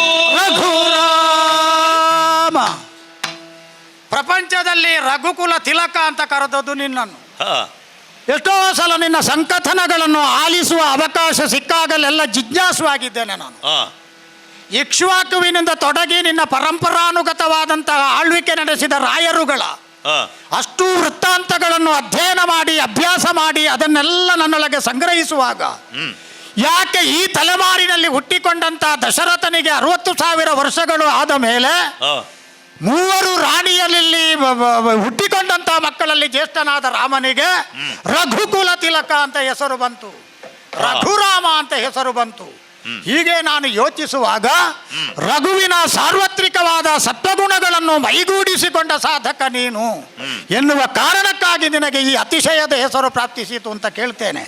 ಹಾಗಾದರೆ ರಘುರಾಮನಾದ ನಿನ್ನನ್ನು ಕಾಣುವಂತಹ ಸದುದ್ದೇಶದಿಂದ ಸಂದರ್ಶನ ಮಾಡುವಂತಹ ವಿಶೇಷವಾದಂತಹ ನಿರೀಕ್ಷೆಯಿಂದ ಇಲ್ಲಿಯವರೆಗೆ ನಾನು ಸಾಗಿ ಬಂದೆ. ಬಂದವನು ಲಕ್ಷ್ಮಣನ ಮುಖೇನವಾಗಿ ನಿನ್ನನ್ನು ಸಂಧಿಸುವ ಅವಕಾಶವನ್ನು ಪಡೆದೆ. ನಿನ್ನನ್ನು ಕಂಡಾಗ ನನ್ನ ಕಂಗಳಿಗೆ ಮಹತ್ತರವಾದಂತಹ ಆನಂದದ ಅನುಭೂತಿಯೇ ಪ್ರಾಪ್ತಿಸಿತು. ನಿನ್ನ ಬಗ್ಗೆ ಜನಜನಿತವಾದಂಥ ಮಾತುಗಳನ್ನು ನಾನು ಕೇಳಿದವನು. ಗುಣವಂತನಂತೆ, ವೀರನಂತೆ, ಕೃತಜ್ಞನಂತೆ, ವಿದ್ವಾಂಸನಂತೆ, ಏಕಪ್ರಿಯ ದರ್ಶನನಂತೆ, ಅನಸೂಯಕನಂತೆ, ವಶಿಯಂತೆ, ಪ್ರಪಂಚದಲ್ಲಿ ಮಹಾಬಿಲ್ಲಾಳಂತೆ, ಹೀಗೆ 10-17 ಸದ್ಗುಣಗಳು ಯಾವುದು ಮನುಷ್ಯನಿಗೆ ಭೂಷಣಪ್ರಾಯ ಅಂತ ಆರೋಪಿಸಲ್ಪಟ್ಟಿದೆಯೋ ಅದಷ್ಟನ್ನು ಸಂಗ್ರಹಿಸಿಕೊಂಡ ಸಾಧಕ ನೀನು ಅಂತ ಕೇಳಿದ್ದೇನೆ. ಅದಕ್ಕೆ ದೃಷ್ಟಾಂತವಾಗಿ ನಿನ್ನ ವ್ಯಕ್ತಿತ್ವದ ಸಂಕಥನಗಳು, ಆ ವ್ಯಕ್ತಿತ್ವ ಅಡಕವಾಗುವುದಕ್ಕೆ ಅರ್ಹವಾದಂತಹ ಮಹಾವೃಕ್ಷ ನಾನು ಎನ್ನುವ ಹಾಗಿನ ದೀರ್ಘವಾದ ನೀಳಕಾಯ, ಇದನ್ನು ಕಂಡಾಗಲೇ ನಾನು ಸಮಾಧಾನದಿಂದ ಆನಂದದಿಂದ ಅತಿರೇಕಿತವಾದಂತಹ ಸುಖದ ಸ್ಥಿತಿಗೆ ಹೋಗಿಬಿಟ್ಟೆ. ರಾಮ, ಸುಖವನ್ನೇ ಉಣ್ಣುತ್ತಿದ್ದ ನೀನು ಹಂಸತೂಲಿಕಾ ತಲ್ಪದಲ್ಲಿ ಪವಡಿಸುವ ಭಾಗ್ಯ ಪಡೆದವ. ಚಿನ್ನ ಬೆರೆಸಿದಂತಹ ಅನ್ನವನ್ನು ಊಟ ಮಾಡುವಂತಹ ಅವಕಾಶ ಚಿನ್ನದ ಬಟ್ಟಲಿನಲ್ಲಿ ಅಂತಗದ್ದನ್ನು ತ್ಯಜಿಸಿ ಕಾಡಿನ ಕಡೆಗೆ ಹೋದೆ ಅಂತ ನಾನು ಕೇಳ್ತೇನೆ. ಮತ್ಸರಾಗ್ನಿಯು ಅಯೋಧ್ಯೆಯ ಅಂತಃಪುರವನ್ನು ಸುಡೆ ತ್ಯಾಗದ ತಣ್ಣೀರನ್ನು ಎರಚಿ ನೀನು ಅದನ್ನು ಶಮನಗೊಳಿಸಿದಂತಹ ಮಹಾತ್ಮ. ಆ ಕಾಲದಲ್ಲಿ ನಿನಗೆ ಮಾತ್ರ ಅರ್ಹವಾಗಿ ಪ್ರಾಪ್ತಿಸಿದ್ದು ವನವಾಸ. ಆದರೆ ನಿನ್ನ ತಮ್ಮನಾದಂಥ ಲಕ್ಷ್ಮಣನಿಗೆ ಅದು ಇರಲಿಲ್ಲವಂತೆ. ಎಂತಹ ಯೋಗ್ಯತಾವಂತನಾದ ತಮ್ಮನನ್ನು ನೀನು ಪಡೆದೆ. ಅಷ್ಟೇ ಯೋಗ್ಯತೆ ಇರುವಂತಹ ಮತ್ತೊಬ್ಬ ತಮ್ಮ ಭರತ. ಯಾರಿದ್ದಾರೆ ಅಧಿಕಾರಕ್ಕಾಗಿ ಅಪಹಪಿಸುವ ಜನಾಂಗದ ನಡುವೆ ಅಂತ ಕೇಳಿದ್ರೆ ರಾಮರಾಜ್ಯದ ಪರಿಕಲ್ಪನೆ. ರಾಮ ಹುಟ್ಟಿದ ಮೇಲೆ ಸೃಷ್ಟಿಯಾಗಬೇಕಾದ ರಾಮರಾಜ್ಯದ ಪರಿಕಲ್ಪನೆಯಲ್ಲಿ ಎಲ್ಲರೂ ತ್ಯಾಗಿಗಳೇ. ರಾಮನಿಗೆ ಬೇಕಾಗಿ ಪ್ರಜಾವರ್ಗ ತಮ್ಮನ್ನು ತಾವು ತಿದ್ದುಕೊಳ್ಳುವುದಕ್ಕೆ ಸಿದ್ಧರಾಗಿದ್ದಾರೆ ಎನ್ನುವುದರ ದ್ಯೋತಕವಾಗಿ ಭರತನ ತ್ಯಾಗಕ್ಕೊಂದು ಮಹತ್ತರವಾದ ಆಯಾಮ ಸಿಗದೆ ಹೋಯಿತು. ಯಾಕಂದರೆ ಯಾರು ಮಾಡಬಹುದಾದ ತ್ಯಾಗ ಅಂತ ಒಬ್ಬ ಪ್ರಜೆ ಹೇಳಿದ್ದಂತೆ. ಭರತ ಏನು, ನಾವು ಅದನ್ನು ಮಾಡುತ್ತಿದ್ದೇವೆ, ಅದರ ಅರ್ಥ ಯಾರು ಸುಖಲೋಲುಪರಲ್ಲ ಅಂತ ಅರ್ಥ ಆಯಿತು. ಇನ್ನು ಶತ್ರುಘ್ನನ ಲಕ್ಷ್ಮಣನ ಕಥೆಯನ್ನು ಕೇಳಿದ್ದೇವೆ. ಇಲ್ಲಿಗೆ ಬಂದವ ಕಥೆ ಹೇಳಲಿಕ್ಕೆ ಬಂದನು ಅಂತ ನೀನು ಅಚ್ಚರಿಗೊಳಗಾಗುವುದು ಬೇಡ. ಯಾಕಂದರೆ ಈ ಅನ್ನವನ್ನು ಉಣ್ಣುವ ಭಾಗ್ಯ ಹೊಂದಿದ ನೀನು ಗೆಡ್ಡಗೆಣಸುಗಳ ಮೂಲಕವಾಗಿ 14 ವರ್ಷದ ವನವಾಸವನ್ನು ಆಚರಿಸಿದೆ. ಹಾಗಾದರೆ ಆಹಾರದ ವ್ಯತ್ಯಾಸ, ಆಹಾರ ಕೇವಲ ಜಠರಾಗ್ನಿಯನ್ನು ತಣಿಸುವುದಕ್ಕೆ ಮಾತ್ರ ಒದಗಿ ಬರುವುದಲ್ಲ. ಅನ್ನ ಎನ್ನುವುದು ವಿಷವಾಗುತ್ತದೆ, ಅನ್ನ ಎನ್ನುವುದು ಅಮೃತವಾಗುತ್ತದೆ. ಸೇವನಾಕ್ರಮದಿಂದ ಮತ್ತು ಸೇವನೆಯನ್ನು ಒದಗಿಸಿದಂತಹ ವ್ಯಕ್ತಿಯ ಧರ್ಮದ ನಡವಳಿಕೆಯಿಂದ, ಕೊಡುವವನ ಪ್ರಸನ್ನ ಚಿತ್ತತೆಯಿಂದ, ಕೊಡುವವನ ಯೋಗ್ಯತೆಯಿಂದ, ಕೊಡುವವನ ಹಾರ್ದವಾದ ಧಾರಾಳಿತನದಿಂದ, ಮೇಲಾಗಿ ಸಾತ್ವಿಕ ಗುಣದಿಂದ ಒಬ್ಬಾತನ ಕೊಡುಗೆ ಸಾರ್ಥಕವಾಗುವುದು.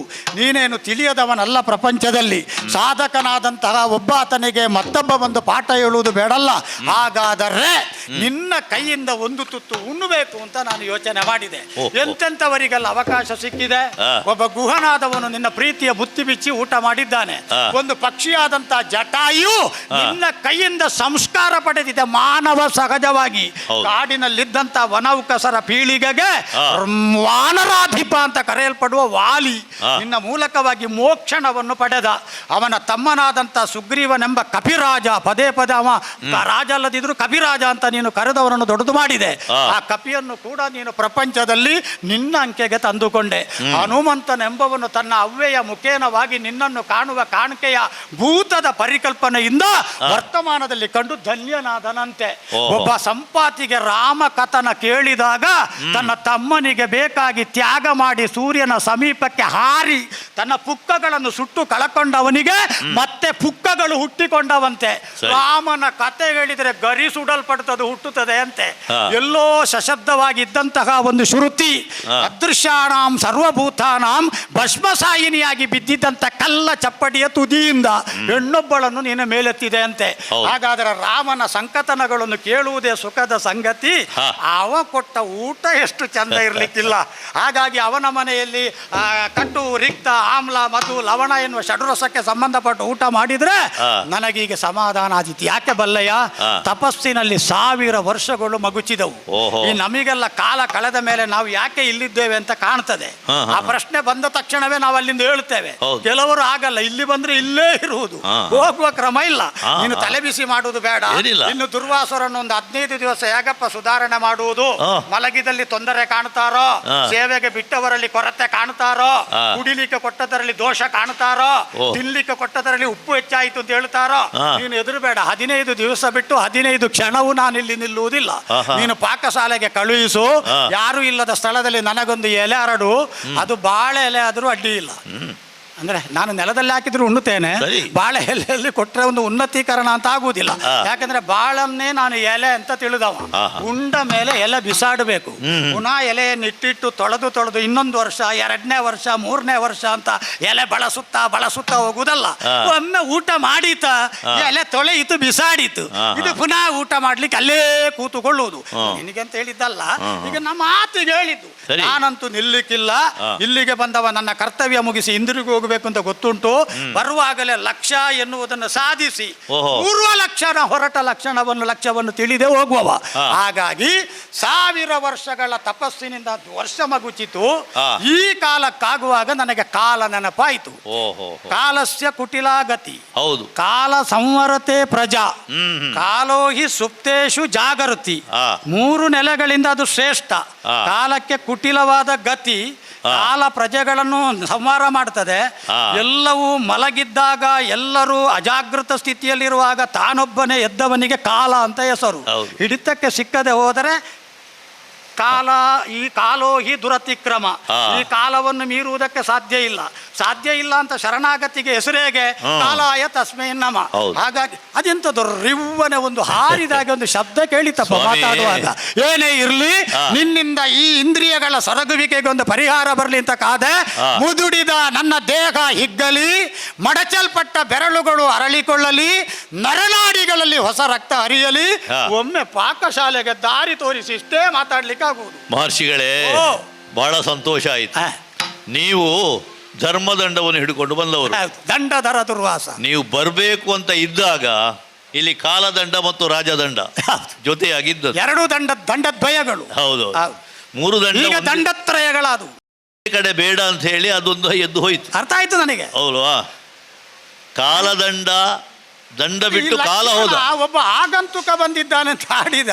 ಹೌದು. ಇಲ್ಲಿ ಬಂದ್ರೆ ಯಾರು ಕಾಣುವುದಿಲ್ಲ. ಒಂದು ಗಾಳಿಯಲ್ಲಿ ಏನೋ ಸೀಯನೆ ಆರಿ ಹೋದಾಗೆ ಕಾಣ್ತದಪ್ಪ. ನನ್ನ ಏಕಾಂತದ ಹೊತ್ತಿನಲ್ಲೇ ನೀವು ನಾನು ಬಂದದ್ರಿಂದ ಬಂದ್ರಲ್ಲ. ಏನಾದ್ರೂ ತೊಂದರೆ ಆಯ್ತು? ಛೆ, ಛೆ. ಅಲ್ಲ, ಲಕ್ಷ್ಮಣನಿಗೂ ತೊಂದರೆ ಆಗ್ಲಿಲ್ಲ. ಬೇಡ ಬೇಡ, ನಾವು ಮಾತಾಡಿ ಆಗಿದೆ. ಹಾ. ಹಾಗಾಗಿ ನಮ್ಮ ಕೆಲಸ ಆದ್ಮೇಲೆ ಹೌದು. ಈಗ ಆದ್ರೆ ನೀವು ಬಂದ್ರಲ್ಲ, ಬಂದದ್ದು ಅನ್ನಾರ್ಥಿಯಾಗಿ ಬಂದ್ರೆ. ಹೌದು. ಆಹಾ, ಬಹಳ ಸಂತೋಷ. ನಗುತ್ತ ಲಕ್ಷ್ಮಣ ಗೆದ್ದ ವಿಗಡಾರಿ ಮುನಿಗಳು, ವಿಗಡಾರಿ ಮುನಿಗಳು ಬಗೆಯ ರೀತಿವರ ಸತ್ಕರಿಸು, ಇವರ ಸತ್ಕರಿಸು. ಮಗುವಿಗೆಯಿಂದ ಬೀಳ್ಕೊಟ್ಟು ಬಾ ಸಭೆಗೆ,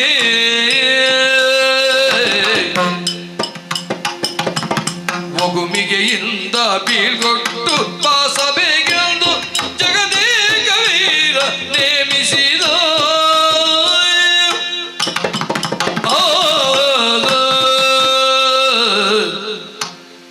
ಪೂಜ್ಯರೇ, ರಾಮರಾಜ್ಯಕ್ಕೆ ಯಾಚಕರಾಗಿ ಬಂದವರು ಬರಿಗೈಯಿಂದ ಯಾರೂ ಹೋಗುವಾಗಿಲ್ಲ. ಆಹಾ.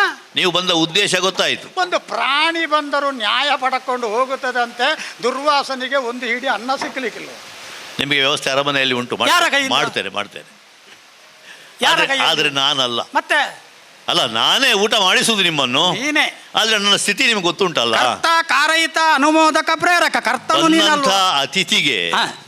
ಒಬ್ಬ ಗೃಹಸ್ಥನಾದವ ಸಹಧರ್ಮಿಣಿಯ ಸಹಿತವಾಗಿ ಹಸ್ತೋದಕವನ್ನು ಕೊಡಬೇಕು. ಅಲ್ಲ, ಹೇಳಿದಾಗೆ ಸೀತೆಯಲ್ಲಿದ್ದ. ಸ್ವಾಮಿ, ಕ್ಷಮಿಸು. ಸೀತಾ ವಿರಹಿತನಾಗಿ ನಾನಿದ್ದೆ, ಸೀತೆ ಈಗಲೂ ಇಲ್ಲ. ಹಾಗೆ ಇದ್ದೇನೆ. ಸೀತೆ ಇಲ್ಲ, ನೀನಿದ್ದೀನು. ಅಲ್ಲ, ಮಾತಿಗೆ ಹೇಳಿದ್ದು ನಾನು. ಅಲ್ಲಲ್ಲ, ನನ್ನ ಭಾಗ್ಯ ಅದು. ಅವಳು ಹೋಗುವಲ್ಲಿ ಗುರು ಇಲ್ಲದೆ ಹೋಗಿದ್ರೆ ನನಗೆ ಯಾರು ಕೊಡುವರು? ಅವಳು ಹೋಗುವಲ್ಲಿಗೆ ಹೋಗಿ ಆಗಿದೆ. ಒಂದು ಸಲ ನನ್ನಿಂದ ಪರಿತ್ಯಕ್ತೆಯಾಗಿ ಹೋದಳು, ಈಗ ಅವಳ ತಾಯಿಯ ಜೊತೆಯಲ್ಲಿ ಹೋಗಿ ಆಗಿದೆ. ಹಾಗಾಗಿ ಗೃಹಸ್ಥರಾದಂತಹ ನಾನು ನಿಮಗೆ ಹಸ್ತೋದಕ ಕೊಡುವ ಹಾಗಿಲ್ಲ. ಅತಿಥಿ ಸತ್ಕಾರ ಹಾಗಂತ ಕೊರುವುದಕ್ಕೆ ವ್ಯವಸ್ಥೆ ನಾನು ಮಾಡ್ತೇನೆ. ಯಾರಲ್ಲಿ ಜೊತೆಗೆ? ಸ್ವಲ್ಪ ಹೊತ್ತು. ಯಾರ ಮುಖ್ಯ? ನನ್ನ ತಮ್ಮ ಲಕ್ಷ್ಮಣ ಇದ್ದಾನಲ್ಲ, ಅವ ತಡ ಮಾಡ್ಲಿಕ್ಕಿಲ್ಲ. ಇಲ್ಲ. ಯಾಕಂದ್ರೆ ಆಗಲೇ ಅವ ನಿನ್ನನ್ನು ಭೇಟಿ ಆಗುವುದನ್ನು ಹೇಗಾದ್ರೂ ಬುದ್ಧಿವಂತ ಜಾಣ್ಮೆ ಅಂದ್ರೆ ಎಳೆದುದ್ದ ಏನಿಲ್ಲ. ಈಗ ನಿನ್ನ ಆಜ್ಞೆ ಪಾಲಿಸುವಲ್ಲಿ ಮಹಾ ಚಮತ್ಕಾರಿಕವಾದ ಗುಣವುಳ್ಳವ. ಲಕ್ಷ್ಮಣ, ಅಣ್ಣ, ದೂರ್ವಾಸರನ್ನು ಒಳಗೆ ಕರ್ಕೊಂಡು ನೀನು ಬಂದೆ. ಹೌದು. ಬಂದವರೇ ಅನ್ನಾರ್ಥಿಯಾಗಿ ನನ್ನನ್ನು ಕೇಳಿಕೊಂಡಿದ್ದಾರೆ. ಹಾ. 1000 ವರ್ಷಗಳ ಹ್ಮ್. ತಪಸ್ಸನ್ನಾಚರಿಸಿದ ಬಳಿಕ ಹ್ಮ್. ಜಾಗೃತ ಸ್ಥಿತಿಯಲ್ಲಿ ಅವರಿಗೆ ಹಸಿ ಉಂಟಾದದ್ದು. ಹ್ಮ್. ಹಸಿವಾದಗಳೇ ಅನ್ನವನ್ನು ತಿನ್ನಬೇಕು. ಹ್ಮ್. ಈಗ ರಾಮನನ್ನ ತಿನ್ನಬೇಕು ಅಂತ ಬಂದದ್ದವರು. ಹೌದೌದು, ನೋಡುವಾಗಲೇ ಗೊತ್ತಾಗ್ತದೆ. ರಾಮನ ಅನ್ನ ತಿನ್ನಬೇಕು ಅಂತ ಅಲ್ವಾ? ಹ್ಮ್. ಆದ್ರೆ ಏನು ಮಾಡೋಣ, ನಿನಗೆ ಗೊತ್ತುಂಟಲ್ಲ. ಲಕ್ಷ್ಮಣನಲ್ಲಿ ಹೇಳಲಿಲ್ಲ ಅವರು. ಅದೇ ಲಕ್ಷ್ಮಣನ ಕಂಡದ್ದು ನಿನ್ನಲ್ಲಿ ಹೇಳ್ಬೋದಿತ್ತು ಅವರಿಗೂ, ಹೇಳಲಿಲ್ಲ. ಆದ್ರೆ ನನ್ನದೇ ಆಗಬೇಕು ಅಂತ ಆಯ್ತು ಅವರಿಗೆ. ಸರಿ. ನನ್ನ ಮುಖೇನ ನೀನು ಕೊಡಬೇಕು ಅಂತ. ಈಗ ನನ್ನ ಬಹಿಶ್ಚರ ಪ್ರಾಣವಾಗಿರತಕ್ಕಂಥ ನೀನು ನಾನು ವಹಿಸಿಕೊಟ್ಟ ಯಾವ ಕಾರ್ಯವನ್ನು ಇಲ್ಲ ಅಲ್ಲ ಅಂತ ಮಾಡದೇ ಇದ್ದವನಲ್ಲ. ಆ ಕಾರಣದಿಂದ ಪತ್ನಿ ವಿರಹಿತನಾಗಿ ಹಸ್ತೋದ ಕೊಡುವುದಕ್ಕೆ ಬಾಧ್ಯಸ್ಥನಲ್ಲದ ನನಗೆ ಅದಕ್ಕೆ ಅನುಕೂಲ ಮಾಡಿ ಕೊಡುವುದಕ್ಕೆ ನೀನಿದ್ದಿ. ಆ ಕಾರಣದಿಂದ ಊರ್ಮಿಳೆಯನ್ನು ಸೇರಿಕೊಂಡು ಬಂದಂಥ ಅತಿಥಿಗಳಿಗೆ, ಅದು ಕೂಡ ಎಂಥವರು ದೂರ್ವಾಸರು, ಗೊತ್ತು, ಅವರು ಅನ್ನ ಕೇಳುವುದೇ ಬಹಳ ದೊಡ್ಡದು. ತುಂಬಾ ದೊಡ್ಡದನ್ನೇ ಕೇಳುವುದು. ಹೌದು, ದೊಡ್ಡದು ಅಂದ್ರೆ ಆ ಅನ್ನ ನಮ್ಮಲ್ಲಿ ಕೇಳುವುದಕ್ಕೆ ಮೊದಲು ಅವರು ಈ ಹಿಂದೆ ಕೇಳಿದ್ದಿಲ್ಲ. ಒಂದು ಸಲ ವಿಶ್ವಾಮಿತ್ರರಲ್ಲಿ ಕೇಳಿದ್ರಂತೆ, ವಿಚಾರ ಗೊತ್ತಿರ್ಬೋದು ನಿನಗೆ. ಪಾಯಸ ಊಟ ಮಾಡಬೇಕು ಅಂತ ವಿಶ್ವಾಮಿತ್ರರಲ್ಲಿಗೆ ಹೋಗಿ ಕೇಳಿ ಬಡಿಸುವ ಹೊತ್ತಿಗೆ ಸ್ನಾನ ಮಾಡಿ ಬರ್ತೇನೆ ಅಂತ ಹೋದವರು ಸಹಸ್ರ ವರ್ಷ ಕಳೆದ್ರು ಬರಲಿಲ್ಲ ಅಂತೆ ಅಲ್ವಾ. ಅಷ್ಟರವರೆಗೂ ಕಾದುಕೊಂಡು ಕೂತದ್ದೆ ವಿಶ್ವಾಮಿತ್ರರು. ಅವರ ಸೇವೆಯನ್ನು ಕೌಸ ಮಾಡಿಕೊಂಡಿದ್ದ ಅಂತ ಕಥೆ ನಮ್ಮದೇ ಹಿಂದೆ ಹಿರಿಯರಿದ್ದ ಕಾಲದಲ್ಲಿ ಆದದ್ದು, ರಘು ಚಕ್ರವರ್ತಿಯ ಕಾಲದಲ್ಲಿ. ಅಂತಹ ನಮ್ಮ ದೂರ್ವಾಸರು ಇವತ್ತು ಅತಿಥಿಗಳಾಗಿ ಬಂದಿದ್ದಾರೆ ಅಂತ ಹೇಳಿದ್ರೆ, ಸಪತ್ನಿಕರಾಗಿ ಅಯೋಧ್ಯೆಯಲ್ಲಿ ಅವರಿಗೆ ಗೃಹಸ್ಥ ಧರ್ಮದ ಪ್ರಕಾರವಾಗಿ ಭೋಜನವನ್ನು ಕೊಡಬೇಕು. ಆ ಕಾರಣದಿಂದ ನೀನು ಊರ್ಮಿಳೆಯ ಸಹಿತವಾಗಿ ಅವರಿಗೆ ಹಸ್ತೋದಕವನ್ನು ಕೊಟ್ಟು ತೃಪ್ತಿಕರವಾಗಿ ಅವರಿಗೆ ಭೋಜನವನ್ನುಣಿಸಿ ಆ ಮೇಲೆ ನನ್ನನ್ನು ಬಂದು ಕಾಣಬೇಕು. ಆದಿತಣ್ಣ, ಒಳ್ಳೆಯದು. ಹೇಗೆ ರಾಮಲಕ್ಷ್ಮಣರೇ, ಮುದ್ಗಲ ಅಂತ ಹೇಳುವಂತಹ ಒಬ್ಬ ಕೇವಲ ಭತ್ತದ ತೆನೆಗಳನ್ನು ಹಕ್ಕಿ ತಿಂದು ಬೀಳಿಸಿದ್ದನ್ನು ತಿಂದು ಬದುಕುತ್ತಿದ್ದವ. ಹೌದೌದು. ಅವನನ್ನು 6 ಸಲ ಪರೀಕ್ಷೆ ಮಾಡಿ ಹಲವು ಬಾರಿ ಹೋಗಿ 7ನೇ ಸಲ ಉಚಿತವಾಗಿ ಸಶರೀರಿಯಾಗಿ ಸ್ವರ್ಗಕ್ಕೆ ಕಳುಹಿಸಿದ್ದೇನೆ. ನಿಮ್ಮನ್ನು ತೃಪ್ತಿಪಡಿಸಿದರೆ ಅದೊಂದು ಯೋಗ ಉಂಟು. ತೃಪ್ತಿಪಡಿಸಿದರೆ ಇಬ್ಬರು ಸ್ವರ್ಗಕ್ಕೆ ಹೋಗ್ತೀರಿ. ಹೌದಲ್ಲ? ಒಳ್ಳೆದಾಗ್ಲಿ ನಿಮಗೆ. ಒಳ್ಳೆದು. ಹೇಗೆ ಲಕ್ಷ್ಮಣ? ನಾವು ಸ್ವರ್ಗಕ್ಕಿಂತ ಮೊದಲು ಒಂದು ಸಲ ಭೋಜನ ಶಾಲೆ ಹತ್ತು. ಅದೇ ಸ್ವರ್ಗ ಅಲ್ವೋ? ಆದೀತು ಸ್ವಾಮಿ, ಬರ್ಬೇಕು.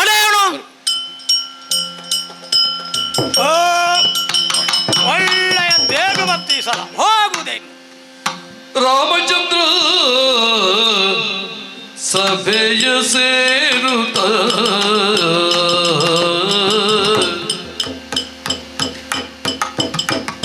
ರಾಮಚಂದ್ರ ಸಭೆಯ ಸೇರುತ್ತ ವಿಷ್ಣರವನೇರಿ ಭೂಮಿ ಬಾಲ ಅನುವಗ್ರಹಿಸುತ್ತ ಭೂಮಿ ಬಾಲರನುವಗ್ರಹಿಸುತ್ತ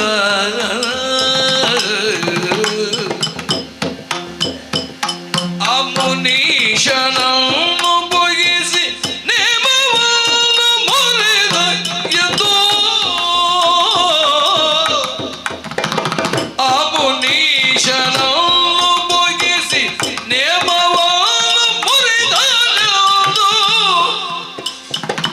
ಊರ್ಮಿಳಾ ಮನೋಬ್ಧಿ ಶಶಿಯ ಪ್ರೇಮದಿಂದ ಕರೆದು ಬೇಡ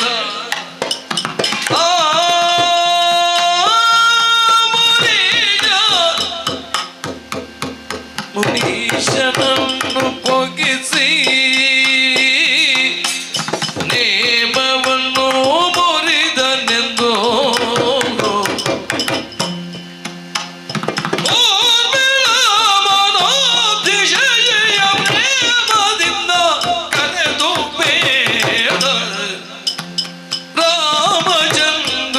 ಸಭೆಯ ಸೇರುತ್ತ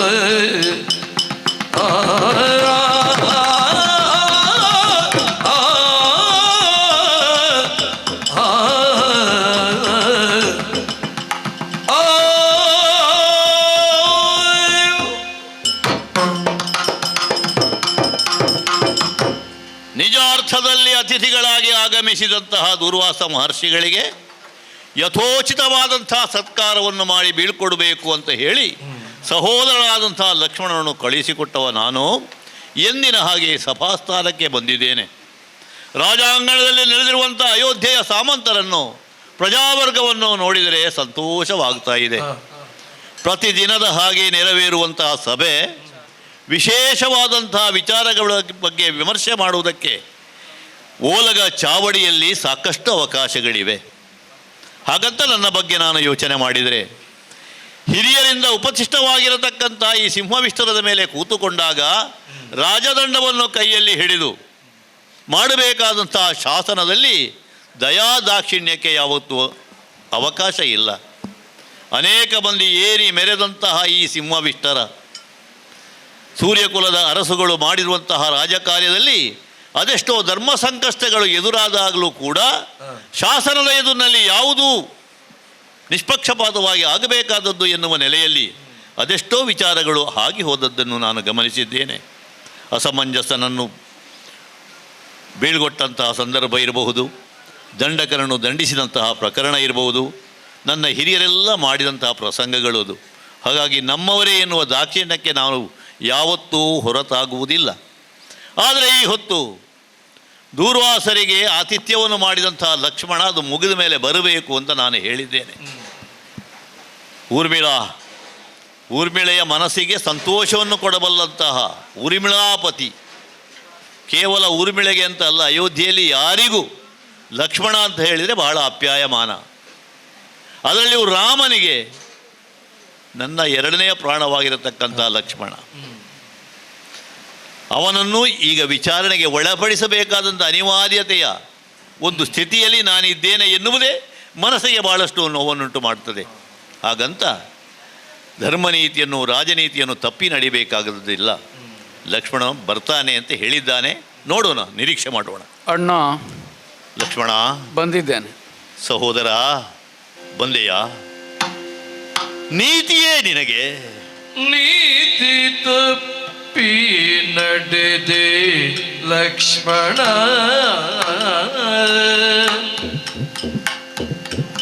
ಲಕ್ಷ್ಮಣ, ಓ ಲಕ್ಷ್ಮಣ, ನೀತಿ ತಪ್ಪಿ ನಡೆದೆ ಲಕ್ಷ್ಮಣ,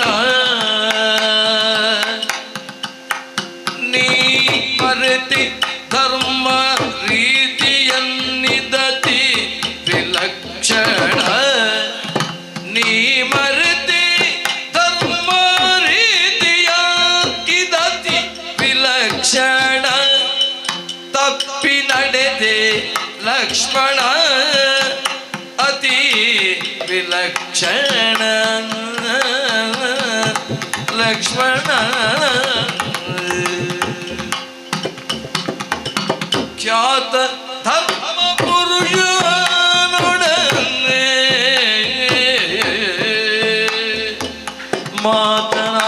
ಮಾತನಾಡುತ್ತಿರುವ ವೇಳೆ, ಖ್ಯಾತ ಧರ್ಮ ಪುರುಷನೊಡನೆ ಮಾತನಾಡುತ್ತಿರುವ ವೇಳೆ,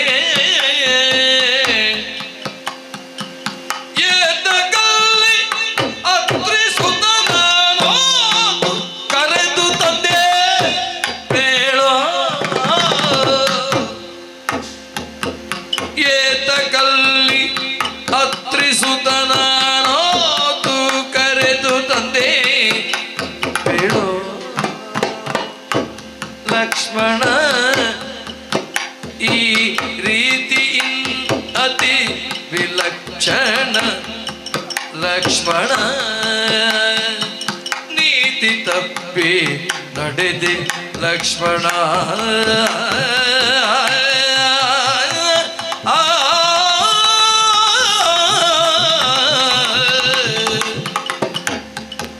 ಲಕ್ಷ್ಮಣ,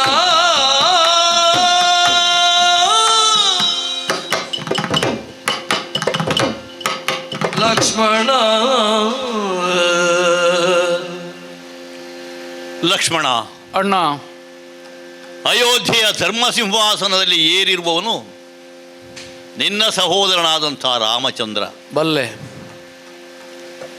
ಹಾಗಂತ ಸೂರ್ಯಕುಲದ ಅರಸು ಪರಂಪರೆಯಲ್ಲಿ ಯಾವತ್ತೂ ನ್ಯೂನತೆ ಇಲ್ಲದಂತಹ ರಾಜಕೀಯವಾದ ವಾತಾವರಣವನ್ನು ನೋಡುತ್ತಾ ನೋಡುತ್ತಾ ನಮ್ಮ ನಡೆಯಲ್ಲಿ ಒಂದಾಗಿಸಬೇಕು ಅಂತ ಹೇಳಿ ಪ್ರಯತ್ನ ಪಟ್ಟವರಲ್ಲಿ ನಾನೂ ಒಬ್ಬ ಎನ್ನುವುದು ನಿನಗೆ ಚೆನ್ನಾಗಿ ಗೊತ್ತುಂಟಲ್ಲ. ಸೂರ್ಯನಷ್ಟೇ ನಿಚ್ಚಳವಾದದ್ದು ನಿನ್ನ ಚಾರಿತ್ರ್ಯ. ಸಹೋದರ, ಅಣ್ಣ, ಈ ರಾಜ್ಯಸಭೆಯ ಮುಂಭಾಗದಲ್ಲಿ ಅದೆಷ್ಟೋ ಸಹಸ್ರ ವರ್ಷಗಳ ಕಾಲ ರಾಜಕೀಯವನ್ನು ಅನುಭವಿಸಿದವರು ನಾವು. ಅದೆಷ್ಟೋ ಜಟಿಲವಾದ ಸಮಸ್ಯೆಗಳು ಬಹಳಷ್ಟು ಸುಲಭವಾಗಿ ಪರಿಹಾರ ಆದದ್ದು ಉಂಟು. ದಯಾ ದಾಕ್ಷಿಣ್ಯ ವಿರಹಿತರಾಗಿ ನಾವು ವ್ಯವಹರಿಸದ್ದು ಉಂಟು. ರಾಜಧರ್ಮಕ್ಕೆ ನಿಷ್ಠರಾಗಿಯೇ ನಡೆದದ್ದು. ಹೌದು, ಆಚಾರ್ಯರೇ ಹೇಳಿದರಲ್ಲ, ಧರ್ಮದಂಡೋಸ್ಮಿ. ಹೌದು, ಧರ್ಮದ ಎದುರಲ್ಲಿ ಬೇರೆ ಯಾವುದೂ ಅಲ್ಲ ಅಂತ. ನನಗೆ ಅಂತಲ್ಲ, ನಮ್ಮ ಹಿರಿಯರ ಕಾಲದಿಂದಲೂ ನಮಗೆ ಪುರೋಹಿತರಾಗಿರುವವರು ಆಚಾರ್ಯರಾದಂಥ ವಸಿಷ್ಠರು, ಸುಮಂತ್ರಾದಿ ಮಂತ್ರಿವರ್ಗ, ಇವರೆಲ್ಲವರ ಸಮಕ್ಷದಲ್ಲಿ ಪರಂಪರೆಗೆ ಅದರ ಕೀರ್ತಿಧಾವಳ್ಯಕ್ಕೆ ಕುಂದುಂಟಾಗದ ರೀತಿಯಲ್ಲಿ ವರ್ತಿಸಬೇಕು ಅಂತ ಬಹಳ ಎಚ್ಚರಿಕೆಯಿಂದ ಅಡಿ ಇಡುವವರು ನಾವು. ಹೌದು. ಆ ಕಾರಣದಿಂದ ನಾನು ಹೇಳಿದ್ದು, ನೀತಿ ಯಾವುದು ಅನೀತಿ ಯಾವುದು ಇದನ್ನರಿತು ನಡೆಯಬೇಕಾದದ್ದು ನಮಗೆ ಕರ್ತವ್ಯ. ನಿಜ ನಿಜ ಮಗನೇ. ಅಣ್ಣ, ನೀತಿ ತಪ್ಪಿದೆ ನಡೆದೆಯಾ ನೀನು? ಹ, ನೀತಿ ಅಂದರೆ ನಾವು ಯಾವುದನ್ನು ಪಾಲಿಸಬೇಕು ಅದು ನೀತಿ ಅಂತ ಅಲ್ಲ. ನೀತಿ ಯಾವುದುಂಟು, ನಮ್ಮ ಮುಂದೆ ಯಾವುದು ನೀತಿ ಉಂಟು, ಆ ನೀತಿಗೆ ಅನುಸಾರವಾಗಿ ನಡಿಬೇಕಾದದ್ದು ನೀತಿ ಅರಿತು ನಡೆಯಬೇಕಾದಂಥ ನಮಗೆ ಕರ್ತವ್ಯ. ಒಬ್ಬ ತಂದೆಗೆ ಮಕ್ಕಳಾಗಿ ಹೇಗೆ ನಾವು ವರ್ತಿಸಬೇಕು, ಸಹೋದರರು ಪರಸ್ಪರ ಹೇಗಿರಬೇಕು, ಒಬ್ಬ ಧರ್ಮಪ್ರಭುವಾಗಿ ನೀತಿ ವಿಷಾದರನಾಗಿ ಹೇಗೆ ನಡೆಯಬಹುದು, ಪ್ರಜಾಪಾಲನೆಯಲ್ಲಿ ಯಾವ ನೀತಿಯನ್ನು ನಾವು ಅನುಸರಿಸಬೇಕು, ಜೀವನದ ಮೌಲ್ಯಗಳನ್ನು ಯಾವ ನೀತಿಯ ಮೂಲಕವಾಗಿ ಪ್ರಚುರಪಡಿಸಬಹುದು, ಇದೆಲ್ಲವನ್ನು ಒಂದರ್ಥದಲ್ಲಿ ಎಚ್ಚರಿಕೆಯಿಂದ ನಡೆಸಿಕೊಂಡು ಬರುವವನೇ ನೀತಿ ಮಾರ್ಗಾವಲಂಬಿ ಅಂತ ಅರ್ಥ. ಈ ದಿಶೆಯಲ್ಲಿ ನೋಡಿದರೆ ಲಕ್ಷ್ಮಣ ಅಣ್ಣ, ಈಗಲೀಗ ನಡೆದ ವಿಚಾರ, ತಮ್ಮನಾದ ನೀನು ಇದುವರೆಗೆ ಏನು ಎತ್ತ ಅಂತ ನೋಡದೆ ನನಗೆ ಅನುವರ್ತಿಯಾಗಿ ನಡೆದವನಾದದ್ದರಿಂದ ಎಲ್ಲಿವರೆಗೆ ರಾಮನೀತಿ ತಪ್ಪುವುದಿಲ್ವೋ ಅಲ್ಲಿವರೆಗೆ ತಮ್ಮನಾದಂತಹ ಲಕ್ಷ್ಮಣನು ನೀತಿಯನ್ನರಿತೇ ವ್ಯವಹರಿಸ್ತಾನೆ ಅಂತ ಅರ್ಥ. ಹಾಕಿದ ಗೆರೆಯನ್ನು ಮೀರಿದವನೇನಲ್ಲ, ಬಹಳ ಎಚ್ಚರಿಕೆಯಿಂದ ಮುನ್ನಡಿ ಇಡುವವನು. ಆ ಕಾರಣದಿಂದ ನನಗೆ ಸಂದೇಹ ಬಂದದ್ದು, ನೀನು ನೀತಿ ತಪ್ಪಿದೆಯೋ? ವಿಚಾರ ಯಾವುದು ಅಂತ ನೀನು ಹೇಳಬೇಕಾದದ್ದಿಲ್ಲ, ಅರ್ಥ ಆಯಿತು. ಮೊದಲೇ ಹೇಳಿದ್ದೇನೆ, ಖ್ಯಾತ ಧರ್ಮ ಪುರುಷ. ಹೌದು, ನಾನು ಮೊದಲೇ ಗುರುತಿಸಿದೆ. ನಾನು ಗುರುತಿಸಿದೆ ಅಂದ ಮೇಲೆ ನೀನು ಗುರುತಿಸದಿರುವುದಕ್ಕಾಗುವುದಿಲ್ಲ. ನೀ ಹೇಳಿದರೆ ನಮಗೆ ಗೊತ್ತಾಗ್ತದೆ ಅಲ್ವೋ? ಹಾಗಾಗಿ ನೀನು ಕೂಡ ತಿಳ್ಕೊಂಡೇ ಒಪ್ಪಿ ಅಂಗೀಕರಿಸಿ ಅದರಂತೆ ನಡೆಯುವುದಕ್ಕೆ ಬದ್ಧನಾದವ. ಹೌದು, ಶಾಸನ ಉಂಟು ಅಂತಲೂ ಹೇಳಿದ್ದೇನೆ. ಏಕಾಂತದಲ್ಲಿ ಕಾಲಪುರುಷನೊಂದಿಗೆ ನಾನು ಮಾತುಕತೆಯನ್ನಾಡುವಾಗ ಯಾರೂ ಒಳಗೆ ಬಾರದ ಹಾಗೆ ತಡೆಯಾಗಿರಬೇಕು ಅಲ್ವಾ? ನಿನಗೆ ರಾಜಾಜ್ಞೆ ಅದು, ಅಣ್ಣನಾಗಿ ಅಲ್ಲ, ಸ್ವಾಮಿ ನಿನ್ನ ಅನುಜ್ಞೆ ಅಂತ ನೀನು ಅದನ್ನು ಪಥಿಕರಿಸಿ ಹೋದವ. ಒಪ್ಪಿದ್ದೇನೆ. ಹೇಗೆ ಮರವೆಯಾಗಿ ಹೋಯಿತು ತಮ್ಮ? ವಿಗಡ ಮುನಿಗಳಾಗಿರತಕ್ಕಂಥ ದೂರ್ವಾಸರು ದಂಡಧರರಾಗಿ ಬಂದರು ಎನ್ನುವ ಕಾರಣದಿಂದ ರಾಜಾಜ್ಞೆ ಮರೆತು ಹೋಯಿತೆ ನಿನಗೆ.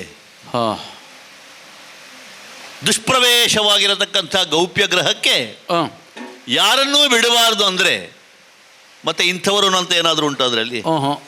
ಹಾಗಿರುವಾಗ ನನ್ನ ಆಜ್ಞೆಯನ್ನು ಮೀರಿ ವಿಚಾರದ ಗಂಭೀರತವನ್ನು ಅರ್ಥೈಸಿಕೊಂಡು ಒಂದು ರೀತಿಯ ಔದಾಸೀನ್ಯ ಭಾವದಿಂದ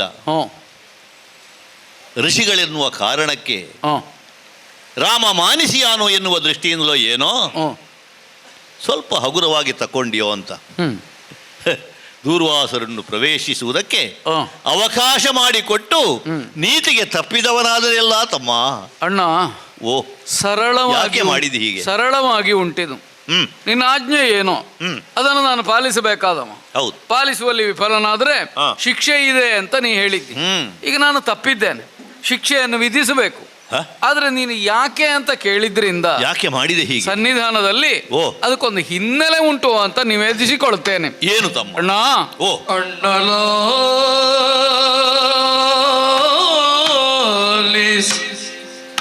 ಎನ್ನ ನುಡಿಯನು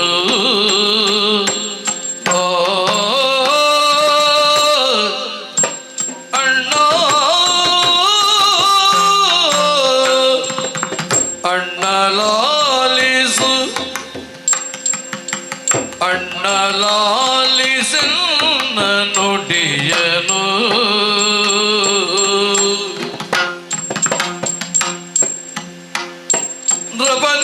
ನೃಪನೀತಿಯಲ್ಲಿ ಕಣ್ಯ ನೀನು ಆ ಮುನಿಯನು ನೃಪನೀತಿಯಲ್ಲಿ ಕಣ್ಯ ನೀನು ಆ ಮುನಿಯನು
ಮನ್ನಣೆಯನ್ನು ಕೊಡದೆ ಶಾಪವನ್ನು ಪಡೆವಿರದು ನುಡಿದ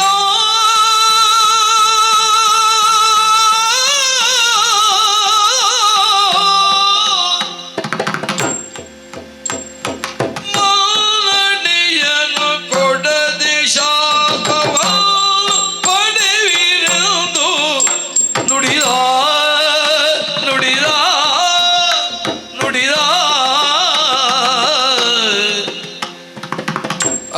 ಅಣ್ಣಲಾಲಿಸನ್ನ ಮಾತನು ನೃಪನೀತಿಯಲ್ಲಿ ಗಣ್ಯನೇನು ಆ ಮುನೀಶನೋ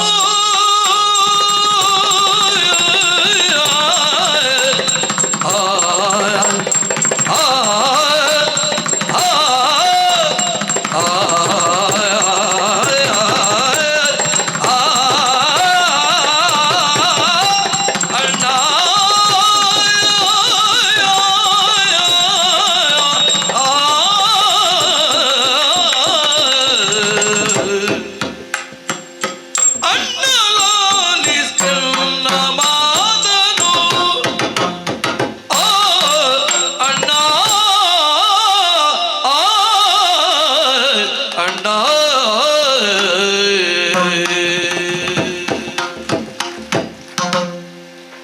ಅಣ್ಣ ಲಾಲಿಸೆನ್ನ ಮಾತನು ಲಕ್ಷ್ಮಣ, ನೃಪನೀತಿಯಲ್ಲಿ ಗಣ್ಯ ನೀನು. ಹಾ ಯಾರೇ ಆಗಿದ್ರು ಹ್ಮ್ ಸಿಂಹಾಸನವನ್ನೇರಿ ಹಾ ಅಪರಾಧಿಯನ್ನು ವಿಚಾರಿಸುವ ಸನ್ನಿವೇಶದಲ್ಲಿ ಹ್ಮ್ ರಾಜಾಜ್ಞೆಯನ್ನು ಉಲ್ಲಂಘಿಸಿದನೆ, ಶಿಕ್ಷೆ ವಿಧಿಸ್ತೇನೆ ಅಂತ ನಿರ್ಣಯ ಮಾಡಿ ಘೋಷಣೆ ಮಾಡಿ ಆಗಿ ಹೋಗ್ತಿತ್ತು. ಹ್ಮ್ ಆದರೆ ರಾಜನೀತಿ ಅನ್ನುವುದನ್ನು ಚೆನ್ನಾಗಿ ಬಲ್ಲ ನೀನು ಹಾ ಕಾರಣವನ್ನು ತಿಳಿಯುವುದಕ್ಕೆ ಆಸಕ್ತನಾಗಿದ್ದೀಯೆ. ಹೌದು. ಒಂದು ಸಮಾಧಾನ. ಹ್ಮ್ ನೀತಿ ತಪ್ಪಿ ನಡೆದ ಲಕ್ಷ್ಮಣ ಹಾ ದೊಡ್ಡದಲ್ಲ, ಹ್ಮ್ ರಾಮನೀತಿ ತಪ್ಪಲಿಲ್ವಲ್ಲ. ಹಾ. ರಾಮನೀತಿಯ ಉಳಿವಿಗಾಗಿಯೇ ತಾನೇ ನಾವು ನಮ್ಮ ಸರ್ವಸ್ವವನ್ನು ಮೀಸಲಿಡಬೇಕಾದವರು. ಹಾ ಹಾಗಾಗಿಯೇ ರಾಮರಾಜ್ಯವೆಂಬುದು ಪ್ರಜೆಗಳಿಗೆ ಸುಖಪ್ರದವಾಗಿಯೇ ಉಂಟು ಅಯೋಧ್ಯೆಯಲ್ಲಿ. ಸರಿ. ಅಣ್ಣ, ಓ ಅಂತಹ ರಾಜನೀತಿಜ್ಞನಾದ ನೀನು ಹಾ ಕಾರಣವನ್ನು ತಿಳಿಯಬೇಕು ಅಂತ ಅಪೇಕ್ಷಿಸಿದಾಗ ಹ್ಮ್ ನಾನದನ್ನು ವಿಸ್ತರಿಸಿ ಹ್ಮ್ ನಿನ್ನ ಮುಂದಿಡಬೇಕಾದದ್ದು ನನಗೆ ಧರ್ಮ ಅಂತ ಭಾವಿಸ್ತೇನೆ. ಹ್ಮ್ ನಿನ್ನ ಆದೇಶವನ್ನು ಹೊತ್ತು ಹಾ ಏಕಾಂತ ಮಂದಿರದ ದ್ವಾರದಲ್ಲಿ ಹಾ ಕಾವಲನ್ನೇ ನಿರ್ವಹಿಸ್ತಾ ಇದ್ದೆ. ಹೌದು. ಆ ಕಾಲಕ್ಕೆ ದುರ್ವಾಸರ ಆಗಮನವಾಯಿತು. ಹಾ ಕೋಪಿಷ್ಠರೆಂದೇ ಪ್ರಸಿದ್ಧರಾದವರು, ಹಾ ಅವಧೂತರಂತೆ ವ್ಯವಹರಿಸುವವರು, ಹ್ಮ್ ಮಹಾ ತಪಶಕ್ತಿ ಸಂಪನ್ನರು. ಹ್ಮ್ ಅಂಥವರನ್ನು ಎದುರುಗೊಂಡು ಸತ್ಕರಿಸುವುದಕ್ಕೆ ಮುಂದಾದ್ರೆ ಆದ್ರೆ? ನನಗೆ ಈ ಕ್ಷಣವೇ ರಾಮನನ್ನು ನೋಡಬೇಕು. ಹಾ ಹಾ ನಾನು ಆಡಿದೆ, ರಾಮ ಕಾಣುವ ಹಾಗಿಲ್ಲ, ಹ್ಮ್ ವ್ಯಸ್ತನಿದ್ದಾನೆ, ಹ್ಮ್. ಅನ್ಯರೊಬ್ಬರು ಬಂದವರಿದ್ದಾರೆ, ಹ್ಮ್. ರಹಸ್ಯದ ಕಾರ್ಯಭಾರದಲ್ಲಿದ್ದಾನೆ ಅಂತ ಹೇಳಿದ್ರೆ ಓ ಅವನು ಒಪ್ಪಲಿಲ್ಲ. ಹ್ಮ್ ದುರ್ವಾಸ ಮತ್ತಷ್ಟು ಕುಪಿತನಾದ. ಓ ಶಾಪಾಗ್ನಿಯಿಂದ ನಿನ್ನನ್ನು ಸುಡ್ತೇನೆ ಅಂತ ಅವ ಹೇಳಿದ್ರೆ ಹ್ಮ್ ನಾನು ಅದನ್ನು ಸ್ವೀಕರಿಸ್ತಿದ್ದೆ. ಹ್ಮ್ ಆದರೆ ಹಾ ಅಯೋಧ್ಯೆಯನ್ನು, ರಾಮನನ್ನು, ಹಾ ಸೂರ್ಯವಂಶವನ್ನು ಶಪಿಸ್ತೇನೆ ಅಂತ ಆಡಿಬಿಟ್ರು. ಓ ಅದನ್ನು ಕೇಳಿದಾಗ ಹಾ ಅಲ್ಲಿಯವರೆಗೆ ಅಚಲವಾಗಿದ್ದಂತಹ ನನ್ನ ಮನಸ್ಸು ಹ್ಮ್ ಕಂಪನಕ್ಕೊಳಗಾಯಿತು. ನಡುಗಿತೆನ್ನ ಮನವು. ಕುಲವನು ಸುಡುವನ ಮುನೀಶ್ವರನೆಂದು ಬಗೆದೆನು. ಹಾ ನನ್ನಿಂದಲಾಗಿ ಹ್ಮ್ ವಂಶ ವಿನಾಶವಾಗ ಕೂಡದು. ಹ್ಮ್ ಈ ಎಚ್ಚರದಿಂದ ವ್ಯವಹರಿಸುವುದಕ್ಕೆ ಮುಂದಾದೆ. ಹಾ ಹಾ ಆಗಲಿಕ್ಕೆ ಏನುಂಟ ಅಣ್ಣ, ಹ್ಮ್ ನೀನೇ ಹೇಳಿದ್ದಿ, ತಮ್ಮ ಲಕ್ಷ್ಮಣ ತಪ್ಪಿದ್ರೆ ತಲೆದಂಡ. ಹೌದು. ಲಕ್ಷ್ಮಣನ ತಲೆ ಹೋದರೆ ಹೋಗಲಿ, ಹ್ಮ್ ರಾಮನ ತಲೆ ಉಳಿಬೇಕು, ಕುಶಲಮರ ತಲೆ ಉಳಿಬೇಕು, ಅಯೋಧ್ಯೆಯ ತಲೆ ಉಳಿಯಬೇಕು. ಹಾ ಈ ದೃಷ್ಟಿಯಿಂದ ಹ್ಮ್ ಅಪರಾಧವನ್ನು ಹೊತ್ತುಕೊಳ್ಳುವುದಕ್ಕೆ ಸನ್ನದ್ಧನಾಗಿ ಮುನಿವರೆಣ್ಯರನ್ನು ಕರೆಕೊಂಡು ನಾನೇ ಒಳಗೆ ಬಂದವ. ಹ್ಮ್ ನಿನ್ನ ಆಜ್ಞೋಲ್ಲಂಘನೆಯನ್ನು ಮಾಡಿದವ ನಾನು ಅಪರಾಧಿ ಇದ್ದೇನೆ, ಶಿಕ್ಷೆಗೆ ಸಿದ್ಧನಿದ್ದೇನಣ್ಣ. ಲಕ್ಷ್ಮಣ, ಅಣ್ಣ, ಎಂಥ ಧರ್ಮ ಸಂಕಟ ಇದು. ತಮ್ಮ ಕೇಳಲು ಧರ್ಮ ಸಂಕಟ, ತಮ್ಮ ಕೇಳಲು ಧರ್ಮ ಸಂಕಟ ಬಂದು ಹೋಯ್ತಲ್ಲ. ನಮ್ಮ ಶೀಲದ ರಕ್ಷೆಗಾಗಿ ಸಮ್ಮತಿಯಿಂದ ನಾವು ವನವಾಸಗೈರಲು, ಸಮ್ಮತಿಯಿಂದ ನಾವು ವನವಾಸಗೈರಲು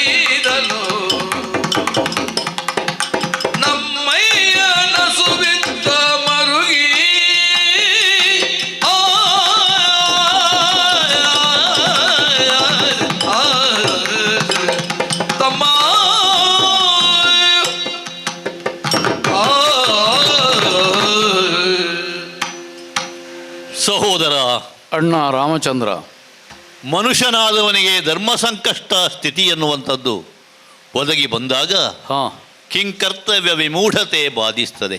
ಆಗ್ತದಂತೆ. ನಮ್ಮ ಬದುಕಿನಲ್ಲಿ ಅದೆಷ್ಟು ಬಾರಿ ಹಾಗಾಯಿತು ಎನ್ನುವುದನ್ನು ಎಣಿಕೆ ಮಾಡುವುದಕ್ಕೆ ಸಾಧ್ಯ ಇಲ್ಲ. ಈ ಲೋಕದ ಬೆಳಕು ಹೊತ್ತಿಗೆ ಅಯೋಧ್ಯೆಯ ರಾಜಾಂಗಣದಲ್ಲಿ ನಾವು 4 ಸಹೋದರರು ಬಾಲಲೀಲೆಯನ್ನಾಡಿ ತೋರಿಸಿದಾಗ ನಮ್ಮ ತಂದೆ ತಾಯಿಗಳ ಮನಸ್ಸು ಆನಂದ ತುಂದಿಲತೆಯಿಂದ ಅರಳುತ್ತಾ ಇದ್ದಂತಹ ಕಾಲ ನೆನಪಾಗುತ್ತದೆ. ಆದರೆ ಮರುಕ್ಷಣ ರಾಜಕೀಯವಾದ ವಾತಾವರಣದಲ್ಲಿ ರಾಜ್ಯಾಡಳಿತವನ್ನು ಕೈಗೆತ್ತಿಕೊಳ್ಳಬೇಕು ತನ್ನ ಹಿರಿಯ ಮಗನಾದಂಥ ರಾಮಚಂದ್ರ ಅಂತ ನಮ್ಮ ತಂದೆಯವರು ನಿರ್ಧರಿಸಿ ಅದಕ್ಕೆ ಬೇಕಾದಂಥ ವ್ಯವಸ್ಥೆಯನ್ನು ಮಾಡುವ ಹೊತ್ತಿಗೆ ಆದ ವಿದ್ಯಮಾನವೇ ಬೇರೆ ಅಲ್ಲವೇ? ಪಟ್ಟಾಭಿಷೇಚನ ನಡೆಯಲಿಲ್ಲ, ವನವಾಸ ಪ್ರಾಪ್ತಿಸಿತು. ವನವಾಸ ದೀಕ್ಷೆಯನ್ನು ಹಿಡ್ಕೊಂಡು ನಾನು ಹೊರಡಬೇಕು ಅಂತ ಇದ್ದರೆ 60,000 ವರ್ಷವನ್ನು ಕಳೆದಿರತಕ್ಕಂಥ ನಮ್ಮ ತಂದೆಯವರು ಅಕ್ಷರಶಃ ಮಗುವಿನ ಹಾಗೆ ಪ್ರಲಾಪ ಮಾಡಿದರು. ಹೌದು, ಧೂಳಲ್ಲಿ ಬಿದ್ದು ಹೊರಳಾಡಿದ್ರು. ಒಂದರಕ್ಷಣ ನನ್ನ ಜೊತೆಯಲ್ಲಿದ್ದು ಹಾಲಣ್ಣವನ್ನಾದರೂ ಉಂಡು ಹೋಗು ಮಗನೇ ಎನ್ನುವ ಹಾಗೆ ಯಾಚನೆಯಿಂದ ನೋಡಿದರು. ಹೌದು. ಆದರೆ ಆ ಹೊತ್ತಿನಲ್ಲಿಯೂ ಕೂಡ ತಂದೆಯವರ ಯಾವ ಮಾತನ್ನು ಕೇಳದೆ ಧರ್ಮನಿಷ್ಠುರತೆಯಿಂದ ಹೊರಟು ಹೋಗಬೇಕಾದಂತಹ ಸಂದಿಗ್ಧತೆ ನನ್ನನ್ನು ಬಾಧಿಸಿತು. ನಿಜ. ಎಂಥ ಧರ್ಮ ಸಂಕಷ್ಟ ನೋಡು. ವನವಾಸಿಯಾಗಿ ಬಂದಂತಹ ನನಗೆ ಅಡಿಗಡೆಗೆ ಬಂದೊದಗಿದ ವಿದ್ಯಮಾನವಾದರೂ ಏನು? ತಾನಾಗಿ ಬಂದು ಒದಗಿ ಬಂದಿರತಕ್ಕಂತಹ ರಾಜ್ಯವನ್ನು ನನ್ನ ಪಾದಮೂಲದಲ್ಲಿ ಅರ್ಪಿಸೋಕ್ಕೆ ಬಂದ ಭರತ ನೀನು ಬಾರದೆ ಹೋಗುವುದಿಲ್ಲ ಅಂತ ಹೇಳಿದ. ಆದರೆ ಅವನ ಮನಸ್ಸನ್ನು ಒಡಂಬಡಿಸಿ ಮತ್ತೆ ಅವನನ್ನು ಅಯೋಧ್ಯಾಭಿಮುಖನನ್ನಾಗಿ ಮಾಡುವಾಗ ನಾನು ಪಟ್ಟಂತಹ ಪಾಡು ಎಷ್ಟು ಅದನ್ನು ನೀನು ನೋಡಿದವನೇ ಇದ್ದಿ. ನಿಜ. ಅದೆಷ್ಟೋ ಸಂದರ್ಭಗಳಲ್ಲಿ ವಾಲಿವಧ ಪ್ರಕರಣದಲ್ಲಿರಬಹುದು, ರಾವಣಾದಿಗಳನ್ನು ಸಂವರಿಸುವ ಸಂದರ್ಭದಲ್ಲಿರಬಹುದು, ನಾಗಪಾಶದಿಂದ ಬಿದ್ದು ಹೋದಂತಹ ನಿನ್ನ ಮರಣವನ್ನು ಕಂಡು ದುಃಖಿಸಂತಹ ಸಂದರ್ಭ ಇರಬಹುದು. ಎಲ್ಲ ಸಂದರ್ಭಗಳಲ್ಲಿ ಕೂಡ ಅತ್ಯಂತ ಧರ್ಮ ಸಂಕಟಕ್ಕೆ ಈಡಾದವ ರಾಮಚಂದ್ರ. ಸೀತೆಯ ಅಗ್ನಿ ಪ್ರವೇಶದ ಸಂದರ್ಭದಲ್ಲಿ ನಾನೇ ನಿನಗೆ ಆಜ್ಞಾಪಿಸಿದ್ದು ಅಗ್ನಿಯನ್ನು ಪ್ರತಿಷ್ಠಾಪ ಮಾಡು ಲಕ್ಷ್ಮಣ ಅಂತ. ಹಿಂದೆ ಮುಂದೆ ನೋಡದೆ ನನ್ನ ಮಾತನ್ನು ಅಕ್ಷರಶಃ ಪಾಲಿಸಿದವ ನೀನು. ಆ ಕಾಲಕ್ಕೆ ನನ್ನ ಮನಸ್ಸಿನಲ್ಲಿರತಕ್ಕಂಥ ಬೇಗುದಿ ಏನು ನಿನಗರ್ಥ ಆದೀತು, ಪ್ರಪಂಚಕ್ಕೆ ಅದು ಆದೀತೆ. ಅಗ್ನಿದೀವ್ಯದಿಂದ ಹೊರಬಂದಂತಹ ಪತಿವ್ರತೆಯಾದಂತಹ ನಿನ್ನ ಅತ್ತಿಗೆ ಸೀತೆ ಎಷ್ಟು ಪರಿಶುದ್ಧಳು ಎನ್ನುವುದು ಪ್ರಪಂಚಕ್ಕೆ ಗೊತ್ತುಂಟು. ಆದರೆ ಬಳಿಕ ಏನಾಯಿತು? ಅಯೋಧ್ಯೆಯಲ್ಲಿ ಮಹಾರಾಣಿಯಾಗಿ ಮೆರೆಯಬೇಕಾದಂಥ ತುಂಬು ಗರ್ಭಿಣಿಯಾದಂತಹ ಸೀತೆಯನ್ನು ಮಮತೆಯನ್ನು ಮಹಾಯೋಗಿ ಬಿಡುವ ಹಾಗೆ ಅರಣ್ಯಕ್ಕೆ ಕರ್ಕೊಂಡು ಹೋಗು ಲಕ್ಷ್ಮಣ ಅಂತ ನಿನಗೇ ನಾನು ಆಜ್ಞಾಪನೆಯನ್ನು ಮಾಡಿದ್ದು. ಅಣ್ಣನ ಆಜ್ಞೆ ಪ್ರಭುವಿನ ಆಜ್ಞೆ ಎನ್ನುವ ಹಾಗೆ ಪರಿಪಾಲಿಸಿದವ ನೀನು. ಮರಳಿ ಸೀತಾ ಸಂಯೋಗ ಆಗುತ್ತದೆ ಎನ್ನುವ ಕಾಲಕ್ಕೆ ಭೂಮಿಯೇ ಬಾಯಿದೆರೆದು ಅವಳನ್ನು ಕರ್ಕೊಂಡು ಹೋದಳು. ಈ ಎಲ್ಲ ಸಂದರ್ಭಗಳಲ್ಲಿಯೂ ಅರಣ್ಯವಾಸವನ್ನು ಸೀತೆಗೆ ವಿಧಿಸಿದಂತಹ ರಾಮ ಮಾನಸಿಕವಾಗಿ ಪಟ್ಟುಕೊಂಡಂತಹ ಸಂಕಷ್ಟ ಎಷ್ಟು ಎನ್ನುವುದು ಅನುಭವಿಸಿದ ನನಗೆ. ನಾನು ಸೀತೆಗೆಲ್ಲ ಶಿಕ್ಷೆ ಕೊಟ್ಟದ್ದು, ನನಗೆ ನಾನೇ ಶಿಕ್ಷೆಯನ್ನು ಕೊಟ್ಟುಕೊಂಡದ್ದು. ಅಂತಹ ಸೀತೆ ನನ್ನನ್ನು ಬಿಟ್ಟು ಹೋಗುವಾಗ ಆದಂತಹ ನೋವು ಏನು? ಇದೆಲ್ಲವನ್ನು ಸಹಿಸಿ ಸಹಿಸಿ ಒಂದು ರೀತಿಯ ನೈಷ್ಠುರ್ಯ ಭಾವ ನನಗೆ ಬಂದು ಹೋಗಿದೆ ಮಗನೇ. ಆದರೆ ನೀನು ನನ್ನ ನೆರಳಾಗಿ ನನ್ನನ್ನು ಅನುಸರಿಸಿಕೊಂಡು ಬಂದವ, ಹಿಂದೆ ಮುಂದೆ ನೋಡಲಿಲ್ಲ. ತಂದೆಯ ಆಜ್ಞೆ ಅಣ್ಣನ ಆಜ್ಞೆ ಅದೆರಡೂ ಒಂದೇ ಎನ್ನುವ ಹಾಗೆ ತನ್ನ ಜೀವನವನ್ನು ಪಣಕ್ಕಿಟ್ಟು ಮಾಡಿದವ ನೀನು. ಒಬ್ಬ ಇಂದ್ರಾರಿಯನ್ನು ವಧಿಸಬೇಕು ಅಂತ ಇದ್ರೆ 12 ವರ್ಷ ಅನ್ನಾಹಾರಗಳನ್ನು ತ್ಯಜಿಸಿದವನಾಗಿರಬೇಕು. ಅಷ್ಟರವರೆಗೆ ಆ ವೃತ್ತದಲ್ಲಿ ನೀನು ಬದ್ಧನಾಗಿದ್ದೀಯ ಅಂತ ನನಗೆ ಗೊತ್ತೇ ಇರಲಿಲ್ಲ. ತಿಳಿದು ಮಾಡಿದ್ದಲ್ಲ, ಒದಗಿ ಬಂದದ್ದು. ಹೌದು. ಆದರೂ ಆ ದುಷ್ಟರನ್ನು ವಧಿಸುವಲ್ಲಿ ನಿನ್ನ ವೃತ್ತವೇ ಅಲ್ಲಿ ಅದಕ್ಕೆ ಕಾರಣವಾಯಿತಲ್ವೇ ತಮ್ಮ? ಹಾಗೆ ಪ್ರತಿಯೊಂದು ಕ್ಷಣದಲ್ಲಿ ಕೂಡ ರಾಮನ ಪಡಿಯಚ್ಚಾಗಿ ವ್ಯವಹರಿಸಿದಂತ ನೀನು ಈಗ ಅಪರಾಧಿಯ ಸ್ಥಾನದಲ್ಲಿ ನಿಂತಿದ್ದಿ ಮಗನೇ. ನನ್ನ ಬಹಿಶ್ಚರ ಪ್ರಾಣ ನೀನು ಅಂತ ಉದ್ಘೋಷಿತನಾಗಿ ಹೇಳಿಕೊಂಡು ಬಂದವ ನಾನು. ರಾಮನಿಲ್ಲದೆ ಲಕ್ಷ್ಮಣನಿಲ್ಲ, ಲಕ್ಷ್ಮಣ ಇಲ್ಲದೆ ರಾಮ ಯಾವತ್ತೂ ಇಲ್ಲ. ಉಣ್ಣುವಾಗ, ಉಡುವಾಗ, ಹೋಗುವಾಗ, ಬರುವಾಗ ಹ್ಞೂ ಜೊತೆಯಾಗಿದ್ದವರು ನಾವು. ಹ್ಞೂ ಅಂಥ ನನ್ನ ತಮ್ಮನಾದಂಥ ನೀನು, ನನ್ನ ಪ್ರಾಣಕ್ಕೆ ಪ್ರಾಣವಾಗಿರತಕ್ಕಂತಹ ನಿನ್ನನ್ನು ಶಾಸನಕ್ಕೆ ಒಳಪಡಿಸಬೇಕಾದಂಥ ಅನಿವಾರ್ಯತೆ ರಾಜಾರಾಮನಿಗೆ ಇವತ್ತು ಬಂದಿದೆ ಅಂತ ಆಗುವಾಗ ಏನು ಮಾಡೋಣ, ಏನು ಮಾಡೋಣ ತಮ್ಮ? ಅಣ್ಣ, ಆಶ್ಚರ್ಯವಾಗ್ತದೆ. ಯಾವುದು? ಏನಣ್ಣ ಸೋಜಿಗವಾಯ್ತು ಕೇಳಣ್ಣ ನಿನ್ನಯ ಮಾತು,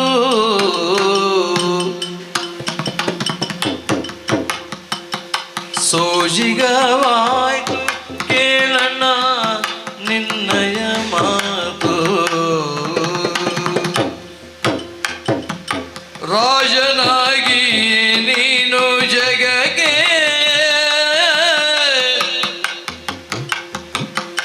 ರಾಜನಾಗಿ ನೀನು ಜಗಕ್ಕೆ ಅಣ್ಣ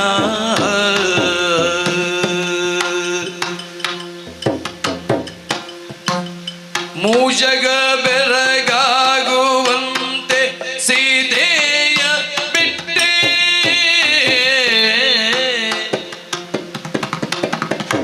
ಮೂಜಗ ಬೆರಗಾಗುವಂತೆ ಸೀತೆಯ ಬಿಟ್ಟೆ, ಮಾಜಲಿನ್ನೇಕೆ ಸಚ್ಚರಿತ,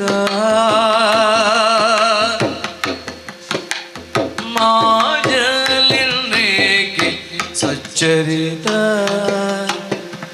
ಸಚ್ಚರಿತ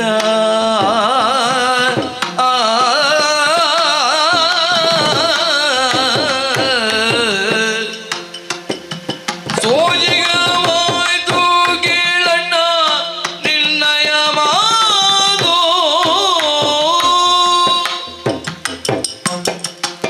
ಅಣ್ಣ.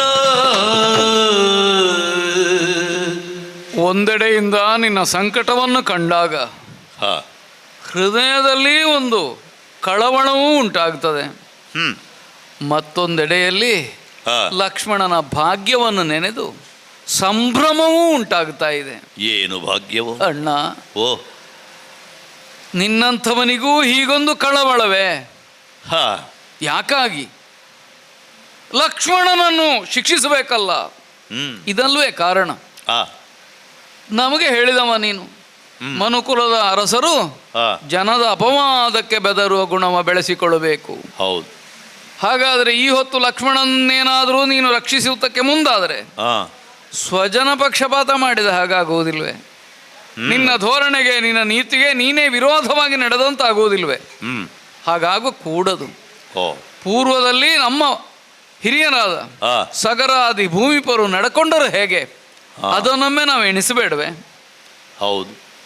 ತನ್ನ ಪ್ರಜಾವರ್ಗದ ಎಳೆಯ ಮಕ್ಕಳನ್ನೆಲ್ಲ ಒಯ್ದು ನದಿಯಲ್ಲಿ ಚೆಲ್ಲಿ ಆನಂದಿಸ್ತಾ ಇದ್ದನಂತೆ ಒಬ್ಬ ಅಸಮಂಜಸ ನಾಮಕನಾದವ. ಹೌದು ತಮ್ಮ. ಪ್ರಜೆಗಳೆಲ್ಲ ಈ ಸಂಕಟವನ್ನು ತಡೆಯಲಾರದೆ ದೂರಿದ್ದಕ್ಕೆ ಸಗರ ಭೂಪತಿ ಅವನನ್ನೇ ಪುರದಿಂದ ಹೊರಗಟ್ಟಿದ ಅಂತ ನಾವು ಕೇಳಿದ್ದೇವೆ. ತನ್ನ ಮಗನೆಂಬ ವ್ಯಾಮೋಹದಿಂದ ನಡ್ಕೊಳ್ಳಿಲ್ಲ. ಅವನು ಮಾಡಿದ ಅಪರಾಧಕ್ಕೆ ಶಿಕ್ಷೆಯನ್ನು ವಿಧಿಸುವಲ್ಲಿ ಒಂದಿನಿತೂ ಸಂಕೋಚ ಪಡಲಿಲ್ಲ. ಅಂತೆಯೇ ದಂಡಕನಾದವ ಮಹಾಮೂರ್ಖನಾಗಿ ತನ್ನ ವಂಶಕ್ಕೆ ವಿರೋಧವಾದ ಚರ್ಯೆಯನ್ನು ಪ್ರಕಟಿಸುತ್ತಿದ್ದ ಕಾಲದಲ್ಲಿ ಅಣ್ಣ ಇಕ್ಷ್ವಾಕು ಅವನನ್ನು ಪರಿತ್ಯಜಿಸಿದನಂತೆ. ದಂಡಕ ದಂಡಿಸಲ್ಪಡಬೇಕಾದವನೇ ಹೌದು ಎಂಬ ಹಾಗೆ ತನ್ನ ಮಗನೆಂಬ ವ್ಯಾಮೋಹದಿಂದ ಕಂಡದ್ದಿಲ್ವಲ್ಲ. ಇಲ್ಲ ಇಲ್ಲ. ಸತ್ಯವ್ರತನಾದವನು ತನಗೆ ವಿರೋಧವಾದ ಕಾರ್ಯಗಳನ್ನೆಸಗುವಾಗ ಅವನ ತಂದೆಯಾದಂತಹ ನಿಬಂಧನ ಶ್ವಪಾಕರೊಂದಿಗೆ ಸೇರುವಂತ ಶಪಿಸಿದನಂತೆ. ಆ ತ್ರಿಶಂಕುವಿನ ಪ್ರಕರಣದಲ್ಲಿ ಕಂಡಿದ್ದೇವೆ.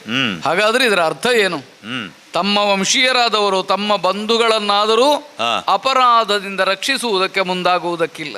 ಇಲ್ಲ. ಹೆಚ್ಚೇಕೆ? ಯಾವ ಅಪರಾಧವೂ ಇಲ್ಲದ ಜಾನಕಿ ದೇವಿ. ನೀನೇ ಹೇಳಿದೆಯಲ್ಲ, ಜನಕಾತ್ಮಜಗೆ ಕಲೆ ಎಂಬುದಿಲ್ಲ, ಕಳಂಕ ಇಲ್ಲ ಅವಳಲ್ಲಿ. ಅಂತರಾತ್ಮ ಚಮೇವೇತ್ತಿ ಸೀತಾಂ ಶುದ್ಧಾಂ ಯಶಸ್ವಿನೀಂ. ಆದರೂ ಅಪವಾದವನ್ನು ಹೊತ್ತು ಬದುಕುವುದಕ್ಕಿಲ್ಲ. ಅವಳನ್ನು ಬಿಟ್ಟು ಬಾ ಅಂತ ನನಗೆ ಆದೇಶ ಕೊಟ್ಟೆ. ಮೂಜಗ ಬೆರಗಾಗುವಂತೆ ಸೀತೆಯ ಬಿಟ್ಟೆ.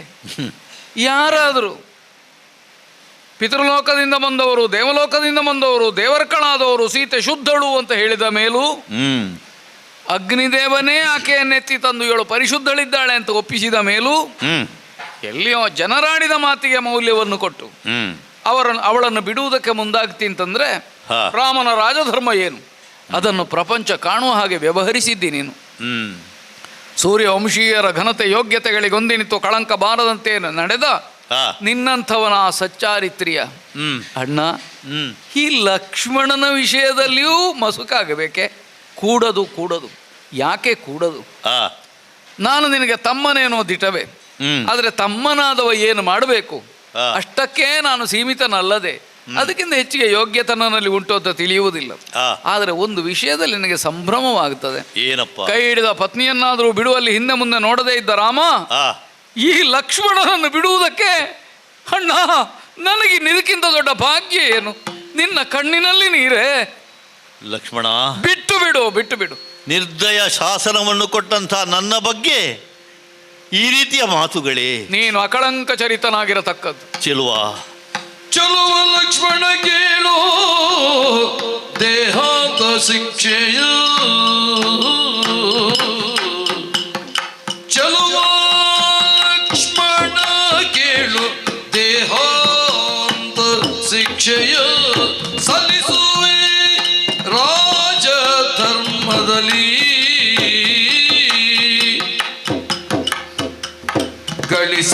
ಗಳಿಸಬಾರದು ದೋಷ ತೆರಳು ನೀನಿಲ್ಲಿದ್ದ ಗಳಿಸಬಾರದು ದೋಷ ತೆರಳು ನೀನಿಲ್ಲಿಂದ ಬಳಿಗೆನ್ನ ನೋಡಬೇಡ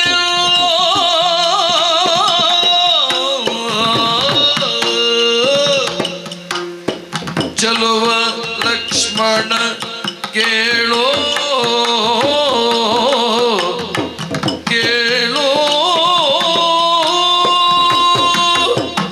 ಚಲುವ ಲಕ್ಷ್ಮಣ ಕೇಳೋ.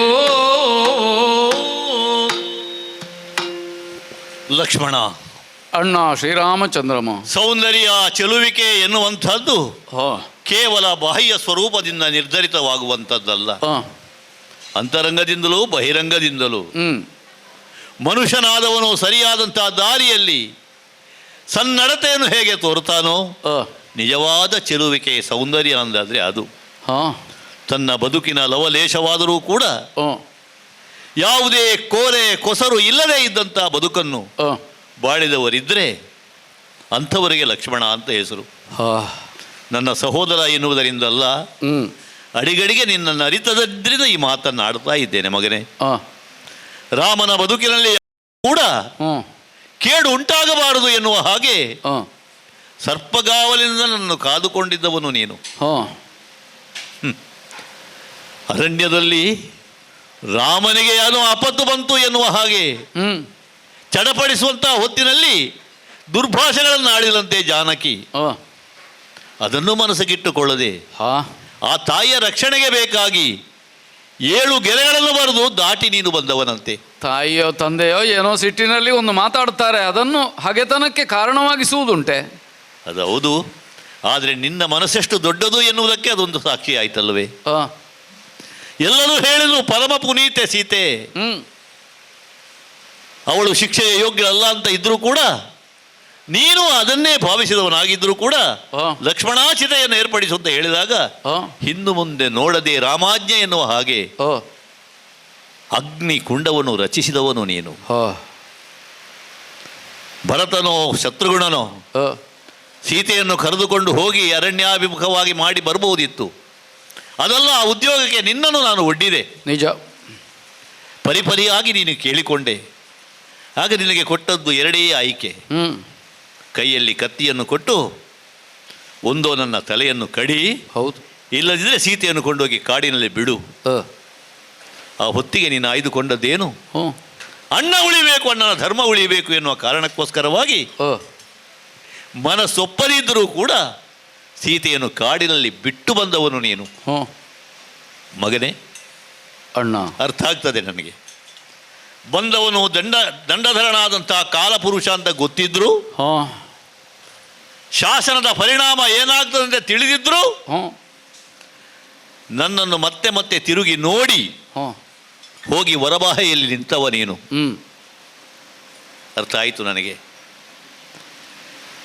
ಈ ಬಾರಿ ಏನಾದರೂ ಒಂದು ಸಂಭವಿಸಿದೆ ಅಂತ ನೀನು ಮೊದಲೇ ಊಹಿಸಿದ್ದಿ. ಹಾಂ ನಾನು ಅದು ಊಹೆ ಮಾಡಿದ್ದೆ. ಹ್ಞೂ ಸತ್ಯವಾಯಿತು ಮಗನೇ. ಹ್ಞೂ ಆಯುರ್ಮಾನದಲ್ಲಿ ಮಾನುಷ ಜೀವನದಲ್ಲಿ ಒಂದು ಅವಧಿ ಅಂತ ಉಂಟಲ್ಲ. ಹಾಂ ಸೀತೆ ಮೊದಲೇ ಹೋದಳು. ಹಾಂ ಭೂಮಿ ತಾಯಿ ಸೀತೆಯನ್ನು ನುಂಗಿದಂಥ ಹೊತ್ತಿನಲ್ಲಿ ಹಾಂ ಕ್ರೋಧ ಸಂತಪ್ತನಾಗಿದ್ದೆ ನಾನು. ಹ್ಞೂ ಬಾಣಾನುಸಂಧಾನ ಮಾಡಬೇಕು ಅಂತ ಇದ್ದವ. ಹಾಂ ವಸಿಷ್ಠಾದಿಗಳು ನನ್ನನ್ನು ತಡೆದರು. ಹಾಂ ಅಂಥ ಭಾವವಿಕಾರಕ್ಕೆ ನಾನು ಒಳಗಾದದ್ದು ಇಲ್ಲ. ಇಲ್ಲ. ಆದರೆ ನೀನಾದರೂ ಹ್ಞೂ ರಾಮನಿಗೆ ಕಷ್ಟ ಅಂತ ಹೇಳಿದ ಕೂಡಲೇ ಹ್ಞೂ ದಶರಥ ಚಕ್ರವರ್ತಿ ನಮ್ಮ ತಂದೆ ಅಂತ ನೋಡಲಿಲ್ಲ, ಸೆರೆಯಲ್ಲಿಡ್ತೇನೆ ಅಂತ ಹೇಳಿದ್ದಿ. ಹಾಂ ಪೊಡವಿ ಕೈಕೆಗೆ ಮಾರಿ ಹೋಯ್ತೆ ಅಂತ ಹೇಳಿದ್ದಿ. ಹೌದು. ಎಲ್ಲವೂ ರಾಮನ ಕುರಿತಾದಂಥ ನಿನ್ನ ಗೌರವ.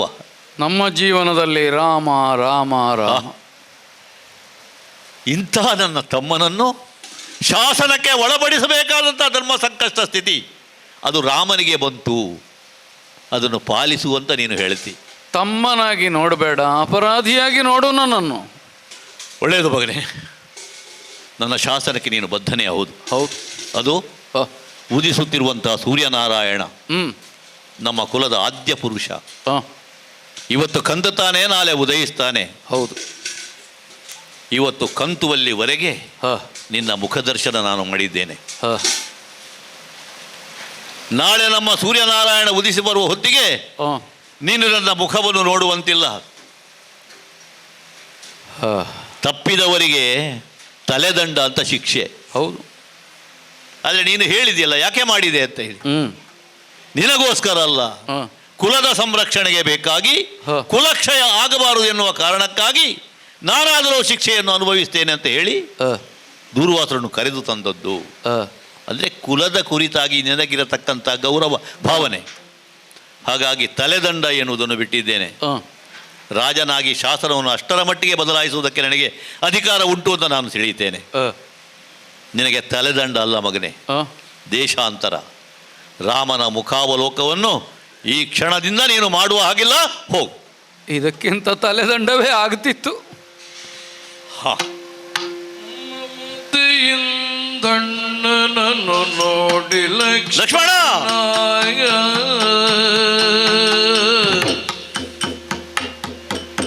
ಮಮತೆಯಿಂದಣ್ಣನನ್ನು ನೋಡಿ ಲಕ್ಷ್ಮಣನಾಯ ನಮಿಸಿದನು ಪದಕ್ಕೆ ತಲೆವಾಯಿ, ನಮಿಸಿದನು ಪದಕ್ಕೆ ತಲೆವಾಯಿ.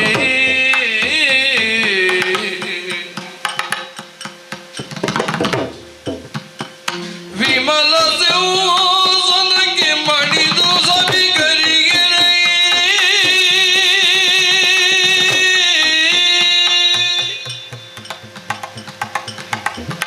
ವಿಮಲ ಸಿಂಹಾಸನಕ್ಕೆ ಮಡಿದು ಸಭಿಕರಿಗೆ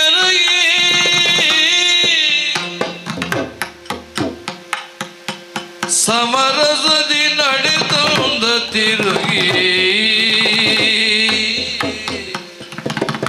ಸಮರಸದಿ ನಡೆತೊಂದ ತಿರುಗಿ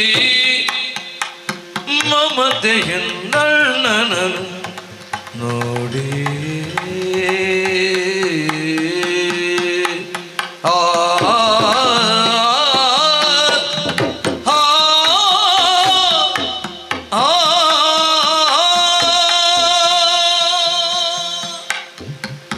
ನಿಲ್ಲು ಲಕ್ಷ್ಮಣ. ಅಣ್ಣ, ಸಿಂಹಾಸನದಲ್ಲಿ ಕುಳಿತು ರಾಜನಾಗಿ ಶಾಸನವನ್ನು ವಿಧಿಸಿದ್ದೇನೆ. ನಿಜ. ಈಗ ಸಿಂಹವಿಷ್ಟರವನ್ನು ಇಳಿದಿದ್ದೇನೆ. ಕೆಳಗಿಳಿದೆಯಾ? ಲಕ್ಷ್ಮಣನ ಅಣ್ಣನಾಗಿ ನಾನು ನಿನ್ನ ಮುಂಭಾಗದಲ್ಲಿ ಬಂದು ನಿಂತದ್ದು. ಹಾಂ ನನ್ನ ಮುಖಾವಲೋಕನ ಮಾಡಬೇಡ ಅಂತ ರಾಜಾರಾಮನ ಆಜ್ಞೆ. ಹಾಂ ಆದರೆ ಆದರೆ ನಿನ್ನಣ್ಣ ಸೀತಾರಾಮನಿಗೆ ನಿನ್ನನ್ನು ಬಿಟ್ಟಿರುವುದಕ್ಕಾಗುವುದಿಲ್ಲ ಮಗನೇ. ಅಣ್ಣ, ಕೊನೆಗಾಲದಲ್ಲಿ ನಿನ್ನನ್ನೊಮ್ಮೆ ಬಾಚಿ ತಪ್ಪಿಕೊಳ್ಬೇಕು ಅಂತ ಮನಸ್ಸಾಗಿದೆ. ಹೀಗೆ ಬಾ ಮಗನೇ, ಹೀಗೆ ಬಾ, ಹೀಗೆ. ಕೃತಾರ್ಥನಾದೆ. ಸಿಂಹಾಸನವನ್ನೇರಿ ಕುಳಿತವನು ನಮ್ಮಣ್ಣ. ನನ್ನ ಕುರಿತಾದಂತಹ ವಾತ್ಸಲ್ಯ ಭಾವದಿಂದ ಒಂದು ಕ್ಷಣ ಸಿಂಹಾಸನವನ್ನು ಬಿಟ್ಟು ಇಳಿದು ಬಂದನಲ್ಲ.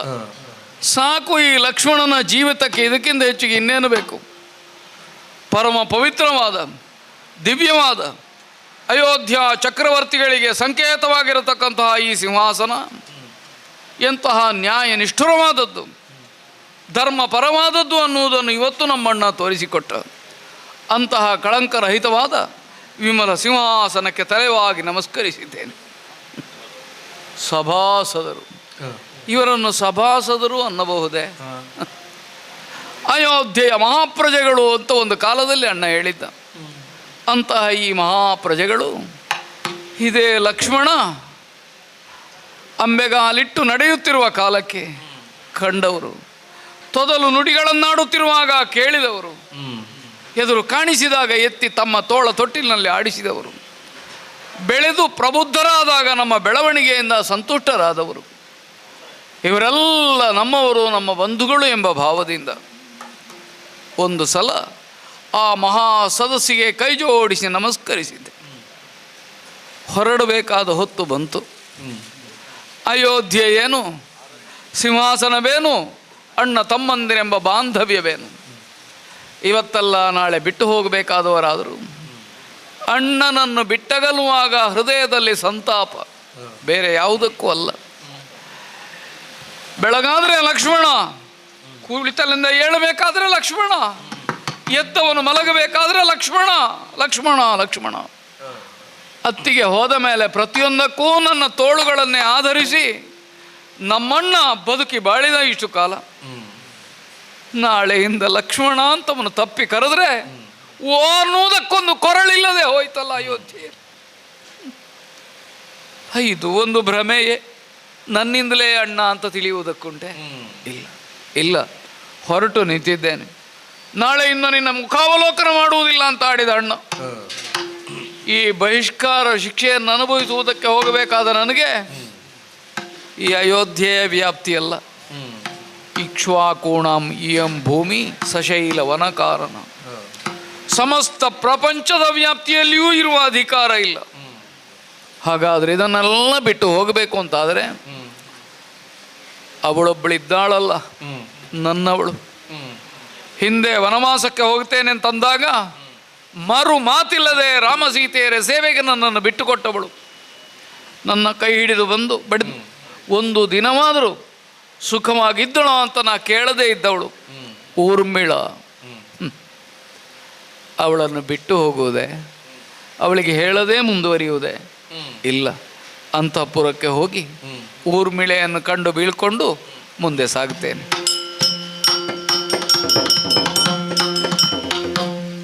ಪತಿಯ ಬರವನು ಕಾಣುವುದು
ಸಂಭ್ರಮವ ತೋರಿ ಪರಿಕಿಸುತ್ತ ಚಿತ್ತದಲ್ಲಿ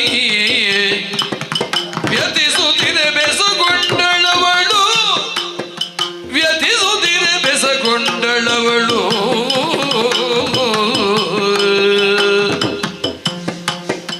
ಪತಿಯ ಬರವನು ಕಾಣುತ್ತ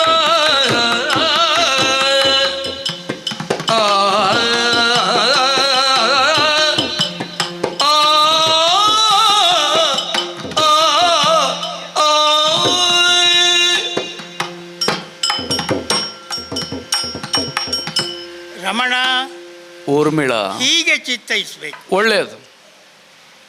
ಶ್ರೀರಾಮಭದ್ರನ ಸೇವೆಯನ್ನು ಅನುದಿನವೂ ಮಾಡುತ್ತಾ ಹಾಂ ಅದರಲ್ಲೇ ಸಂತೋಷವನ್ನು ಪಡೆಯುತ್ತಾ ಹಾಂ ಸಂಜೆಯ ಕಾಲದಲ್ಲಿ ನನ್ನ ಅರಮನೆಯನ್ನು ಸೇರುವವರು ನೀವು. ನನಗೆ ರಾಮ, ನಿನಗೆ ಸೀತೆ.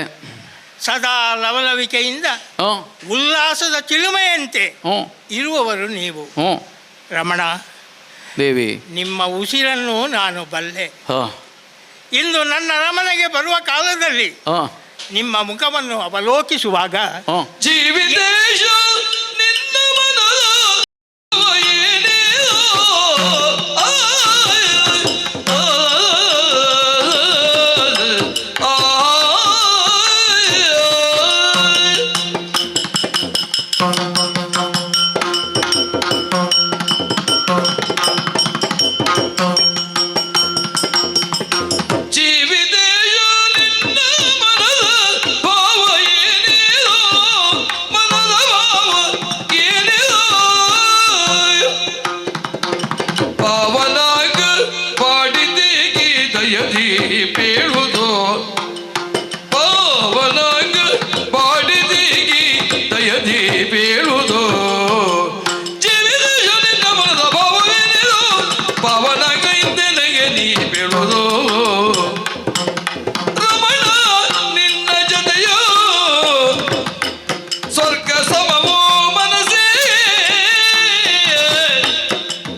ಮನಸ್ಸಿಗೆ ಮಮತೆಯುದುವೆ ನಿತ್ಯ ಭಾಗ್ಯ ಭ್ರಮಿಸಾಧ್ಯೋದಗೆ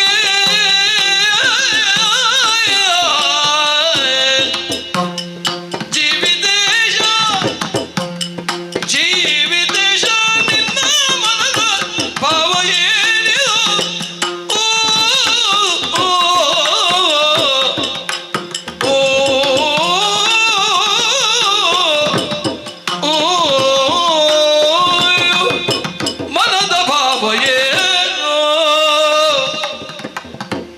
ರಮಣ, ದೇವಿ. ನಗುಮೊಗದಿಂದ ಯಾವಾಗಲೂ ನನ್ನ ಅರಮನೆಯನ್ನು ಸೇರುವವರು ನೀವು. ಹ್ಞೂ ದೈನಂದಿನ ರಾಮನ ಸೇವೆಯನ್ನು ಮುಗಿಸುತ್ತಾ ಹ್ಞೂ ಅಲ್ಲಿ ನಡೆದ ವೃತ್ತಾಂತವನ್ನು ನನಗೆ ಬಿತ್ತರಿಸುತ್ತಿರುವವರು ನೀವು. ಹೌದು. ಅದರಲ್ಲೇ ಸಾರ್ಥಕ್ಯವನ್ನು ಕಂಡುಕೊಂಡವರು ನೀವು. ಹ್ಞೂ ನಿಮ್ಮ ಸೇವೆಯ ಆ ಪರಿಯನ್ನು ಕೇಳಿ ಹ್ಞೂ ನಾನು ಸಂತಸದಿಂದ ಅದಕ್ಕೆ ಅನುಮೋದನೆ ನೀಡುತ್ತಾ ಇದ್ದವಳು. ಸರಿ ರಮಣ, ಹ್ಞೂ ಆದರೆ ನಿಮ್ಮನ್ನು ಇಂದು ಕಂಡಾಗ ಹ್ಞೂ ನಿಮ್ಮ ಮುಖಚರ್ಯೆಯಲ್ಲಿ ಬದಲಾವಣೆಯನ್ನು ನಾನು ಗಮನಿಸ್ತಾ ಇದ್ದೇನೆ. ಹೌದೇ? ಮುಖ ಕಮಲ ಬಾಡಿದೆ, ಹ್ಞೂ ಏನೋ ದುಗುಡ ಆವರಿಸಿದೆ. ಹಾಂ ರಮಣ, ಹಾಂ ನಾನಿದನ್ನು ಸಹಿಸಲಾರೆ. ಹಾಂ ಯಾಕೆ ಯಾಕೆ ಹೀಗೆ? ನಿಮ್ಮೊಡನೆ ಸಂತಸದಿಂದ ದಿನ ಕಳೆದವಳು, ಹಾಂ ಬಹುದೀರ್ಘವಾದಂತಹ ದಾಂಪತ್ಯ ಜೀವನವನ್ನು ನಡೆಸಿದವಳು. ಸರಿ ಸರಿ ಸರಿ ಸ್ವಾಮಿ, ಹಾಂ ಯಾಕೆ? ಏನಾಯಿತು? ಮುಖ- ನನ್ನಲ್ಲಿ ಹೇಳಬಾರ್ದೆ? ಮುಖ ಕಮಲ ಬಾಡಿದೆ. ಹೌದು. ಕಮಲ ಬಾಡಬೇಕು ಅಂತಾದರೆ ಆ, ಒಂದು ಸೂರ್ಯನ ಪ್ರಖರತೆ ಹೆಚ್ಚಾಗಿರಬೇಕು. ಹೌದು. ಇಲ್ಲದೇ ಇದ್ರೆ ನೀರಿನಿಂದ ಯಾರೋ ಕಿತ್ತಿರಬೇಕು. ಆ, ರಮಣಿ, ಏನಾಯಿತು ಸ್ವಾಮಿ? ರಮಣಿ ಕೇಳಲೇ ಇಂದು ಸಭೆಗೆ ಹೋಗಿರಲು ಅಮರ ಪುಂಗನೊಬ್ಬ ಅಲ್ಲಿ ಬಂದಿರಲು ಮಮತೆಯು ಕಾವಲಿ ಇಟ್ಟ ನಗ್ರಜನು ಮಮತೆಯು ಕಾವಲಿ ಇಟ್ಟ ನಗ್ರಜನು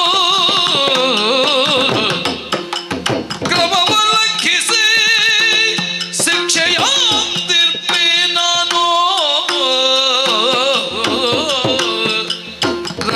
ಕೇಳಲಿ ಎಂದು ಸಭೆಗೆ ಹೋಗಿರಲು ಕೇಳಿ ವ್ಯತಿಸಬೇಕಾದ ಅನಿವಾರ್ಯವೇನು ಬಂತು ಅಂತ ಕೇಳುವ ಹಾಗೆ ಆ, ನೀ ಪ್ರಶ್ನಿಸಿದರೆ ಆ, ನಡೆದದ್ದೇನು ಅಂತ ತಿಳಿಸಬೇಕಾದ ಒಂದು ಬದ್ಧತೆ ಉಳ್ಳವನು ನಾನು. ಹೌದು ರಮಣಿ, ಸ್ವಾಮಿ. ಎಂದಿನಂತೆ ರಾಮಸೇವಾತುರದಿಂದ ಹೌದು. ಸಭೆಯಲ್ಲಿದ್ದೆ. ಆ, ಆ ಸಭೆಗೆ ಆ, ದೇವಲೋಕದಿಂದ ಯಾವನೋ ಒಬ್ಬ ಮಹಾತ್ಮ ಆಗಮಿಸಿದ. ಏಕಾಂತದಲ್ಲಿ ರಾಮನೊಂದಿಗೆ ಮಾತನಾಡಬೇಕು ಅಂತ ಅವನ ಅಪೇಕ್ಷೆಯನ್ನು ಮನ್ನಿಸಿ ಆ ಗೋಪ್ಯದ ರಕ್ಷಣೆಗೆ ನನ್ನನ್ನು ನಿಯೋಜಿಸಿ ತಪ್ಪಿದರೆ ತಲೆದಂಡ ಅಂತ ಎಚ್ಚರಿಸಿ ರಾಮ ಒಳಗೆ ಹೋದ. ಸರಿ. ಆ ಹೊತ್ತಿಗೆ ಮುನಿವರೇಣ್ಯರಾದ ದುರ್ವಾಸರು ಆಗಮಿಸಿದರು. ಹೌದೇ? ಈ ಕ್ಷಣವೇ ರಾಮನನ್ನು ನೋಡಬೇಕು ಪರಿಪರಿಯಾಗಿ ವಿನಂತಿಸಿದ್ರೆ ಅವರು ಅದಕ್ಕೆ ಒಡಂಬಡ್ಲಿಲ್ಲ. ಈ ಕ್ಷಣ ಬಿಡದೆ ಹೋದ್ರೆ ಶಾಪ ಕೊಡ್ತೇನೆ ಕುಲನಾಶಕ್ಕೆ ಅಂತ ಅಂದರು. ಹೌದೇ? ಹಾಗಾಗಿ ರಾಮಾಜ್ಞೆಯನ್ನು ಉಲ್ಲಂಘಿಸಬೇಕಾಯಿತು. ಏನಾಯ್ತು ರಾಮ? ಅದರ ಪರಿಣಾಮದಿಂದ ರಾಮ ನನಗೆ ಬಹಿಷ್ಕಾರದ ಶಿಕ್ಷೆಯನ್ನು ಕೊಟ್ಟ. ಏನು? ನಾನು ಈ ಅರಮನೆಯನ್ನು ಬಿಟ್ಟು ರಾಮನ ವ್ಯಾಪ್ತಿಯನ್ನು ಬಿಟ್ಟು ದೂರ ಹೋಗಬೇಕಾಗಿದೆ. ಹೌದೇ? ನೀನಿಂದು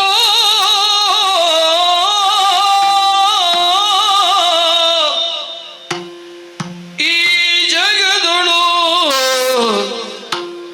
ನಾನಿರಲೆಂದು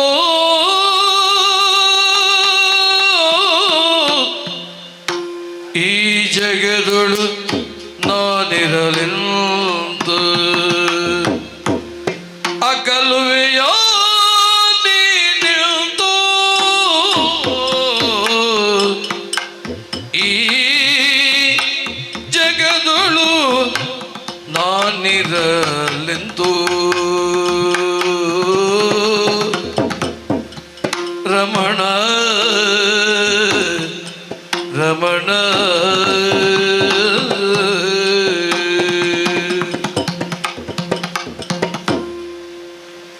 ಸುಗುಣನೇ ನಿನ್ನಯ ಸೇವೆಯ ಭಾಗ್ಯವಾ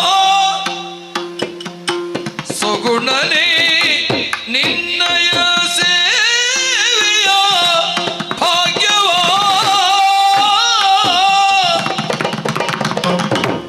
ಭಾಗ್ಯವೇ ಮಿಗಿಲುವುದೆನ್ನುತ್ತ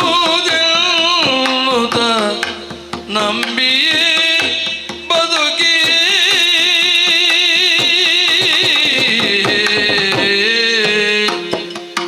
ಸೇವೆಯ ಭಾಗ್ಯವೇ ಮಿಗಿಲೆನ್ನುತ್ತ ನಂಬಿಯೇ ಬದುಕಿಯೇ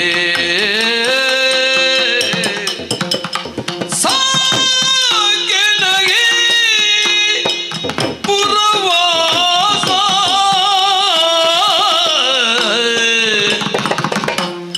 ಸಾಕು ಸಾಕು ಸಾಕೆನಗೆ ಪುರವಾಸ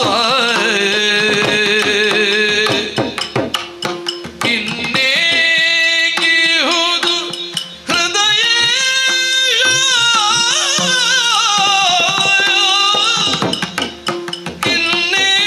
ಇನ್ನೇಗಿಹುದು ಹೃದಯ ಸಾಗಿ ಪುರವಾಸ ಎನ್ನ ಹೃದಯೇಶ ಸಾಕು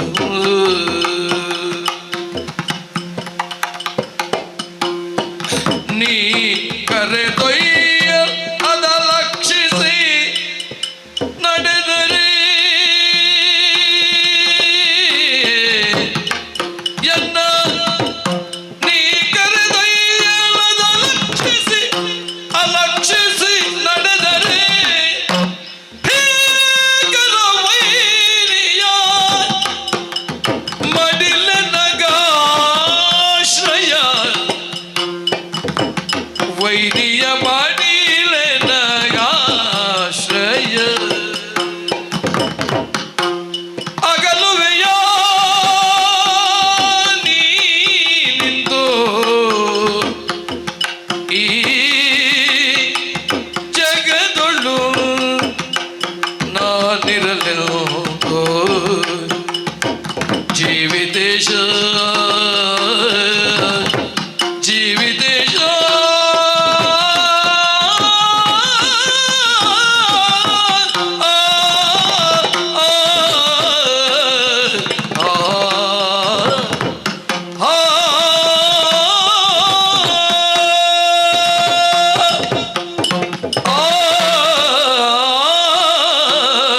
ಆ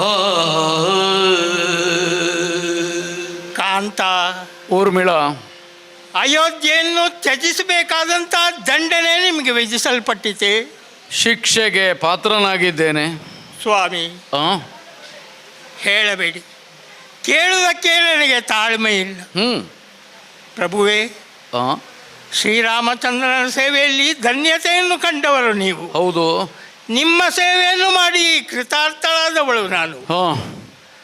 ಆರಂಭದ ದಾಂಪತ್ಯದ ಜೀವನಗಳಲ್ಲಿ ನಿಮ್ಮ ಸುಖ ನನಗೊದಗದೇ ಇದ್ದರೂ ನಿಮ್ಮ ಆ ವ್ರತಕ್ಕೆ ನಾನು ಅನುಕೂಲವಾಗಿ ವರ್ತಿಸಿದ್ದುಂಟು. ಹೌದೇ ಹೌದು. ನನಗೆ ನಿಮ್ಮ ತಾಯಿ, ನಮ್ಮ ಅತ್ತೆ ಸುಮಿತ್ರಾದೇವಿಯೇ ಆದರ್ಶ. ರಾಮನನ್ನು ದಶರಥನೆಂದು ಕಾಣು, ಸೀತೆಯನ್ನು ತನ್ನಂತೆ ಕಾಣು, ಅಯೋಧ್ಯೆಯನ್ನು ಅಡವಿಯಲ್ಲಿ ಕಾಣು ಎಂಬುದಾಗಿ ನಿರ್ದೇಶಿಸಿದವಳು ಮಹಾಮಾತೆ ಆ ಸುಮಿತ್ರಾದೇವಿ. ಹೌದು. ಅವಳ ಗರಡಿಯಲ್ಲಿಯೇ ಪಳಗಿದವಳು ನಾನು. ಸ್ವಾಮಿ, ಸುದೀರ್ಘವಾದಂತಹ ಜೀವನವನ್ನು ನಾವು ನಡೆಸಿದೆವು. ನಿಮ್ಮ ಬಗ್ಗೆ ಯಾರೂ ಯಾವ ಮಾತನ್ನೂ ಆಡುವುದನ್ನು ನಾನು ಕೇಳಿಲ್ಲ. ಮೌನದಿಂದಲೇ ಅದೆಲ್ಲವನ್ನು ಕೇಳುತ್ತಾ ಆನಂದ ತುಂದಿದ ಅಂತಃಕರಣಾದವಳು ನಾನು. ಪ್ರಭುವೇ, ಈ ಶಿಕ್ಷೆಯನ್ನು ನಾನು ಕೇಳಲಾರೆ. ನೀವು ಅಗಲುವುದಿದ್ರೆ ನಿಮ್ಮ ಜೊತೆಗೆ ನಾನು ಬರುತ್ತೇನೆ. ನನ್ನ ಭಾಗ್ಯ ಇಷ್ಟೇ. ಪುರುಷನ ಭಾಗ್ಯ ಹೆಣ್ಣಿಂದ ಅಂತ ನಾನು ಕೇಳಿದ್ದೇನೆ. ನನ್ನ ಪ್ರಾಪ್ತಿ ಇಷ್ಟೇ ಅಂತ ನಾನು ತಿಳಿತೇನೆ. ಪ್ರಭು, ನಿಮ್ಮ ಅಗಲುವಿಕೆಯನ್ನು ನಾನು ಸಹಿಸುವುದಿಲ್ಲ. ನಿಮ್ಮೊಡನೆ ಬರುತ್ತೇನೆ. ನನಗೆ ಈ ಜೀವಿತ ಸಾಕಾಗಿ ಹೋಗಿದೆ.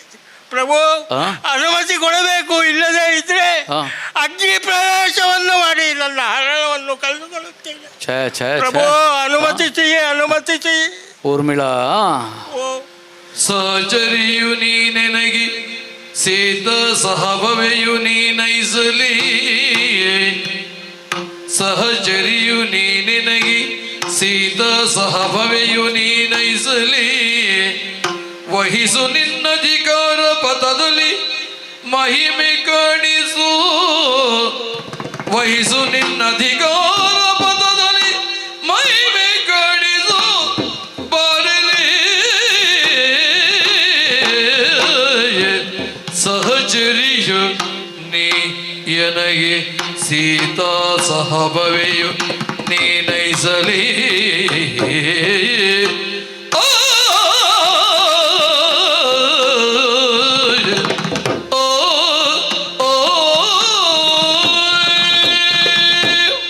ಊರ್ಮಿಳಾ, ರಮಣ, ಲಕ್ಷ್ಮಣನ ಸಹಧರ್ಮಿಣಿ ಪತ್ನಿ ಊರ್ಮಿಳೆ. ಹೌದು. ಏನು ಸಹಧರ್ಮಿಣಿ ಅಂತಂದ್ರೆ ಅರ್ಥ, ಪ್ರತಿಯೊಂದರಲ್ಲಿಯೂ ಸಹಭಾಗಿತ್ವವನ್ನು ಹೊಂದತಕ್ಕವಳು. ಹೌದಲ್ಲ? ಹೌದು. ಈ ಹೊತ್ತು ನೀನು ಹೀಗಾಡುವುದರಿಂದ ನಿಜವಾದ ಜಾನಕಿ ನೀನು ಅಂತ ತೋರಿಸಿದೆ. ಯಾಕಿದನ್ನು ಆಡ್ತೇನೆ. ನನ್ನ ಅಕ್ಕ ಅಲ್ವೇ ಅವಳು? ಜನಕ ರಾಜನಿಗೆ ಇಬ್ಬರು ಮಕ್ಕಳು. ಒಬ್ಬಳು ಪಡೆದವಳು, ಇನ್ನೊಬ್ಬಳು ಹೆತ್ತವಳು. ಎಲ್ಲಿಯೋ ಯಜ್ಞಭೂಮಿಯನ್ನು ಸಂಸ್ಕರಿಸುವ ಕಾಲದಲ್ಲಿ ಒದಗಿದವಳು ಸೀತೆ. ಅವಳನ್ನು ಜಾನಕಿ ಅಂತ ಜಗತ್ತು ಕರೆಯಿತು. ಸರಿ. ಆದರೆ ನಿಜವಾದ ಜನಕ ಸುತೆಯಾದ ನೀನು ಜಾನಕಿ ಅಂತ ಗುರುತಿಸಲ್ಪಡಲಿಲ್ಲ. ಇಲ್ಲ. ಜನಕನ ರಾಜಋಷಿತ್ವದ ಸ್ವಭಾವವೇನೋ ಅದನ್ನು ತನಗೆ ಆವಾಹಿಸಿಕೊಂಡು, ಸ್ವಾಮಿ ನೀವು ಎಲ್ಲಿಯೇ ಹೋಗಿ ನಾನು ನಿಮ್ಮ ಜೊತೆಯಲ್ಲಿ ಬರ್ತೇನೆ, ಈ ಸಹಧರ್ಮಿಣಿ ಎಂಬ ನೆಲೆಯಿಂದ ತೊಡಗಿದಾಗ ನಾನು ಅದಕ್ಕೆ ಆಡಿದ್ದು. ರಾಜಋಷಿಯಾದ ಜನಕನ ಮಗಳೆನಿಸಿ ನಿಜವಾದ ಜಾನಕಿಯಾಗಿ ವ್ಯವಹರಿಸ್ತಾ ಇದ್ದೀಯೆ. ಬಲರೆ, ಸುದೀರ್ಘವಾದ ನಮ್ಮ ದಾಂಪತ್ಯದಲ್ಲಿ ನಿನಗೇನು ಬೇಕು ಅಂತ ನಾ ಕೇಳಿದ್ದಿಲ್ಲ, ತನಗಿದು ಬೇಕು ಅಂತ ನೀ ಹೇಳಿದ್ದೂ ಇಲ್ಲ. ನನ್ನ ಪ್ರಾಪ್ತಿಯನ್ನು ನಾನು ಪಡ್ಕೊಂಡಿದ್ದೇನೆ. ರಾಮ ಸೀತೆಯರ ಸೇವೆಗಾಗಿ ಅರಣ್ಯವಾಸವನ್ನು ಮಾಡ್ತೇನೆ ಅಂತ ಆಡಿದಾಗ, ಒಳ್ಳೆಯದು ಸ್ವಾಮಿ ಹೋಗಿ ಬನ್ನಿ ಅಂತ ಆಡಿದೆ. ನಾನು ಬರ್ತೇನೆ ಅಂತ ನೀನು ಆಡಿದ್ದಿದ್ರೆ ನನಗೆ ತೊಡಕಾಗ್ತಿತ್ತು.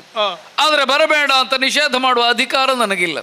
ಯಾಕಂದ್ರೆ ಸಹಧರ್ಮಿಣಿಯಾಗಿ ಪತಿ ನಡೆದಲ್ಲಿ ನಡೆಯಬೇಕಾದದ್ದು ನಿನಗೆ ಕರ್ತವ್ಯವಾದ ಕಾರಣ ನನ್ನನ್ನು ರಾಮ ಸೀತೆಯರಿಗೆ ಬಿಟ್ಟುಕೊಟ್ಟೆ. ಹಿಂದೆ ಬಂದ ಮೇಲೂ ಸದಾ ಕಾಲ ರಾಮಕ್ಷೇಮ ಚಿಂತನೆಯೇ ನಮಗೆ ಲಕ್ಷ್ಯವಾಗಿದ್ದದ್ದು. ಹೌದು. ನೀನೋ ಸೀತಾದೇವಿಯ ಸೇವೆಯಲ್ಲಿ ತೊಡಗಿಕೊಂಡೆ. ನನಗೆ ರಾಮ, ನಿನಗೆ ಸೀತೆ. ಸೀತೆ ಹೊರಟು ಹೋದ್ಲು, ರಾಮ ನನ್ನನ್ನು ಹೊರಡಿಸಿದ. ದೇವಿ, ಸ್ವಾಮಿ, ಸಹಚರಿಯೂ ನೀನೆನಗೆ, ಜೊತೆಗೆ ಬರತಕ್ಕವಳು ಸೀತಾ ಸಹ ಭವೆಯು. ಸೀತೆಗೆ ಯೋಗ್ಯಳಾದ ತಂಗಿಯಾಗುವುದು ಹೇಗೆ? ತನ್ನ ಪಾತಿವ್ರತ್ಯದಿಂದ ಅವಳಿಗೆ ಸದೃಶವಾದ ಔನ್ನತ್ಯವನ್ನು ಹೊಂದುವುದರ ಮುಖೇನ. ಜೀವನದಲ್ಲಿ ಯಾವುದನ್ನು ತನ್ನ ಸ್ವಾರ್ಥಕ್ಕಾಗಿ ಕೇಳದೇ ಇದ್ದ ಒಬ್ಬ ಊರ್ಮಿಳೆ ಬದುಕನ್ನಿಡೀ ತಪಸ್ಸಿನಂತೆ ತೇದು ತೇದು ತೇದು ಲಕ್ಷ್ಮಣನ ಜೀವನಕ್ಕೆ ಅರ್ಥ ಕೊಟ್ಟ ಊರ್ಮಿಳೆ ನಾ ಬರ್ತೇನೆ ಅಂತಂದ್ರೆ ಇನ್ನು ಬಿಟ್ಟು ಹೋಗುವುದಕ್ಕುಂಟೆ, ಕರೆದೊಯ್ಯುತ್ತೇನೆ. ಆದರೆ ಒಂದಿದೆ, ಏನು? ಹಿಂದೆ ಬರುವುದಕ್ಕಿಲ್ಲ. ನನ್ನ ಜೊತೆಯಲ್ಲಿ ಸರಯೂ ತೀರಕ್ಕೆ ಬರಬೇಕು. ಅಲ್ಲೇ ತಪಶ್ಚರ್ಯೆಯಲ್ಲಿದ್ದು ಜಲಾಧಿವಾಸದ ಮುಹೂರ್ತವನ್ನು ನಾವು ನಿರೀಕ್ಷೆ ಮಾಡಬೇಕು. ಬರ್ತೀಯೇನು ಸ್ವಾಮಿ? ಈ ರಾಜೋಚಿತವಾದಂತಹ ಉಡುಗೆ ತೊಡುಗೆಗಳನ್ನು ನಾನು ಕಳಚಿಕೊಳ್ಳುತ್ತೇನೆ. ಒಳ್ಳೆಯದು. ಋಷಿ ಸದೃಶವಾದಂತಹ ಜೀವನವನ್ನು ನಡೆಸುವುದಕ್ಕೆ ನಾನು ಅನುವು ಮಾಡಿಕೊಳ್ಳುತ್ತೇನೆ. ಬಹಳ ಸಂತೋಷವಾಯಿತು. ನನ್ನ ಅಪ್ಪನನ್ನು ನೆಲೆಸಿದಿರಲ್ಲ. ರಾಜರ್ಷಿ ಜನಕನ ಮಗಳು ನಾನು. ಮರ್ತ್ಯದಲ್ಲಿದ್ದು ಅಮೃತತ್ವವನ್ನು ಸಾಧಿಸಿದ ಸೀತಾ ಮಾತೆಯ ಸಹಭವೇ ನಾನು. ಪ್ರಭುವೇ, ನನ್ನ ಜನ್ಮ ಸಾರ್ಥಕವಾಯಿತು. ನೀವು ಗುರುತಿಸಿದ್ರಲ್ಲ, ನನ್ನ ಅಪ್ಪ ಅಮ್ಮನಿಗೆ ಇದೋ ಕರವಾಗಿ ನಮಿಸ್ತೇನೆ. ನಿನ್ನ ಕೈ ಹಿಡಿದು ಪ್ರಭು, ಅಂಗದ ಚಂದ್ರಕೇತರ ನೆನಪಾಗ್ತಾ ಉಂಟು. ಏನು ಮಾಡುವುದು ಹೇಳಿ? ಶ್ರೀರಾಮನಿದ್ದಾನೆ. ಹೌದೇ? ಎಲ್ಲರಿಗೂ ಪಿತೃಸ್ಥಾನದಲ್ಲಿ ನಿಂತು ಅವರ ಬದುಕಿನ ಏಳ್ಗೆಯನ್ನು ಸಾಧಿಸುವುದಕ್ಕೆ ದಾರಿ ತೋರಿಸ್ತಾನೆ. ಕೈ ಹಿಡಿದು ಜೊತೆಯಾಗಿ ಹೋಗುವ.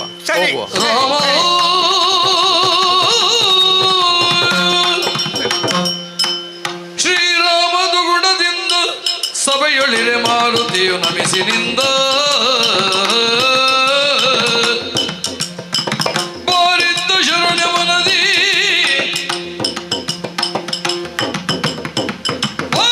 ಶರಣಮನದಿ ವ್ಯಥೆಯೇಕೆ ಕಾರಣವ ಬೇಳು ಬರದಿ ವ್ಯಥೆಯೇಕೆ ಕಾರಣವ ಬೇಳು ಬರದಿ ಬಾರಿತ್ತು ಶರಣಮನದಿ ವ್ಯಥೆಯೇಕೆ ಕಾರಣವ ಬೇಳು ದುರದಿ ಬರದಿ.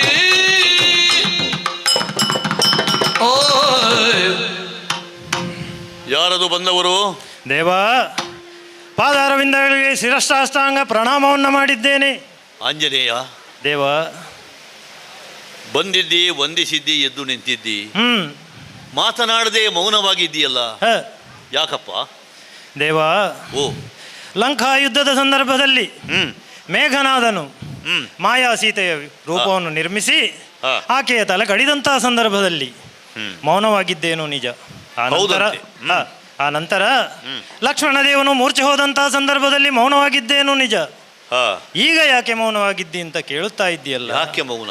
ಕಾರಣ ಉಂಟು ದೇವ, ಕಾರಣ ಉಂಟು. ಏನು ಕಾರಣ? ಲೋಕಹಿತ ಸೌಮಿತ್ರನೋ ಸತಿ ಸಹಿತ ಕುಟೀರದೊಳಿರ್ದನೋ ಲೋಕಹಿತ ಸೌಮಿತ್ರನೋ ಸತಿ ಸಹಿತ ಕುಟೀರದೊಳಿರ್ದನೋ ನಾ ಕಂಡೆ ನಾ ಪರಿಯನೋ ನಾ ಕಂಡೆ ನಾ ಪರಿಯನೋ ಪೇಳಲತಿ ಶೋಕವೆಕ್ಕಳಿಪುದಿಲ್ನೋ ಪೇಳಲತಿ ಶೋಕವೆಕ್ಕಳಿಪುದಿಲ್ನೋ.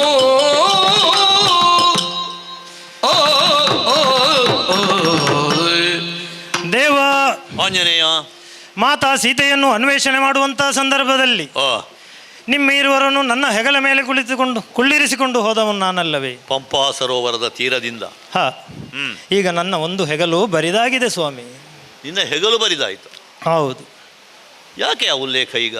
ಏನು ಅಂತ ಹೇಳುವುದು, ಯಾವ ಬಾಯಲ್ಲಿ ಹೇಳುವುದು, ಹೇಗೆ ಹೇಳುವುದೆಂದು ಅರ್ಥವಾಗುತ್ತಾ ಇಲ್ಲ ಸ್ವಾಮಿ. ಹೇಳುವುದಕ್ಕೆ ಕಷ್ಟವಾದ ವಿಚಾರವಾದರೂ ಏನಪ್ಪ? ಸರಯೂ ತೀರದಲ್ಲಿ ನಾನೊಂದು ದೃಶ್ಯವನ್ನು ಕಂಡೆ. ಸರಯೂ ನದಿಯ ತೀರದಲ್ಲಿ ಒಂದು ದೃಶ್ಯವನ್ನು ಕಂಡೆಯ? ಹೌದು ದೇವ. ಅಂದ್ರೆ ನೀನು ಅಲ್ಲಿಂದ ಬರ್ತಾ ಇದ್ದಿದ್ದ? ಸರಯೂ ಅಂತ ಹೇಳಿದ ಕೂಡಲೇ ನನಗೂ ನೆನಪಾಗುವುದು ಇಷ್ಟೇ. ನನ್ನ ಬಹಿಶ್ಚರ ಪ್ರಾಣವಾಗಿರತಕ್ಕಂಥ ನನ್ನ ತಮ್ಮ ಅಯೋಧ್ಯೆಗೆ ಬೆನ್ನು ಹಾಕಿ ಹೋದವ ಸರಯೂ ತಟಾಕದ ಕಡೆಗೆ ಹೋಗಿದ್ದಾನೆ ಅಂತ ವರ್ತಮಾನ ಕೇಳಿದೆ. ಆ ಬಳಿಕ ಏನಾಯಿತು ಅಂತ ಗೊತ್ತಾಗ್ಲಿಲ್ಲ ದೇವ. ನಿಮ್ಮ ಮತ್ತು ಲಕ್ಷ್ಮಣ ದೇವರ ಸಂಬಂಧ ಎಂಥದ್ದು ಅಂತ ವನವಾಸ ಸಂದರ್ಭದಲ್ಲಿ ನಾನು ಕಂಡವ.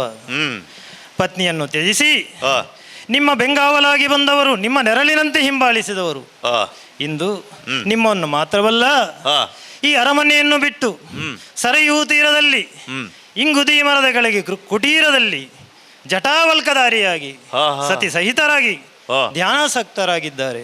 ಊರ್ಮಿಳೆಯ ಜೊತೆಯಲ್ಲಿ ಲಕ್ಷ್ಮಣ ಸರಯೂ ಸಲಿಲದ ತಟಾಕಕ್ಕೆ ಬಂದನೆ, ಇಂಗುದಿ ವೃಕ್ಷದ ತಟದಲ್ಲಿ ನಿಂದನೆ. ಆಂಜನೇಯ, ಆ ದೃಶ್ಯವನ್ನು ನೀನು ನೋಡಿದೀಯಾ? ಹೌದು, ನನಗಂತೂ ಭಯವಾಗ್ತಾ ಇದೆ ಸ್ವಾಮಿ. ಏನಾಯ್ತು? ಯಾಕೆ ತಾಪಸಿ ವೇಷ, ಯಾಕೆ ಏಕಾಂತ, ನನಗಂತೂ ಭಯವಾಗುತ್ತಾ ಉಂಟು. ಅಷ್ಟು ಮಾತ್ರವಲ್ಲ, ತಪದೊಳಿರಲು ಊರ್ಮಿಳೆಯನು ಕನಸಸಿ ಧ್ರುವವೊಂದು ಸುತ್ತಿಯುವುದನು, ಕನಸರಿ ಧ್ರುವವೊಂದು ಸುತ್ತಿದುದನು ಕುಪಿತದಲ್ಲಿ ನೋಡಿ ನಾನು ಹೊಂದಿದಿನು ಅಪರಿಮಿತ ಸೋಜಿಗವನು. ನಾನೋಡುತ್ತಿರಲು ನದಿಯ ಉರಗವದು ತಾನೀರಿಗಿಳಿದುದಯ್ಯ, ಮಾಲಿನಿಯು ಜವದಿ ಜಲಗಿ ತುಮಿಕುದಳು ಕಾಣಸಿಗಳಿನ್ನು ಜಗಗಿ.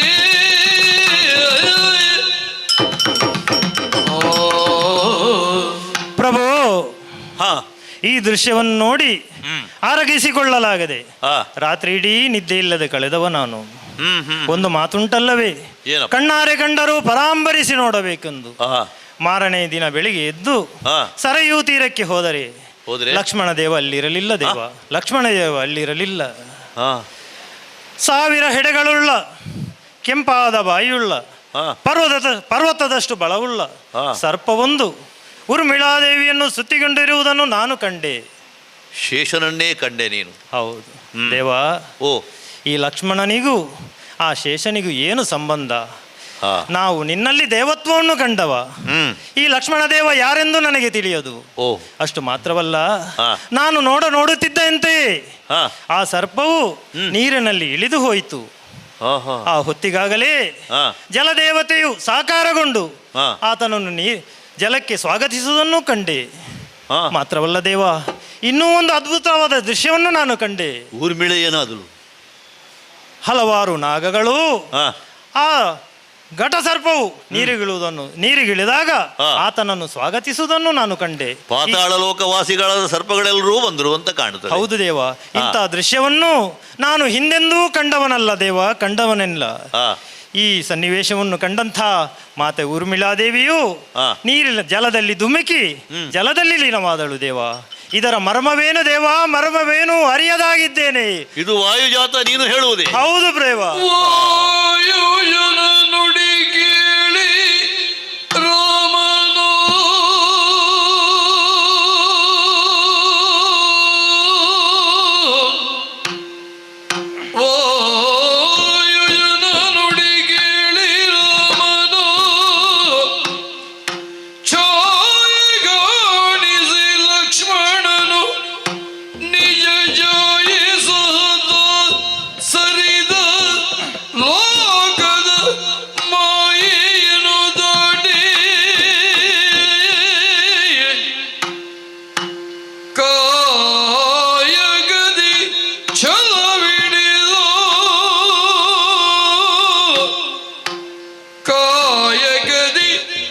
ಛಲವಿಡಿದು ಮನದಲ್ಲಿ ನೋಯದ ಆದರ್ಶವನ್ನು ಕಾಣಿಸಿ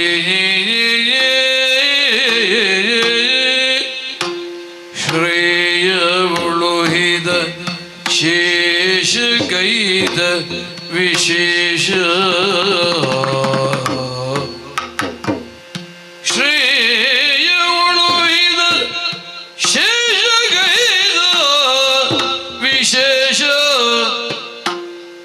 ಇದು ಎಂದೋ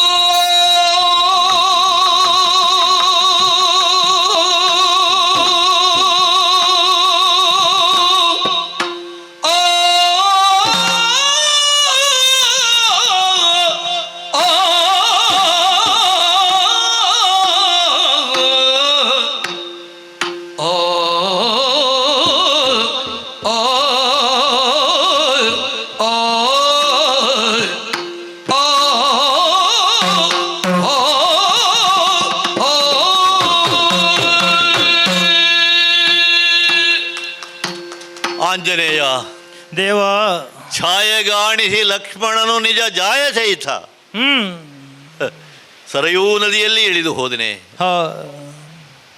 ಹನುಮಂತ ಪ್ರಭು, ನೀನು ವಜ್ರ ಶರೀರಿ, ವಾಯುಪುತ್ರ, ಹಾಗಂತ ನಿನ್ನ ಶರೀರ ವಜ್ರವೇ ಹೊರತು ಹೃದಯ ಅಲ್ಲ ಅಂತ ಗೊತ್ತಾಯಿತು. ಖಂಡಿತ ಇಲ್ಲ ದೇವ. ಧಾರಾಕಾರವಾಗಿ ಕಣ್ಣೀರ ಕೋಡಿಯನ್ನು ಹರಿಸಿಕೊಂಡು ನನ್ನ ಎದುರಿನಲ್ಲಿ ಮಾತು ಮೂಕವಾಗುತ್ತಾ ಹೇಳಲೋ ಬೇಡವೋ ಎನ್ನುವ ಹಾಗೆ ಈ ಮಾತುಗಳನ್ನು ಆಡಿದಿ. ಹೌದು ಪ್ರಭು. ಮಾರುತಿ, ದೇವ, ನಾನಾದರೂ ದೃಢಮಾನಸ ಚಿತ್ತ. ಎಂಥ ನಿಷ್ಠುರ ವಾಕ್ಯಗಳನ್ನು ಕೇಳಿದರೂ ಕೂಡ ವಿವೀರ್ಣವತೆ ನನ್ನ ಮನಸ್ಸನ್ನು ಕಾಡುವುದಿಲ್ಲ. ಆದರೆ ಈಗ ನಾನು ಚಂಚಲಿತನಾಗಿ ಹೋದೆ. ಯಾಕಂದ್ರೆ ಯಾಕೆ? ನೀವೆಲ್ಲ ಕಾಣುವಂತಹ ಈ ರಾಮ ಇದ್ದಾನಲ್ಲ, ಈಗ ಇದು ಬರೀ ಡಿಂಬ ಮಾತ್ರ. ನನ್ನದಾದಂತಹ ಪಂಚಪ್ರಾಣ ಏನುಂಟು ಅದು ನನ್ನ ಸಹೋದರ ಸೌಮಿತ್ರಿಯ ಜೊತೆಯಲ್ಲೇ ಹೊರಟು ಹೋಗಿದೆ. ಈಗ ಕಾಣುವುದು ಏನಿದ್ರು ಕೂಡ ರಾಮ ಎನ್ನುವಂಥ ಶರೀರ ಮಾತ್ರ. ಆದರೆ ಎಷ್ಟು ಪುಣ್ಯ ಪುರುಷನಾಗಿ ಹೋದ ಲಕ್ಷ್ಮಣ. ತನ್ನ ಜೀವಿತದ ಉದ್ದಕ್ಕೂ ರಾಮ ಸೇವೆಯನ್ನೇ ಮಾಡಿದ. ಕೇವಲ ತಮ್ಮನಾಗಿ ಅಲ್ಲ, ಭಕ್ತನಾಗಿ, ಮನುಕುಲದ ಮರ್ಯಾದೆ ಎಷ್ಟು ಎತ್ತರದ್ದು ಎನ್ನುವುದನ್ನು ಲೋಕಮುಖಕ್ಕೆ ತೋರಿಸಿದವ ಸೌಮಿತ್ರಿ. ಅಂಥವನು ನಿಜ ಶೇಷನಾಗಿ ಹೋದ ಅಂತ ಆದರೆ ಉಳಿದದ್ದು ಯಾವುದು? ಅವನ ಕೀರ್ತಿ ಎನ್ನುವುದು ಶೇಷ. ಖಂಡಿತ. ಆದರ್ಶ ಎನ್ನುವಂತಹ ಶೇಷ. ಲಕ್ಷ್ಮಣನ ಆದರ್ಶವನ್ನು ಮೀರುವವರು ಈ ಪ್ರಪಂಚದಲ್ಲಿ ಮುಂದೆ ಬರ್ತಾರೋ ಇಲ್ವೋ ಗೊತ್ತಿಲ್ಲ. ಆದರೆ ಅಲ್ಲಿಯವರೆಗೆ ಭ್ರಾತೃ ಭಕ್ತಿ ಎನ್ನುವಂಥ ಆದರ್ಶ ಅದು ಲಕ್ಷ್ಮಣನಿಗೆ ಸೀಮಿತವಾದದ್ದು. ಏನು ಮಾಡೋಣ ಹೇಳು? ಅವನಿಗೆ ಅನುಗುಣವಾಗಿ ಅನುರೂಪೆಯಾಗಿರತಕ್ಕಂತಹ ಊರ್ಮಿಳಾದೇವಿ ಶಿಲಾ ತಪಸ್ವಿಣಿಯಾಗಿ ಜೀವನವನ್ನು ಕಳೆದವಳು. 14 ವರ್ಷದ ವನವಾಸವನ್ನು ಲಕ್ಷ್ಮಣನನ್ನ ಜೊತೆಯಲ್ಲಿ ಮಾಡ್ತಾ ಇದ್ರೆ ಅಯೋಧ್ಯೆಯಲ್ಲಿದ್ದುಕೊಂಡು ಎಲ್ಲವರ ಸೇವೆಯನ್ನು ಮಾಡಿಕೊಂಡು ತಪಸ್ವಿನಿ ಹಾಗೆ ಜೀವನವನ್ನು ಪೂರೈಸಿದವಳು ಆ ಊರ್ಮಿಳಾದೇವಿ. ಸೀತೆ ಒಂದು ತೂಕ ಆದರೆ ಅವಳು ಮತ್ತೊಂದು ತೂಕ. ಅವಳು ನಿಜಧಾಮವನ್ನು ಸೇರಿದಳು ಅಂತ ಆದಾಗ ಇನ್ನು ನಾನು ಆಲೋಚನೆ ಮಾಡಬೇಕು. ಏನು ದೇವ? ಅಯೋಧ್ಯೆಯ ಸಿಂಹಭಷ್ಟವನ್ನು ಏರಿದ್ದೇನೆ, ರಾಜ ರಾಮನಾಗಿ ಇಷ್ಟವರೆಗೆ ಆಳ್ವಿಕೆಯನ್ನು ಮಾಡಿದ್ದೇನೆ. ಆದರೆ ಇನ್ನು ಹೀಗೆ ಮುಂದುವರಿಯೋದಕ್ಕಾಗ್ತದೋ ಇಲ್ವೋ ಎನ್ನುವ ಹಾಗೆ ಮನಸ್ಸಿನಲ್ಲಿ ಒಂದು ಗ್ಲಾನಿ ನನ್ನನ್ನು ಆವರಿಸಿದೆ. ಯಾಕೋ ಪ್ರಭು? ಯಾಕೆ ಗೊತ್ತೋ? ಯಾಕೆ? ನನ್ನ ಲಲನೆ ಜಾನಕಿ. ಲಲನೆ ಜಾನಕಿ ಮೊದಲೇ ಪೋದಳು, ಇಳಿದನೇ ಲಕ್ಷ್ಮಣನು ನದಿಯಳು,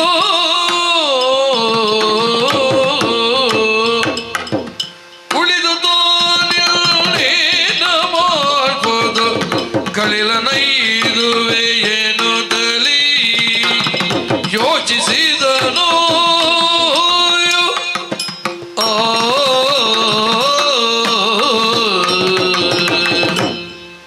ಹನುಮಂತ ಪ್ರಭು, ಬಾಲ್ಯದಲ್ಲಿ ನನ್ನ ಮಾತೆ ನನಗೆ ನಿನಗೆ ಆರಾಧ್ಯ ದೇವರು ಯಾರು ಎನ್ನುವುದನ್ನು ತೋರಿಸಿಕೊಡುತ್ತೇನೆ ಅಂತ ಹೇಳಿದಳು ಅಂತ ನೀನು ಹೇಳಿದ್ದಿ. ಆ ಕಾಲದಿಂದ ಇದುವರೆಗೆ ರಾಮನ ಬಂಟನಾಗಿ ನನ್ನ ಜೊತೆಯಲ್ಲಿ ಬಂದವನು ನೀನು. ನೀನೊಬ್ಬ ನನ್ನ ಇದರಲ್ಲಿ ಇದ್ದಿ.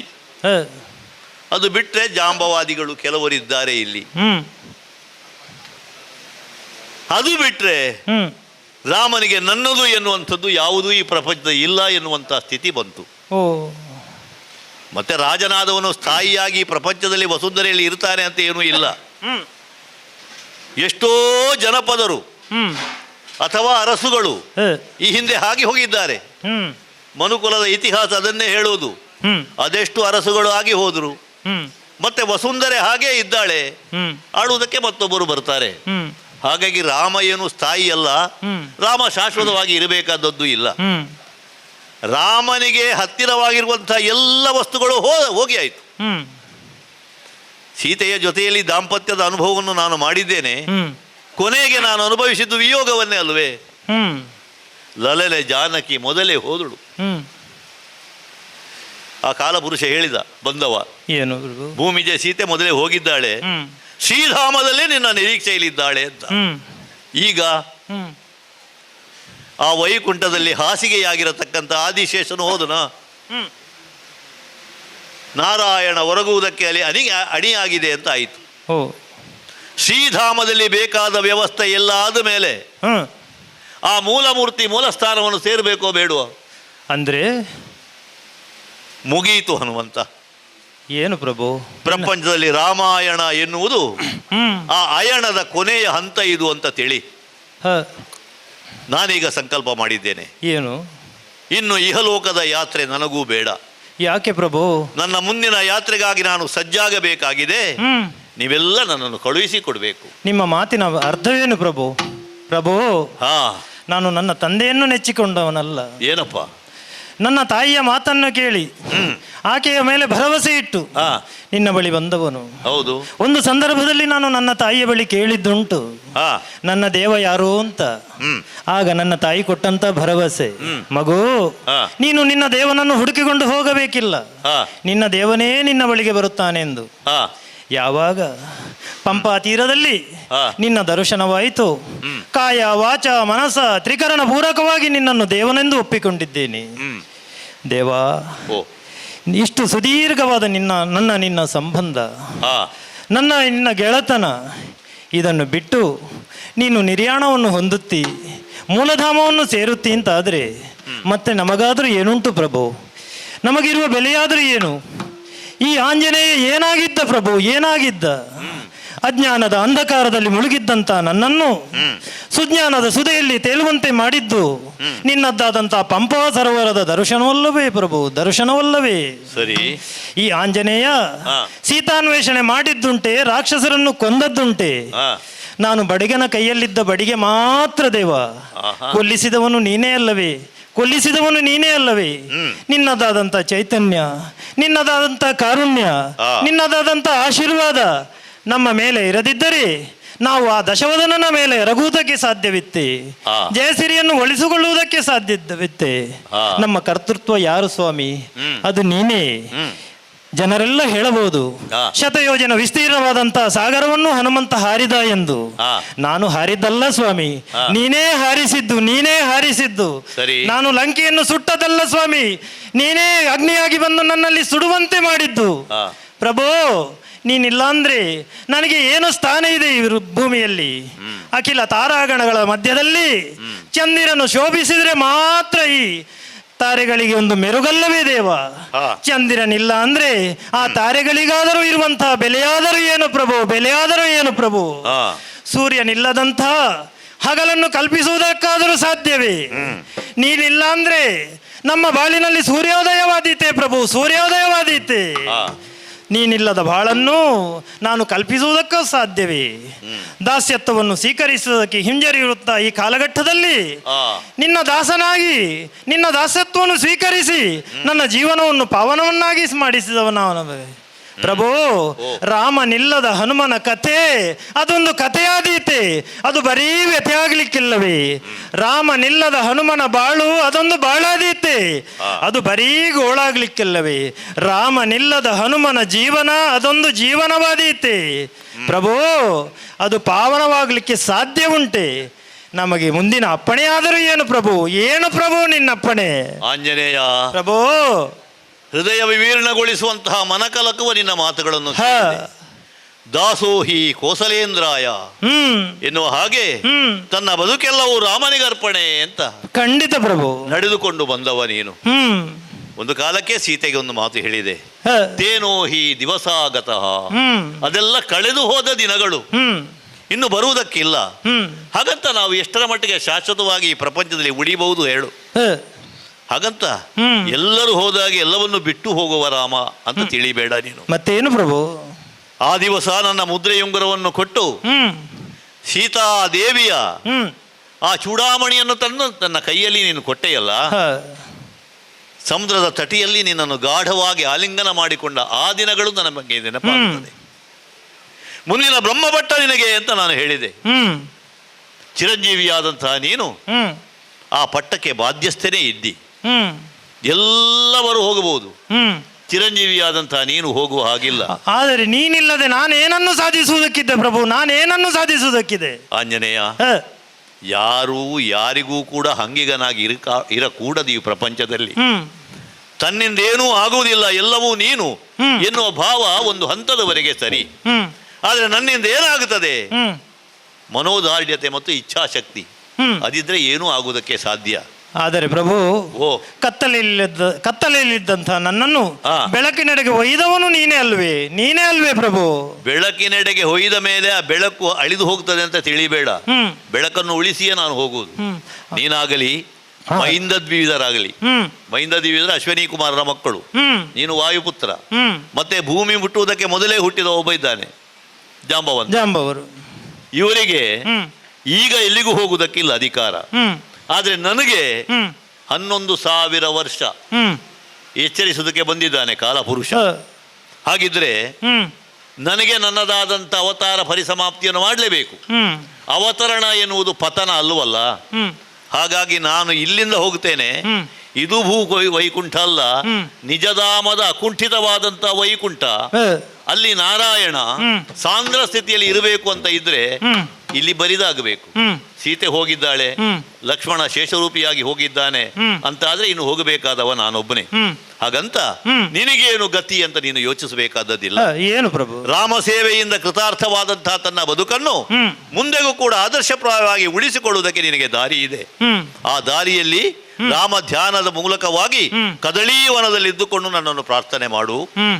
ಯುಗ ಯುಗಗಳಲ್ಲಿಯೂ ಅವತರಿಸಿ ಬಂದು ನಿನಗೆ ಸಂದರ್ಶನವನ್ನು ನಾನು ಕೊಡ್ತೇನೆ. ಖಂಡಿತ ಕೊಡ್ತೀಯ. ಒಳ್ಳೆಯದು. ರಾಮ ತಾರಕ ಮಂತ್ರವನ್ನು ಜಪಿಸುತ್ತಾ ನಿನ್ನ ದರ್ಶನಕ್ಕಾಗಿ ಕಾಯುತ್ತಾ ಇರುತ್ತೇನೆ. ರಾಮ ರಘುರಾಮ ರಾಮ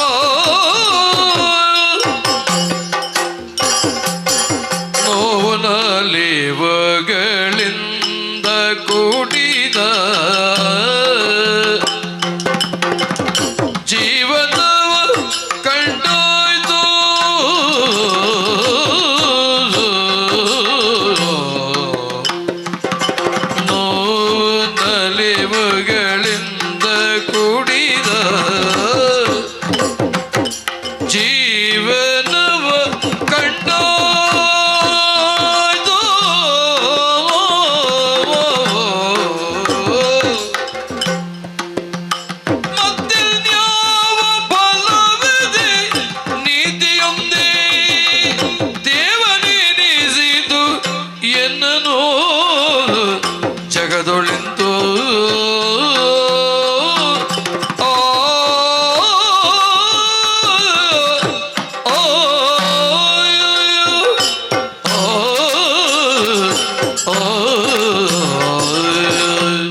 ದ್ವಂದ್ವಮಯವಾದದ್ದು.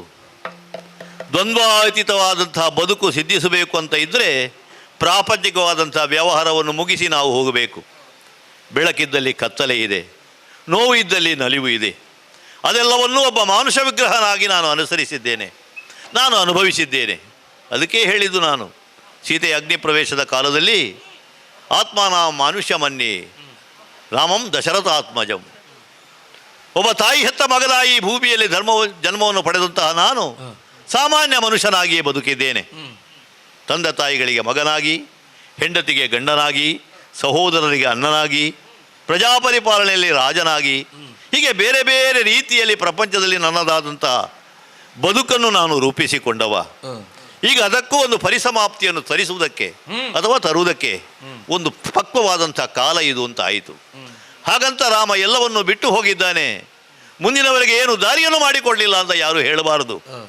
ಅಯೋಧ್ಯೆ ಎನ್ನುವುದು ಸೂರ್ಯವಂಶದ ಸಿಂಹಾಸನ, ಅದು ಬರಿದ ಇಲ್ಲ. ಹಾಗಾಗಿ ನನ್ನ ಜ್ಯೇಷ್ಠ ಪುತ್ರನಾದಂಥ ಕುಶನನ್ನು ಅಯೋಧ್ಯೆಯ ಸಿಂಹಾಸನದಲ್ಲಿ ಕುಳ್ಳಿರಿಸಿದ್ದೇನೆ. ಲವನಿಗೆ ಶ್ರಾವಸ್ತಿ ಎನ್ನುವಂತಹ ಪಟ್ಟಣವನ್ನು ಕೊಟ್ಟಿದ್ದೇನೆ. ನಾವು 4 ಅಣ್ಣ ತಮ್ಮಂದಿರು, ಅನ್ಯೋನ್ಯವಾಗಿದ್ದವರು. ಅಯೋಧ್ಯೆಗೆ ನಾವು 5 ನಾನು ಅವರು 4 ಕೂಡ ಹಕ್ಕುದಾರರೇ ಹೌದಾದ್ದರಿಂದ ನನ್ನ ಸಹೋದರನ ಮಕ್ಕಳು ಕೂಡ ಅವರು ಅನಾಥರಾಗಬಾರದು. ಲವಕುಶರಿಗೆ ಹೇಗೆ ನಾನು ಕೋಸಲವನ್ನೋ ಶ್ರಾವಸ್ತಿಯನ್ನೋ ಕೊಟ್ಟಿದ್ದೇನೋ ಅದೇ ರೀತಿ ನನ್ನ ಸಹೋದರನಾದಂಥ ಭರತನ ಮಕ್ಕಳು ತಕ್ಷ ಮತ್ತು ಪುಷ್ಕಳ, ಹಾಗೆ ಲಕ್ಷ್ಮಣನ ಮಕ್ಕಳಾದಂಥ ಅಂಗದ ಮತ್ತು ಚಂದ್ರಕೇತು, ಶತ್ರುಘ್ನನ ಮಕ್ಕಳಾದಂತಹ ಸುಬಾಹು ಮತ್ತು ಶತ್ರುಘಾತಿ, ಈ ಎಲ್ಲ ಮಕ್ಕಳಿಗೂ ಕೂಡ ಬೇರೆ ಬೇರೆಯಾಗಿ ಕೋಸಲದ ಉತ್ತರ ಕೋಸಲ ಮತ್ತು ದಕ್ಷಿಣ ಕೋಸಲದ ವಿವಿಧ ಭಾಗಗಳನ್ನು ಹಂಚಿಕೊಟ್ಟಿದ್ದೇನೆ. ದಾಯಾದಿಗಳಾದವರು ಮುಂದೆ ರಾಜ್ಯಕ್ಕಾಗಿ ಅಥವಾ ಅಧಿಕಾರಕ್ಕಾಗಿ ಪರಸ್ಪರ ಕಚ್ಚಾಟವಾಗ ಕೂಡದು. ಸೂರ್ಯವಂಶದ ಪರಂಪರೆ ಅಕುಂಠಿತವಾಗಿ ಹೀಗೆ ಮುಂದುವರಿಬೇಕು ಎನ್ನುವ ಕಾರಣಕ್ಕಾಗಿ ಈ ವ್ಯವಸ್ಥೆಯನ್ನು ಮಾಡಿದ್ದೇನೆ. ಪ್ರಜೆಗಳ ಎಲ್ಲರ ಸಮ್ಮುಖದಲ್ಲಿ ಅವರೆಲ್ಲವರಿಗೂ ಅಭಯದ ಮಾತುಗಳನ್ನಾಡಿ ಅಯೋಧ್ಯೆಯ ಸಿಂಹ ವಿಸ್ತಾರವನ್ನು ಎಳೆದು ಅದು ನಾನು ಸರಯೂ ನದಿಯ ತಟಾಕಕ್ಕೆ ಬಂದಿದ್ದೇನೆ. ತುಂಬಿ ಹರಿಯುತ್ತಾ ಇರುವಂಥ ಸರಯೂ ನದಿ, ಇದರ ಉದ್ದಕ್ಕೂ ನೋಡಿದರೆ ನಮ್ಮ ಹಿರಿಯರು ನಿರ್ಮಿಸಿದಂಥ ಯೂಪಸ್ತಂಭಗಳು ಎಷ್ಟುಂಟು, ಅದೆಷ್ಟು ಯಾಗಯಜ್ಞಾದಿಗಳು ಈ ಸರಯೂ ಸಲಿಲದ ನಡುವೆ ಆಗಿ ಹೋಗಿದೆ ಎನ್ನುವುದನ್ನು ಜ್ಞಾಪಿಸಿಕೊಂಡ್ರೆ ಪರಮ ಪವಿತ್ರವಾದಂತಹ ತೀರ್ಥಕ್ಷೇತ್ರ ಇದು ಎನ್ನುವುದು ಸತ್ಯವೇ ಹೌದಲ್ಲ. ಹಾಗಾಗಿ ಇನ್ನು ನನ್ನ ಪ್ರಯಾಣ ಇಲ್ಲಿಂದ ಮುಂದುವರಿಯುವುದಕ್ಕಿಲ್ಲ. ಸರಯೂ ತಟಾಕದಲ್ಲಿ ಎಲ್ಲ ಕಡೆ ಜನಜಂಗುಳಿ ಸೇರಿದ್ದಾರೆ. ಅಯೋಧ್ಯೆಯ ಪ್ರಜಾವರ್ಗ ಕಣ್ಣೀರು ತುಂಬಿಕೊಂಡು ನನ್ನನ್ನು ನೋಡುತ್ತಾ ಇದ್ದಾರೆ. ಈ ಭಾಗದಲ್ಲಿ ಆಂಜನೇಯ, ಜಾಂಬವಂತ, ಸುಗ್ರೀವಾದಿ ಕಪಿವರರು ಅಂಜಲೀಬದ್ಧರಾಗಿ ನನ್ನನ್ನು ನೋಡುತ್ತಾ ಇದ್ದಾರೆ. ಅದು ದೇವ ವಿಮಾನವೊಂದು ಇಳಿದು ಬರುತ್ತಾ ಇದೆ. ನಾನು ಕರೆದದ್ದಲ್ಲ, ದೇವತೆಗಳೇ ಕಳುಹಿಸಿದ್ದು. ಸಂಕಲ್ಪ ಮಾತ್ರ ನನ್ನದು, ನನ್ನ ಪ್ರಾಣ ಸ್ವರೂಪವಾದದ್ದು. ಮೂಲ ನಾರಾಯಣನ ಜೊತೆಯಲ್ಲೇ ಇರತಕ್ಕಂತಹ ಸಂಕರ್ಷಣ, ಅನಿರುದ್ಧ, ಪ್ರದ್ಯುಮ್ನ ಎನ್ನುವ ಪ್ರಾಣಗಳು, ಅದೇ ಭರತ, ಶತ್ರುಘ್ನರು ಮತ್ತು ಲಕ್ಷ್ಮಣ. ನನ್ನನ್ನು ಬಿಟ್ಟು ಅವರು ಇಲ್ಲ. ನಾವು ಬರ್ತೇವೆ ಎನ್ನುವ ಹಾಗೆ ಭರತನು ಶತ್ರುಘ್ನನು ನನ್ನ ಜೊತೆಯಲ್ಲಿ ಬಂದ ಹಾಗಾಯಿತು. ಲಕ್ಷ್ಮಣ ಮೊದಲೇ ಹೋಗಿದ್ದಾನೆ, ಸೀತೆ ಅದಕ್ಕೆ ಮೊದಲೇ ಹೋಗಿದ್ದಾಳೆ. ಹಾಗಿದ್ರೆ ದೇವ ವಿಮಾನದಲ್ಲಿ ಮಧ್ಯದಲ್ಲಿ ನಾನು, ಆ ಕಡೆ ಬಲಭಾಗದಲ್ಲಿ ಭರತ, ಎಡಭಾಗದಲ್ಲಿ ಶತ್ರುಘ್ನ ಕುಳಿತಿದ್ದೇವೆ. ನನ್ನನ್ನು ಕಾಂಡು ಕನವರಿಸಿ ಭಜಿಸ್ತಾ ಇರತಕ್ಕಂಥ ಎಲ್ಲವರಿಗೂ ಕೂಡ ಅಭಯ ಮುದ್ರೆಯಿಂದ ಅವರನ್ನು ಅನುಗ್ರಹಿಸಿ ಸುಖವಾಗಿರಿ, ಸ್ವಸ್ಥವಾಗಿರಿ, ರಾಮರಾಜ್ಯವನ್ನು ಸುಭಿಕ್ಷವಾಗಿಡಿ ಎನ್ನುವ ಹಾಗೆ ಅಭಯವಾಕ್ಯಗಳನ್ನು ಆಡುತ್ತಾ ಸರಯೂ ನದಿಯ ಮಧ್ಯಭಾಗಕ್ಕೆ ಬಂದಿದ್ದೇನೆ. ದೇವ ವಿಮಾನ ಅದು ಮೇಲೇರುತ್ತಾ ಇದೆ ಎನ್ನುವಲ್ಲಿಗೆ ಶ್ರೀರಾಮ ಪರಂಧಾಮವನೈದ ಇರುವಂತಹ ಈ ದೃಶ್ಯ ಪ್ರಪಂಚ ಮುಖಕ್ಕೆ ಒಂದು ರೀತಿಯ ಶುಭ ಸಂಕೇತವಾಗಲಿ. ರಾಮರಾಜ್ಯ ಚಿರಾಯುವಾಗಲಿ.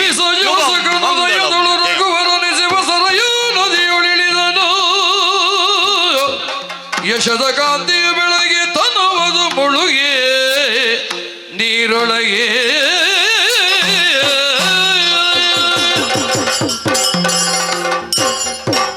ಮಂಗಲ ಜಯ ಜಯ ಶಂಕರಗೆ ಜಯ ಮಂಗಲ ಜಯ ಜಯ ಶುಭಕರಗೆ ಮಂಗಲ ಜಯ ಜಯ ಶಂಕರಗೆ ಜಯ ಮಂಗಲ ಜಯ ಜಯ ಶುಭಕರಗೆ ಮಂಗಲ ಅನುದಿನ ಭಕ್ತರ ಬರೆಯುವ ಅಂಬಿಲೋರ್ಕ ಕ್ಷೇತ್ರದ ಅರ್ಧನಾರೀಶಗೆ ಮಂಗಲೋ ಜಯ ಮಂಗಲೋ ಶುಭ ಮಂಗಲೋ ಮಂಗಲೋ ಮಾ ಗಣಪಗೆ ಮಂಗಲೋ ಮಾತಾ ಭಗವತಿಗೆ ಮಂಗಲೋ ಸ್ಥಳ ದೇವರಿಗೆ ಮಂಗಲವಾಗಲಿ ಸರ್ವರಿಗೆ